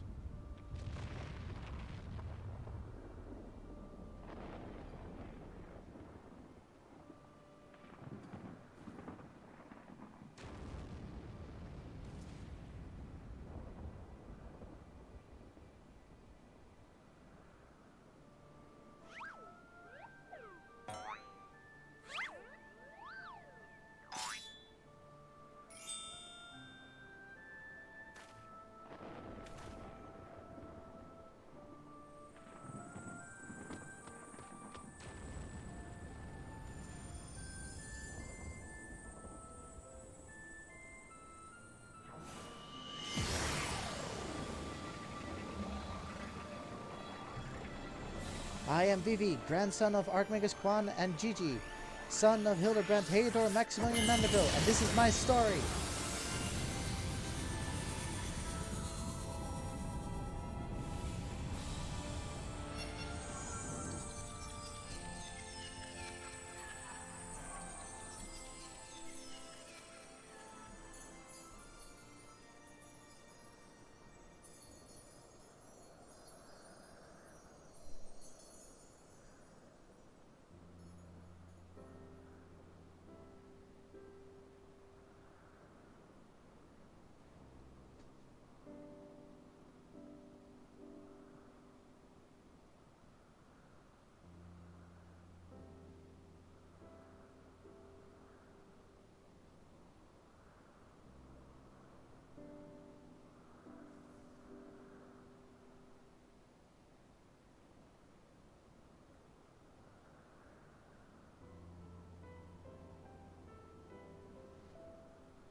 So that's his peak form? Oh god. Oh god.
It's like it never happened. With the loss of his strength, he turned back the hands of time. Not for just the pillars, but for all of us. He made us all as we once were, as we were meant to be. After all that gallivanting about I get bugger all, what about my misspent youth? I was not meant to be this bloody old.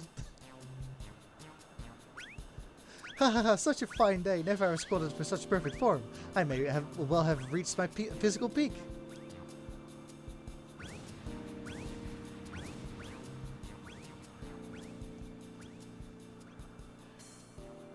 Ha, what rot. Act your age, you daft sod. You look ridiculous, or foolish. You should be grateful. Gigi saw what you have become and gave you a second chance.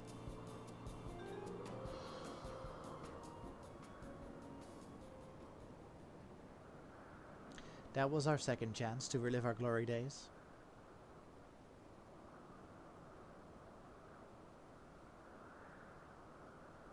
It was rather silly though, wasn't it? Maybe Quan had the right of it. Maybe it's not so bad growing old.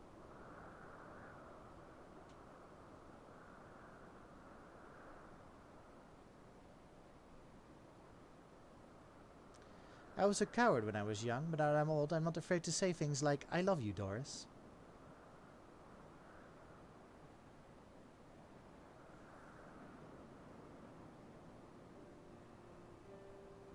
You're a blind bloody fool, Gonspart.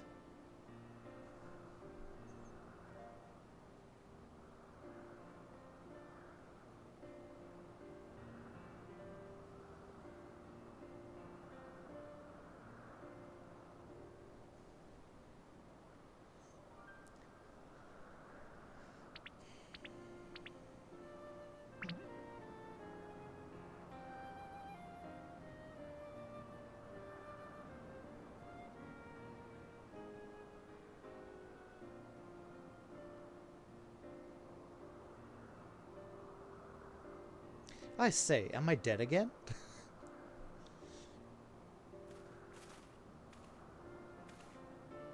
Quite alive, Inspector, along with everyone else, thanks to Gigi. The Grand Stairs are also in our custody.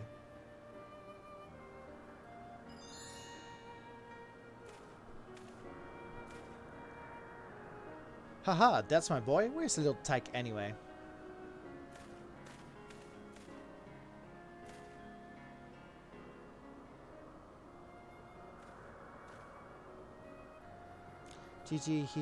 Gigi embarked on a grand new adventure. He's no longer with us.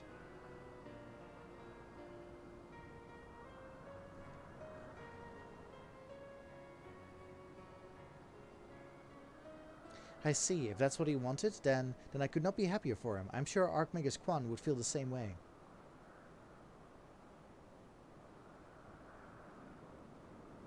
What do we do now, Inspector?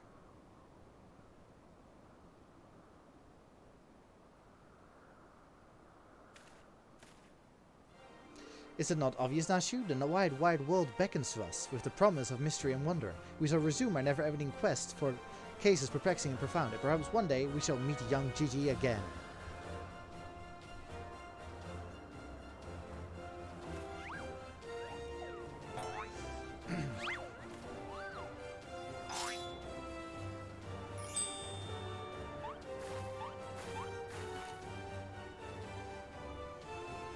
I hate to admit it, but this whole mess got me thinking that maybe it wouldn't be so bad if I really did have a grandson.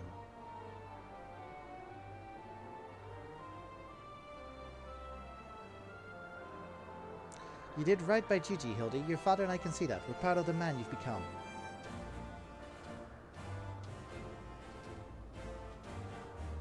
And I am proud of you, Mother, for finally coming to terms with the ephemeral nature of physical beauty and allowing yourself to age gracefully.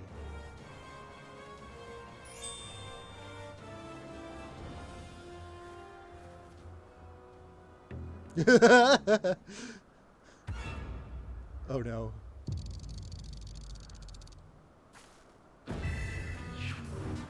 Oh god. Gracefully, was it?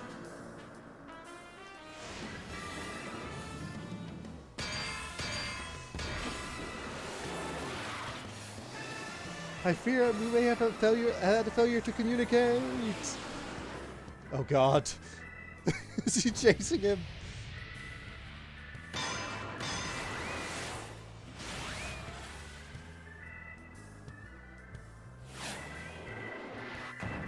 Oh god. There he goes again. Wait for me, Inspector. Wait. Oh god.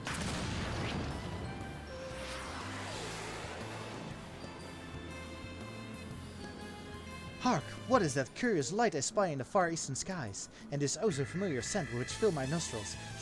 Do I smell a case? Worry not for me, my friends, for whenever the wronged one for succor, I, Hildibrand, shall be there, till we meet again.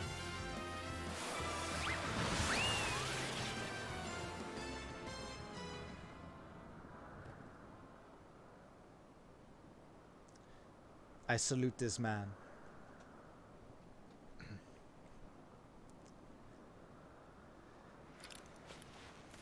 Meanwhile...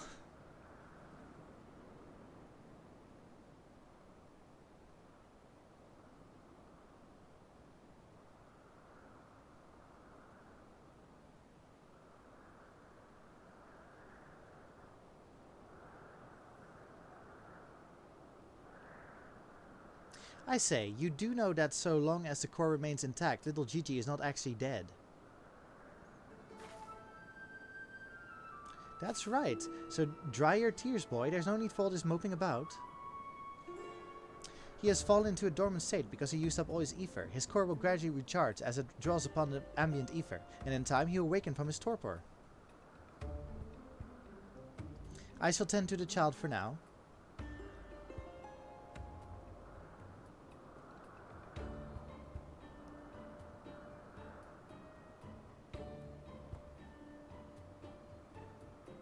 As for these three, I should be glad to take them back to Ishgard in your stead. A most generous offer, my lord, but hardly necessary. After all, it is my duty to bring them to justice. Oh yes, it was my duty. After everything I said to that young inquisitor, I can't go back to Ishgard. He'll toss me in a jail and throw away the key if they don't kill me outright.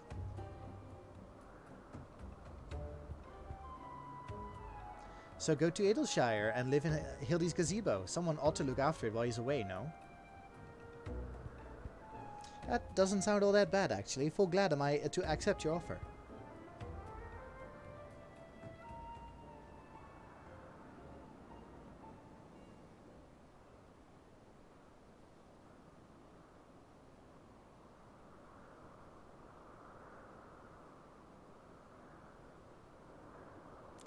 I suppose there's nothing for it but to wait until he comes back. It was the most graceful strike, my love. You haven't lost your touch.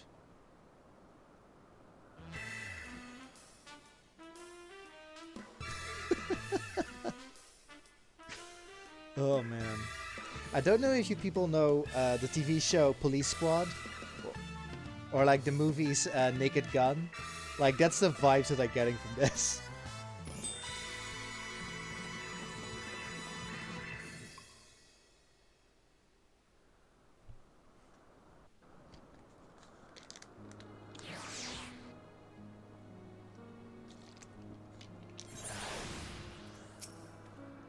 I suppose there's nothing for it but to leave the grand stairs to Lord Goldbert, and for me to see to Inspector Hildibrand's gazebo. I'd like to thank you for everything you've done. If you find yourself in Edelshire, come and see me. There are a few arrangements that I need to make, but I can't imagine it will take that long for me to settle in. Thank you, my friend. Until we meet again.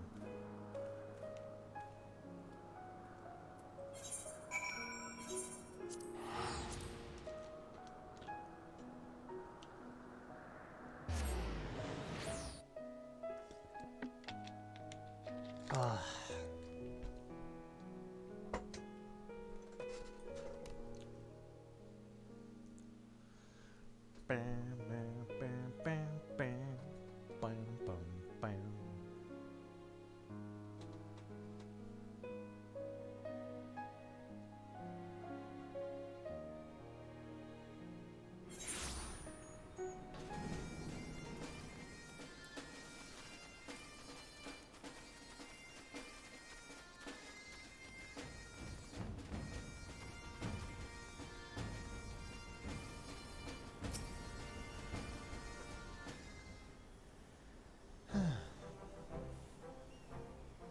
Looking back on the course I've run, it's hard not to think of the man I was and feel ashamed.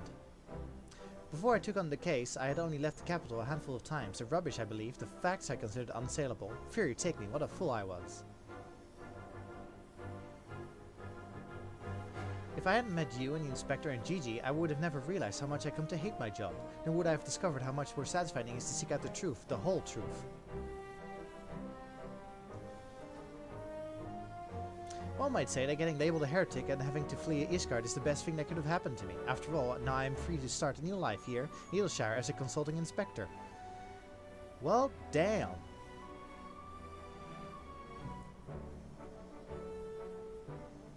Ah, but enough of that. There's someone I would like you to meet.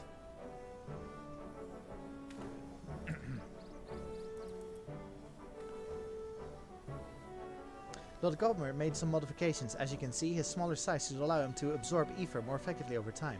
We thought that if we were to travel with you and sharing your grand adventures, that maybe it would hasten his reawakening. We've got a new travel companion, guys.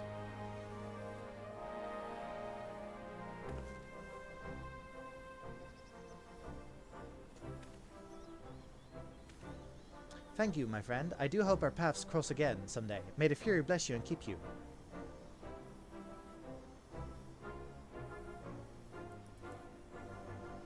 Hello, little guy.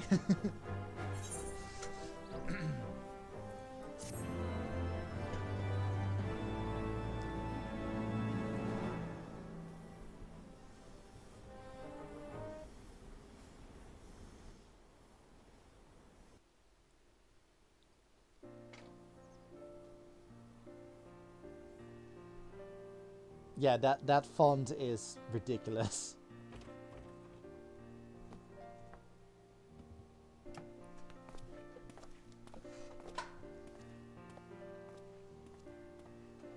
That outfit.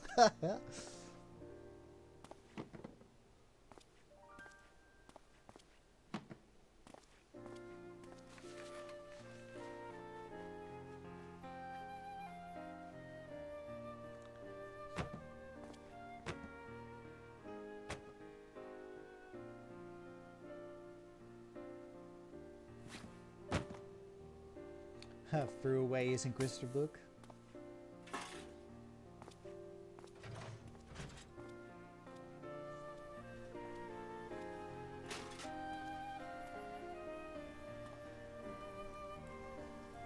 It does look like gibberish. I can faintly see names, but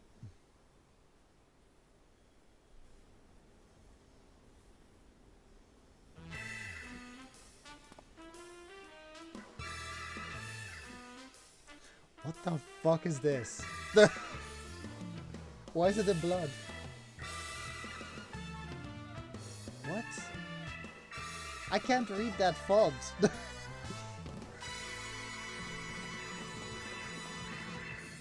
Hildibrand will return? Question mark.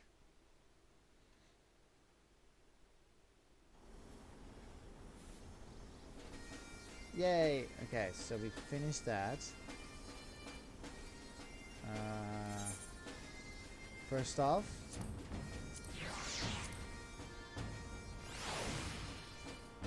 we have our companion Gigi with us. Secondly,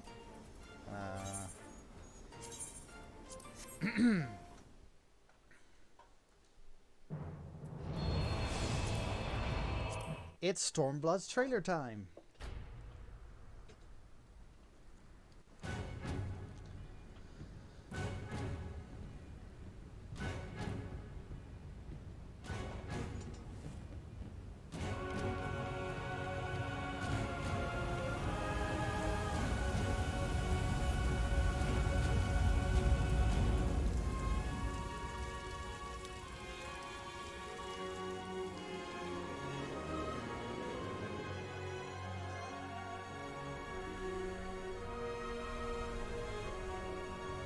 It's me!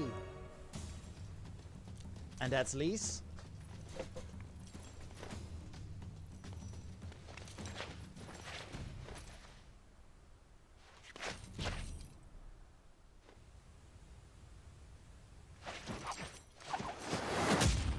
Lise is dancing.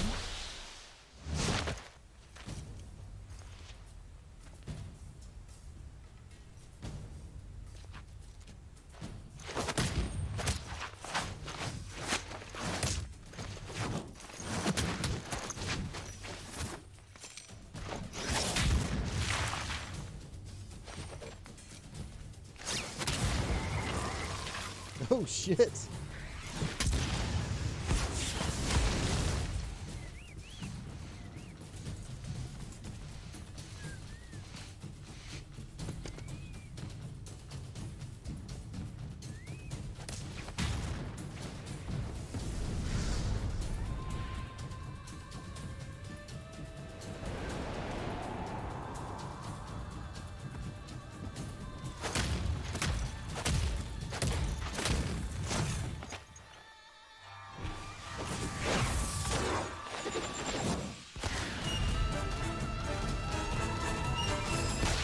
Same daily, and it's also like a holy statue, so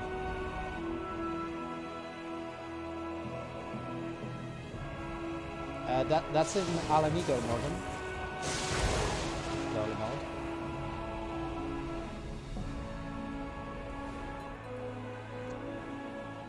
mod. Doma.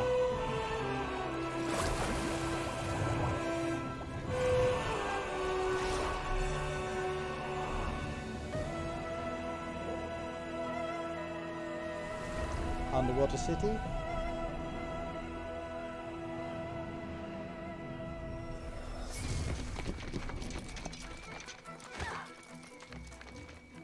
Oh.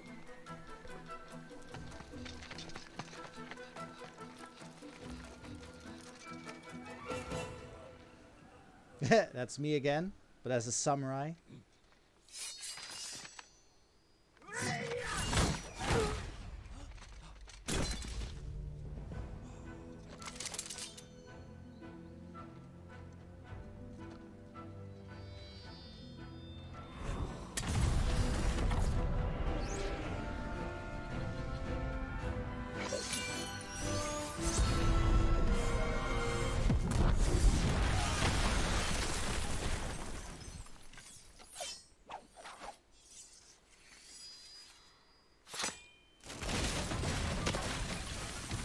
Damn it, Warrior of Light.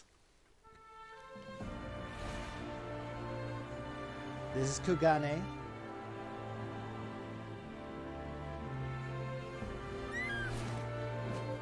Burb.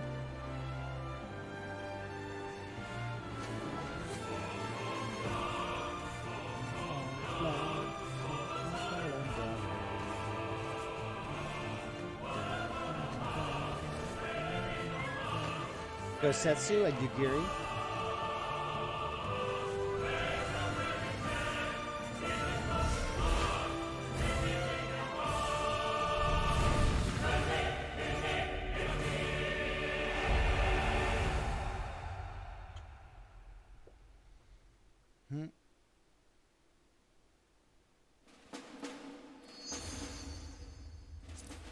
Yeah, Stormblood.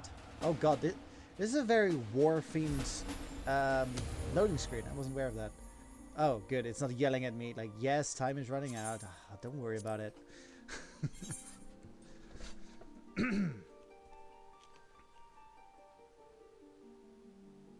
Storm. Oh, yeah, Storm of Blood. It's very warlike, so that it makes sense.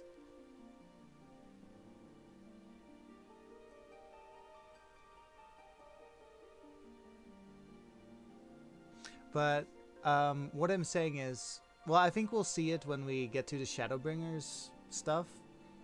But let's say they use the Shadowbringers song in the title screen, but then with Storm of Blood, it's Stormblood, it's like, rah, war sound, ah, we're going to war.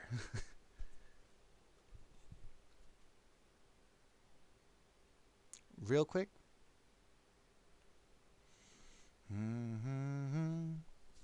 Well, as you notice in the trailer... Oh, hang on. Did I get a message? As you notice in the trailer, we say goodbye to Dragoon, and we're now a monk.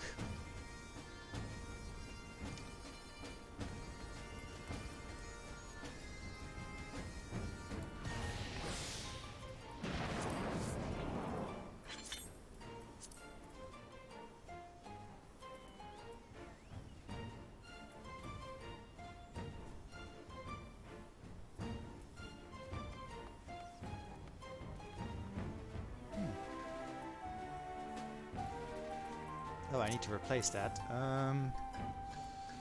Mount.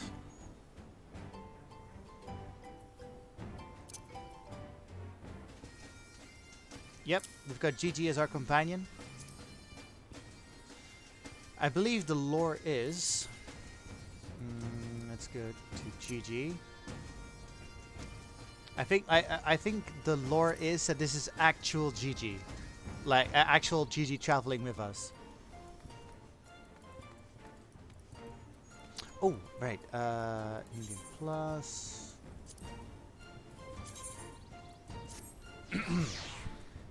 Where do we need to go for this?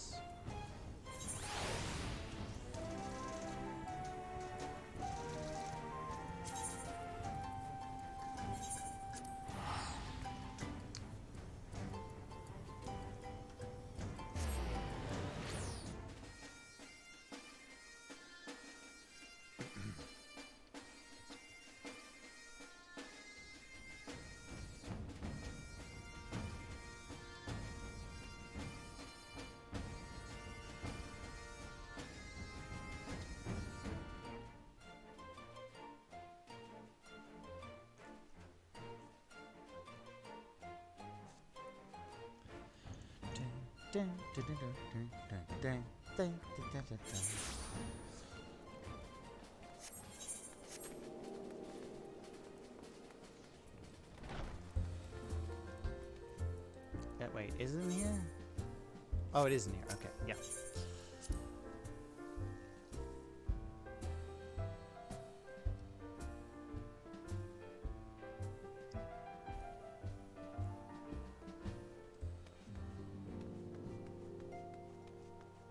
Alphino, Alize.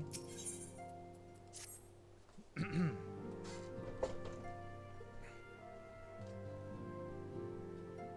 question is, how will the Empire respond to the disappearance of Omega and the Primal? How indeed. By the way, we're back to reality. I didn't see you there. Forgive me. Word from Baelsar's wall is proving long in the coming, and my mind cannot help but stray to grim places.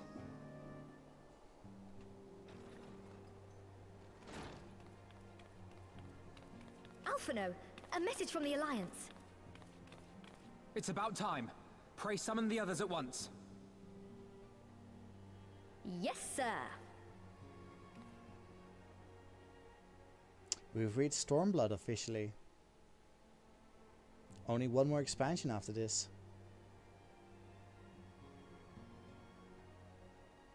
General Uldin reports that his forces have secured the breach in Baelsar's wall.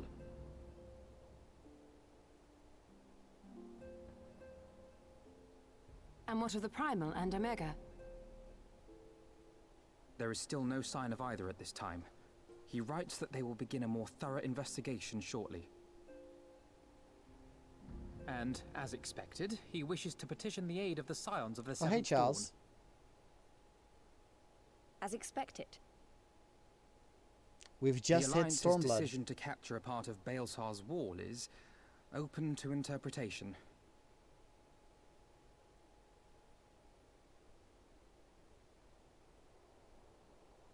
The wall serves to demarcate Imperial territory, Alamigo included, from the rest of Eorzea.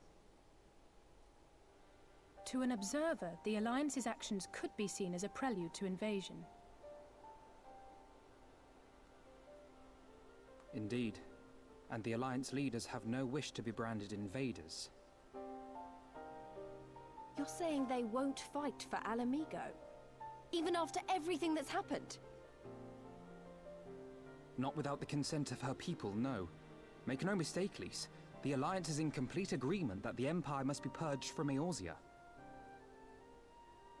However, they will not set foot in Gyr Abania until they have formally secured the consent and cooperation of the Alamigan opposition. Yes, we do, Charles. They would have us act as intermediaries. Precisely. The Scions are uniquely qualified to serve in this capacity. That is to say, Lise's, given her personal connection to the Resistance.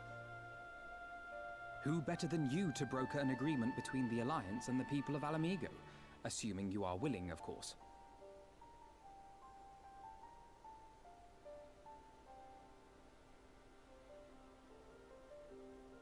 Of course I am. You know I'd like nothing more.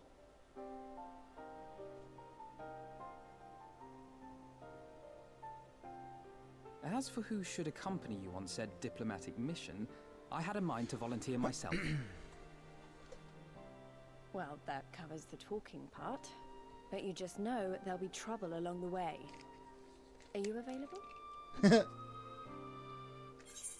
Do I have a choice?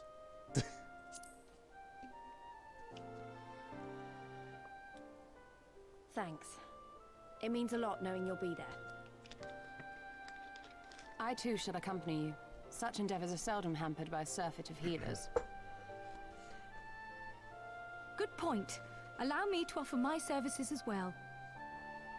Yay. I Multiple have spent healers. quite enough time here of late, so I'll be coming. But we will need someone to keep an eye on things. I trust you have no objections? None, my lady. Gladly shall I continue to serve as caretaker of the Waking Sands, and there keep watch for signs of primal and Ascian activity both. As capable as my learned friend undoubtedly is, there are some troubles that may prove too much for a single scion, on account of which I mean to stay. It is settled then. Let us each see to our preparations.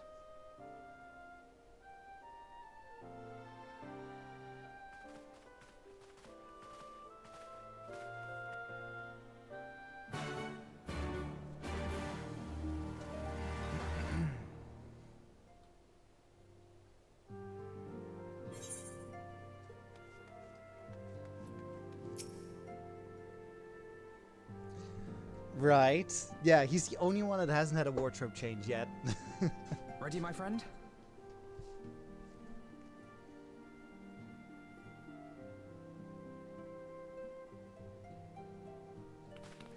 Well then, Tataru, I leave the rising stones in your capable hands.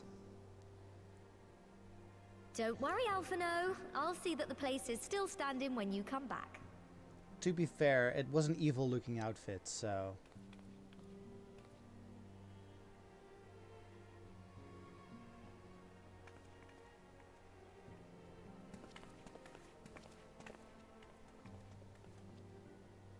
Mistress Y'shtola has unfolded all.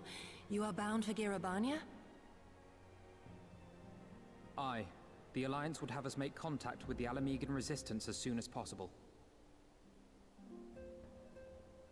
It begins then. As soon it shall in Doma, if the gods are good. 'Tis but a pity it must be now. I am sorry that we shall not be present to fight beside you in the battles to come. You have stood with us countless times, Lady Yugiri. Pray do not apologize. Then let us thank you instead. You and yours stood with us from the first, when we came to this land as refugees in search of sanctuary. I was saying, Charles, that Gosetsu is like Gilgamesh had you not or extended Greg. to us the hand of friendship. We will never forget. This I solemnly swear. Much has changed since first you set foot on these shores. Revenant's Toll stands as a testament to that. I'm sure your people will manage in your absence. Indeed. They have built a new home for themselves and no longer need me to shepherd them. The time has come for Gosetsu and I to return to our master, to our home. I know how you feel. It's time I went home too. Though our battlefields be 1,000 miles apart, our purpose is one. Let all men hearken to the clarion call of freedom, of liberation, from Eorzea to the far east, that they may rise up and cast down the curse of Garlemald. Revolution! Take care, you hear me? When all of this is over, we're going to celebrate, together. Just you wait. I should like that very much. Fare you well.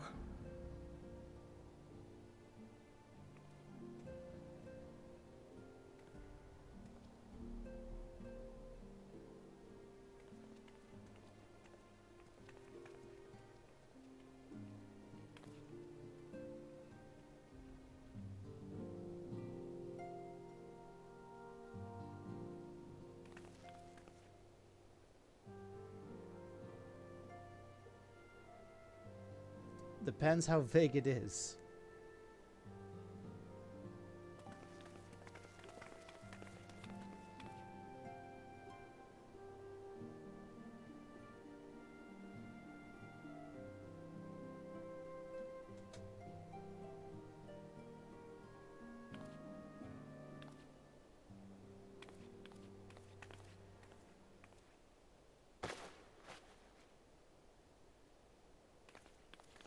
Okay, fair enough.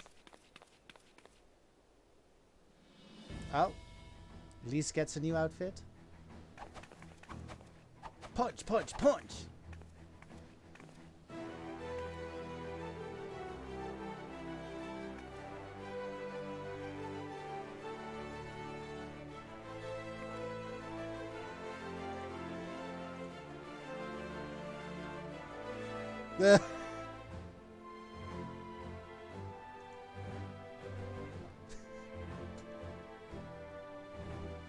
I think I've forgotten what you're referring to, Charles, but now I'm looking forward to it as well.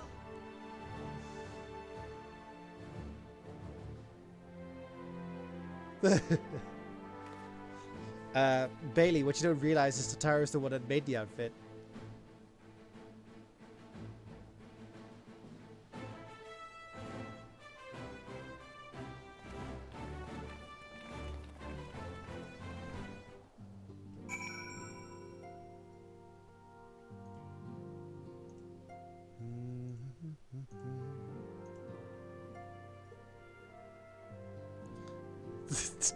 You know, that's a fair opinion to have, Bailey.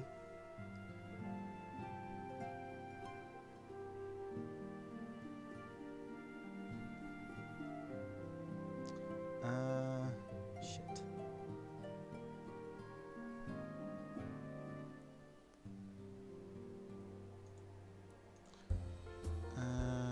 No, it's the wrong one.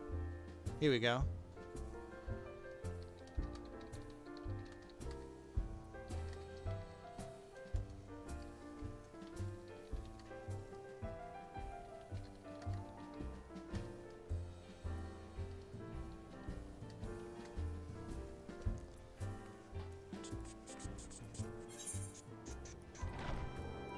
Oh, yeah, we just watched the trailer, Charles.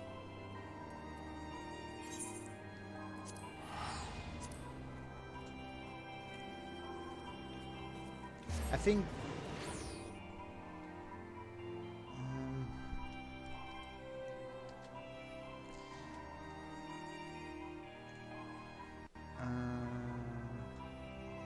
yeah, it's a cool trailer.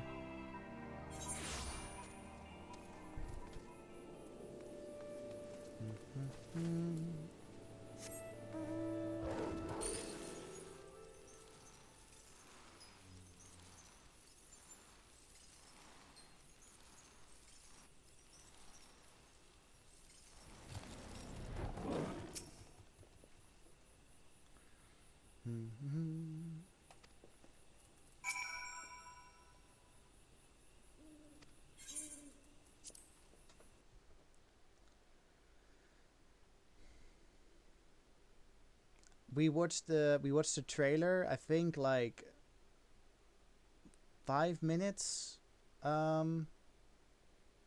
before you arrived.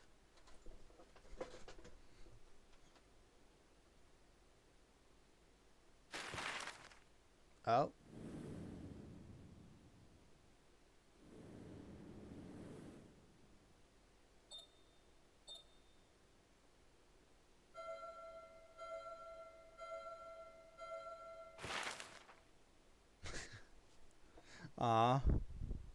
I will say though, I am gonna end stream soon, but like I remember crossing the border. well, I'll show you Stormblood a little bit. Hildibrand once more. Me and my fellow scions. The warrior of light among us. Among Us? Behind us, Baelsar's wall cutting the land in two. Freedom on one side, tyranny on the other.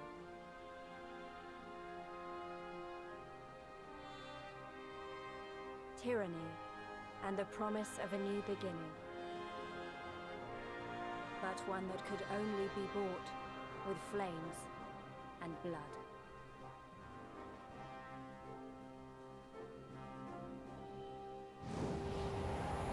Stormblood.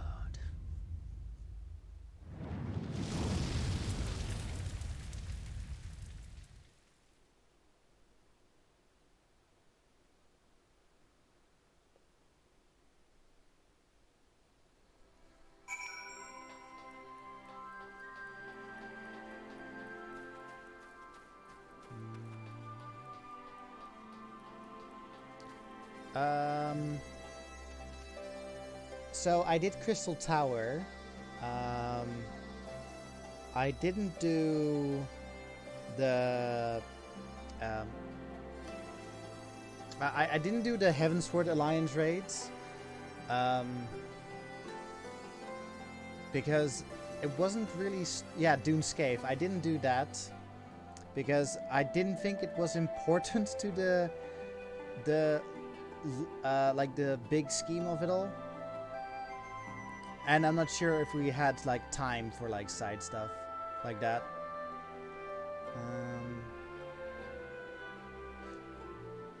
But yeah, I did do the Alexander raid, and I'm planning on doing the Stormblood raids. Like when we finish this, we'll be doing the Stormblood raid.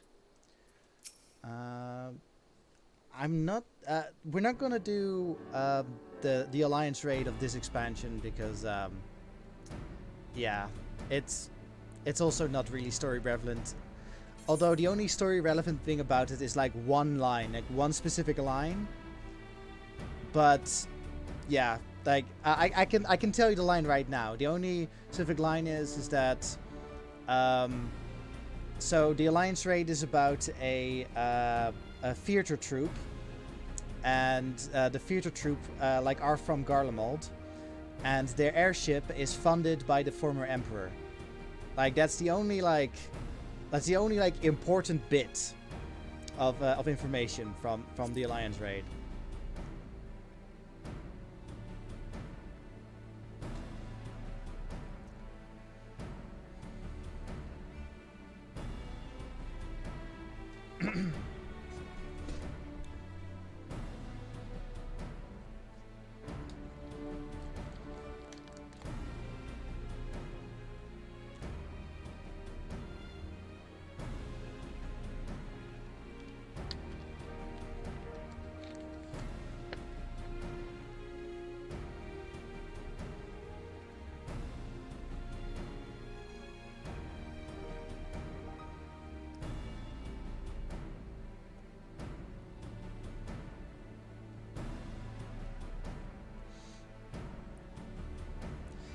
I am glad that Raubon and gang like have decided that yeah, we're here, but we're only gonna do something if the Alamegan resistance wants us to be here. Oh hey Sid.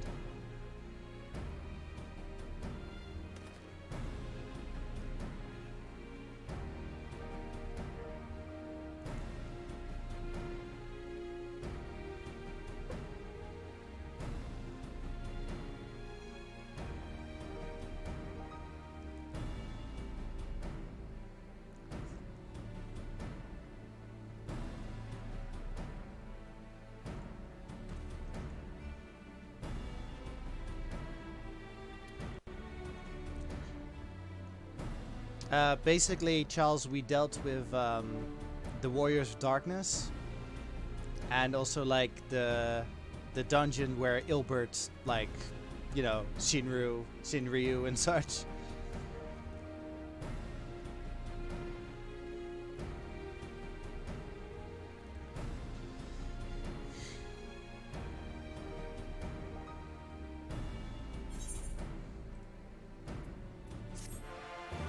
Belsar's Wall, yes. Slappe, as the meme goes.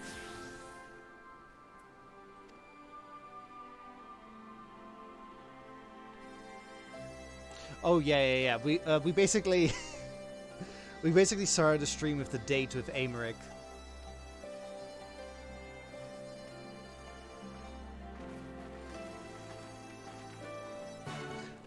Actually, as I said, I'm gonna be ending stream soon, but there was something that I was meaning to ask early on stream. So, so for my birthday tradition, I make the I make the cake. Like we don't buy it. Like I make the cake or the pie. Like do you people have any like suggestions? Like what kind of pie I should make or what kind of cake I should make?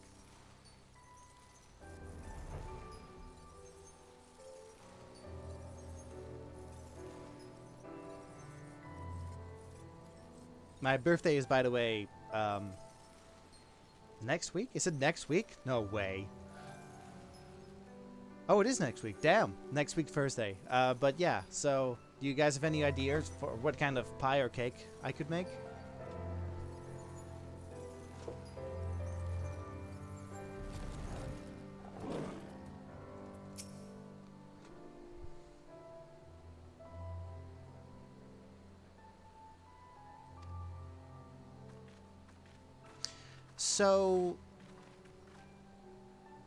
So what I like, so I've been thinking, either I make a pumpkin pie because I made one last year and I thought it was really good. I am a fan of apple pie. What else? I love a good cheesecake. But yeah, something in that vein. I know, Charles.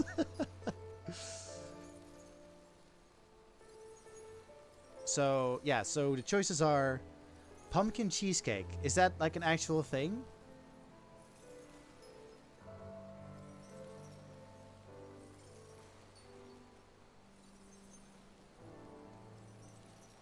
Busk cheesecake. Do I know what that is? Busk cheesecake. Oh, that. Oh, that looks nice. Busk cheesecake. Okay, so pumpkin cheesecake. Oh, wow. There are search results and everything. Oh, okay, pumpkin cheesecake is a strong contender.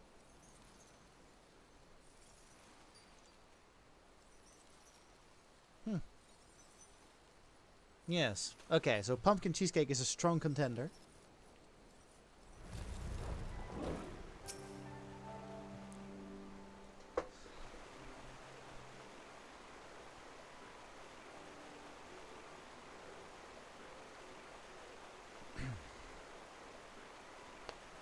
But yeah, last year I made pumpkin pie, like in honor of Thanksgiving, for you guys because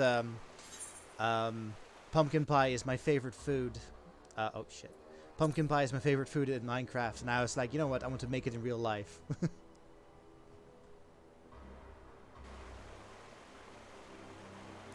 Velodina.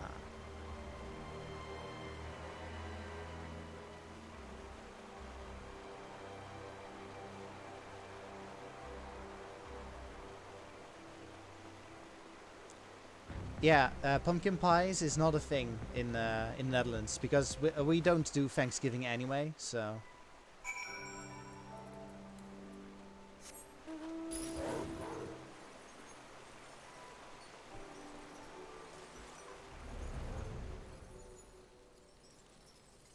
Make it with fresh pumpkin or canned? Probably canned.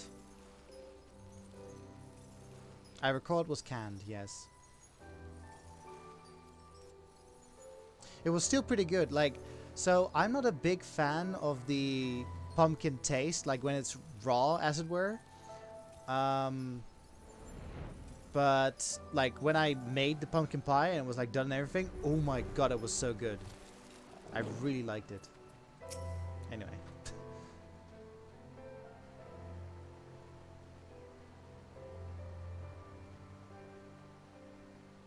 It's the spices, yeah.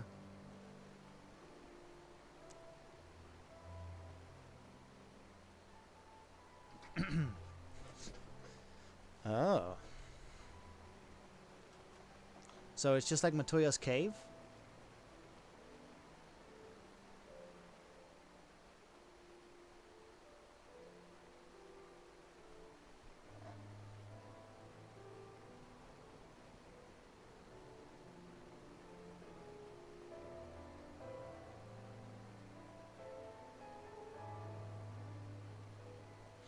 I'm sorry we've distracted ourselves with Pi, but so Lise is taking us to like the Resistance, and we're at a wall that is similar to Matoya's cave, basically. That there's like a glamour over it.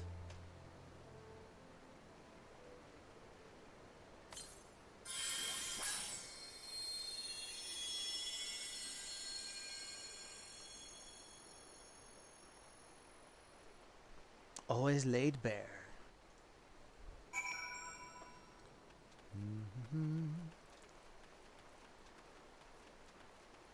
Smoke and mirrors.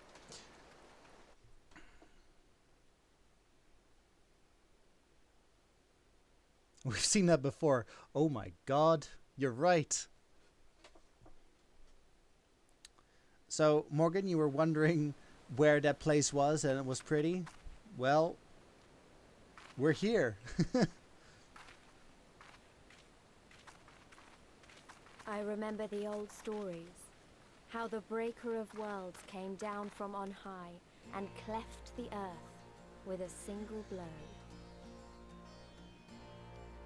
Ralga's Reach, a holy place and a fitting home for the Resistance, for the brave and the true, the loyal sons and daughters of Alamigo. So yeah, it's up here where Lise and the Warrior of Light fight. They were waiting for us there, men and women whose souls still cried out for what was lost, for what could be ours again.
Allow me to welcome you once more to Ralga's Reach, our humble headquarters.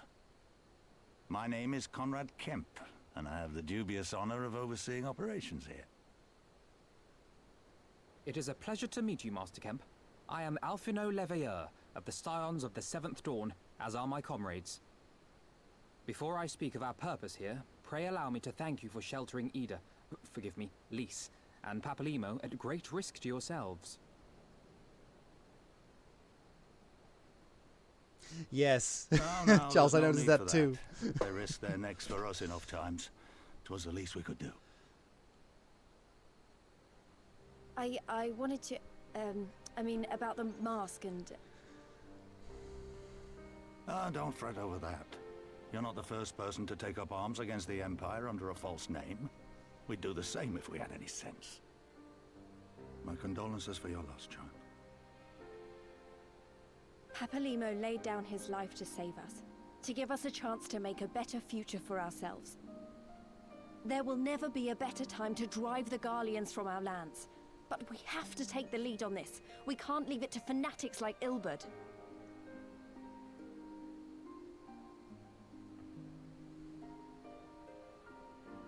Brave More than a Papalino. few of our people were taken in by his promises. Followed him all the way to the wall. Good men and women who never came back. When Monago told us what had happened, how the bastard had made sacrifices of them for his twisted ritual, by Rolgar it filled me with an unholy fury. But what's done is done. Best we can do now is see that it wasn't all in vain.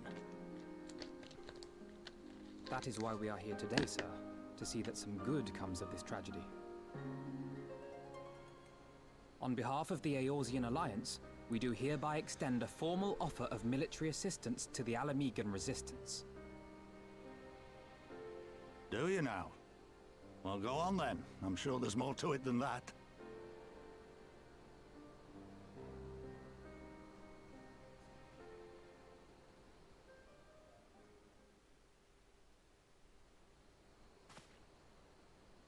So that's the way of it, eh? The Alliance, hoping to avoid a direct confrontation with the superior forces of the Empire, wishes to engage them by proxy with our vastly inferior ones. Well, you put it like that. My comrades and I must confer on your proposal. A moment, if you please. Of course, Master Kemp. Take all the time you require.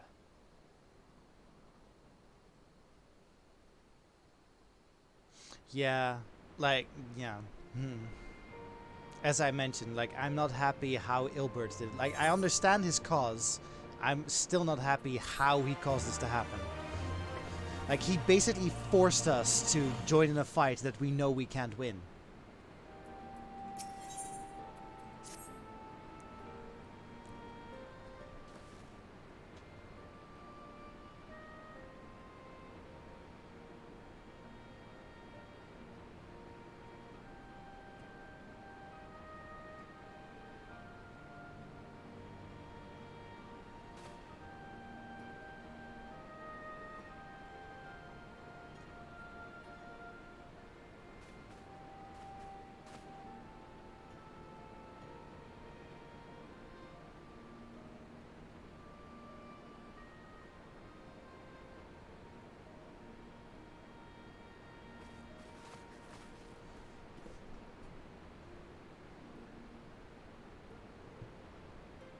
Oh, we're getting a tour of the place. She's still wearing the same weird... I mean, yes, we know she's still wearing the pants, like the gravity-defying pants. But she's still wearing the boots too, and I'm just like the boots is just so... Like, compared to the rest of her outfit, the boots are like so weird.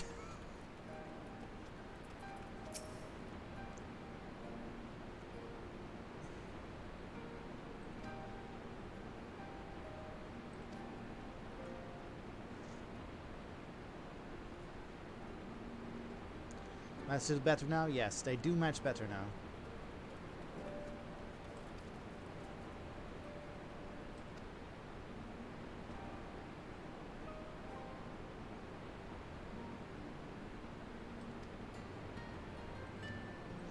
Oh, taking a closer look to the statue.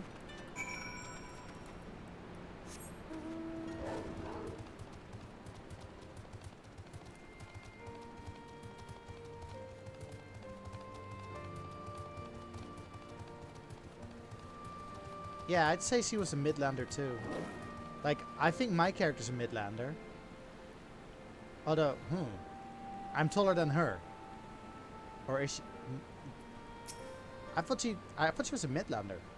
Weird.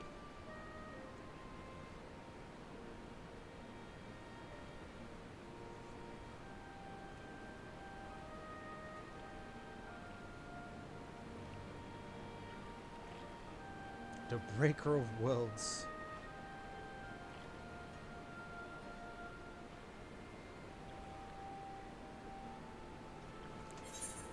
When she said Ida used to tell me I had an out of body experience, I was like, wait, is she talking about herself? Like, but then I remember she's Lise now.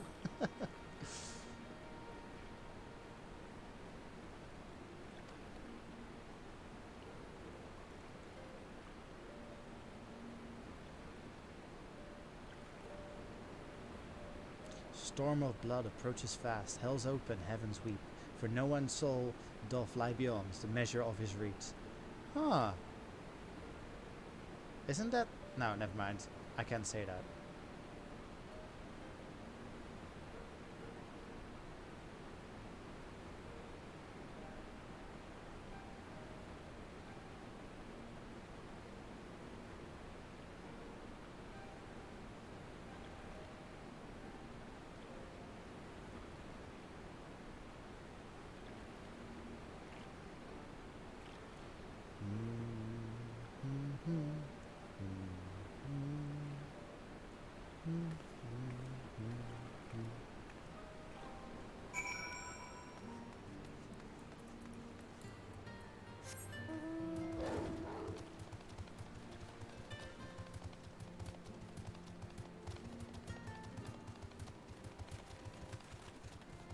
Deafening glare. Imagine that to be your name. Fucking hell.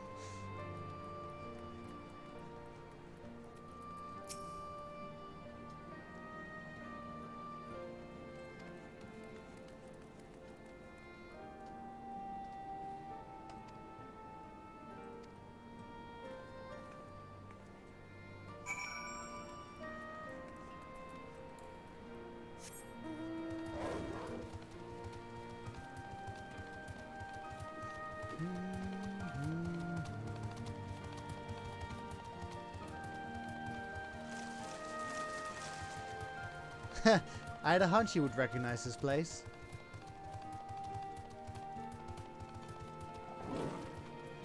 We went here when we were doing the Stormblood raids.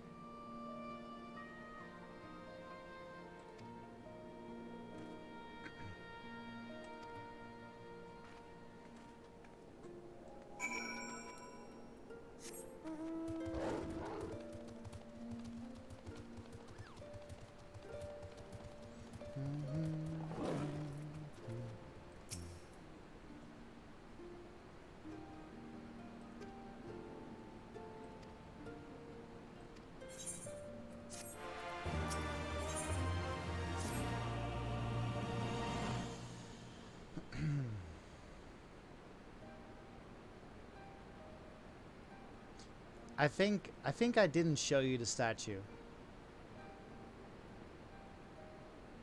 Normal raids, Charles.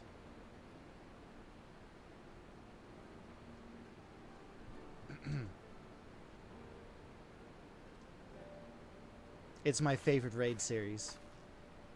The Stormblood ones.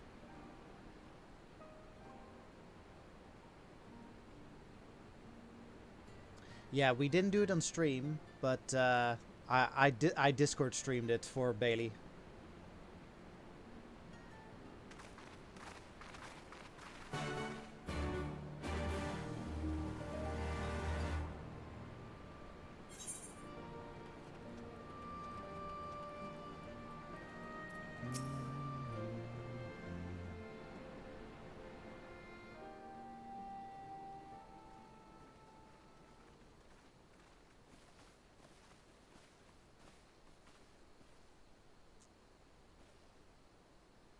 Shadowbringer's normal raid is also pretty cool.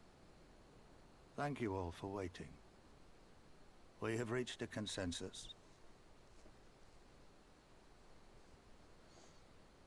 I, Conrad Kemp, do hereby accept the Eorzean Alliance's proposal. You must understand, however, that our cooperation comes with certain caveats. Those caveats being... I take no joy in this, just so you know. Were it within my power, I'd offer you more assistance. But the resistance is far more fragmented than you realize. The men and women in my care belong to but one of many factions.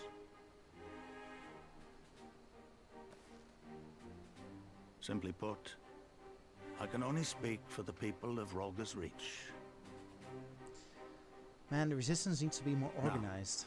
I have every intention of appealing to the others, and I expect many will agree. But it will take time, and I cannot guarantee universal support. Understood. I shall see that the Alliance is under no misapprehensions as to your position. Much obliged. But that's not the whole of it. As you can imagine, the loss of those who cast their lot with the Griffin left us short on numbers. Some of our most trusted veterans died at the wall, and we've had to fill their posts with the young and inexperienced. Frankly, everything's in a right bloody mess. What he's just saying just now, it just makes me so much more angrier towards Ilberd, where it's like, oh yeah, so first we're gonna force the Eorzean Alliance to fight for Alamigo, but I'm gonna have to sacrifice a lot of good people to make this happen. And oh shit, we do not have the men. We do not have the men to sustain like trying to attack or trying to take back Alamigo, and it's just like, oh, oh, we'd be more than happy to help you get back on your feet. If we're going to work together, we'll be doing ourselves a favor. Well, there's no shortage of work to be done, that's for sure. We're in dire need of new blood too.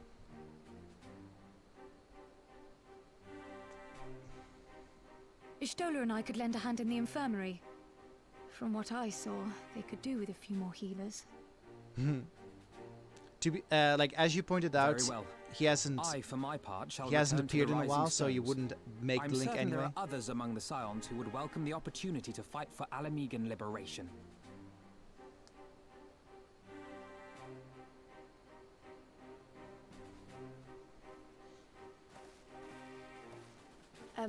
Is there anything else we can do to help? I had something else in mind for you lot. Monargo and Mefred will tell you more.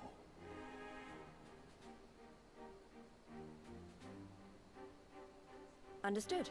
We won't let you down.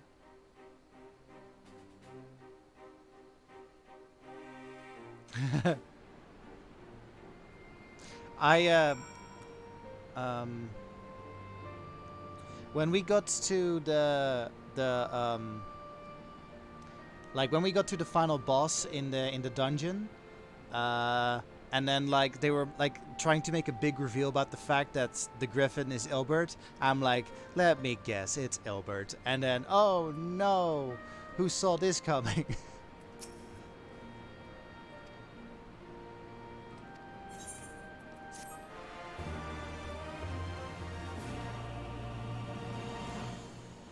Oh, nice. Right, so we've gotten the first part of Stormblood done, or like the beginning. This is where like the story splits off into 2 quest givers, and this is where I'll end stream for today. I will be back tomorrow with more Stormblood. Yeah, and tonight I've got a quiz. Yeah. Well, thank you for watching, and I will see you tomorrow. We are so close to being done, guys.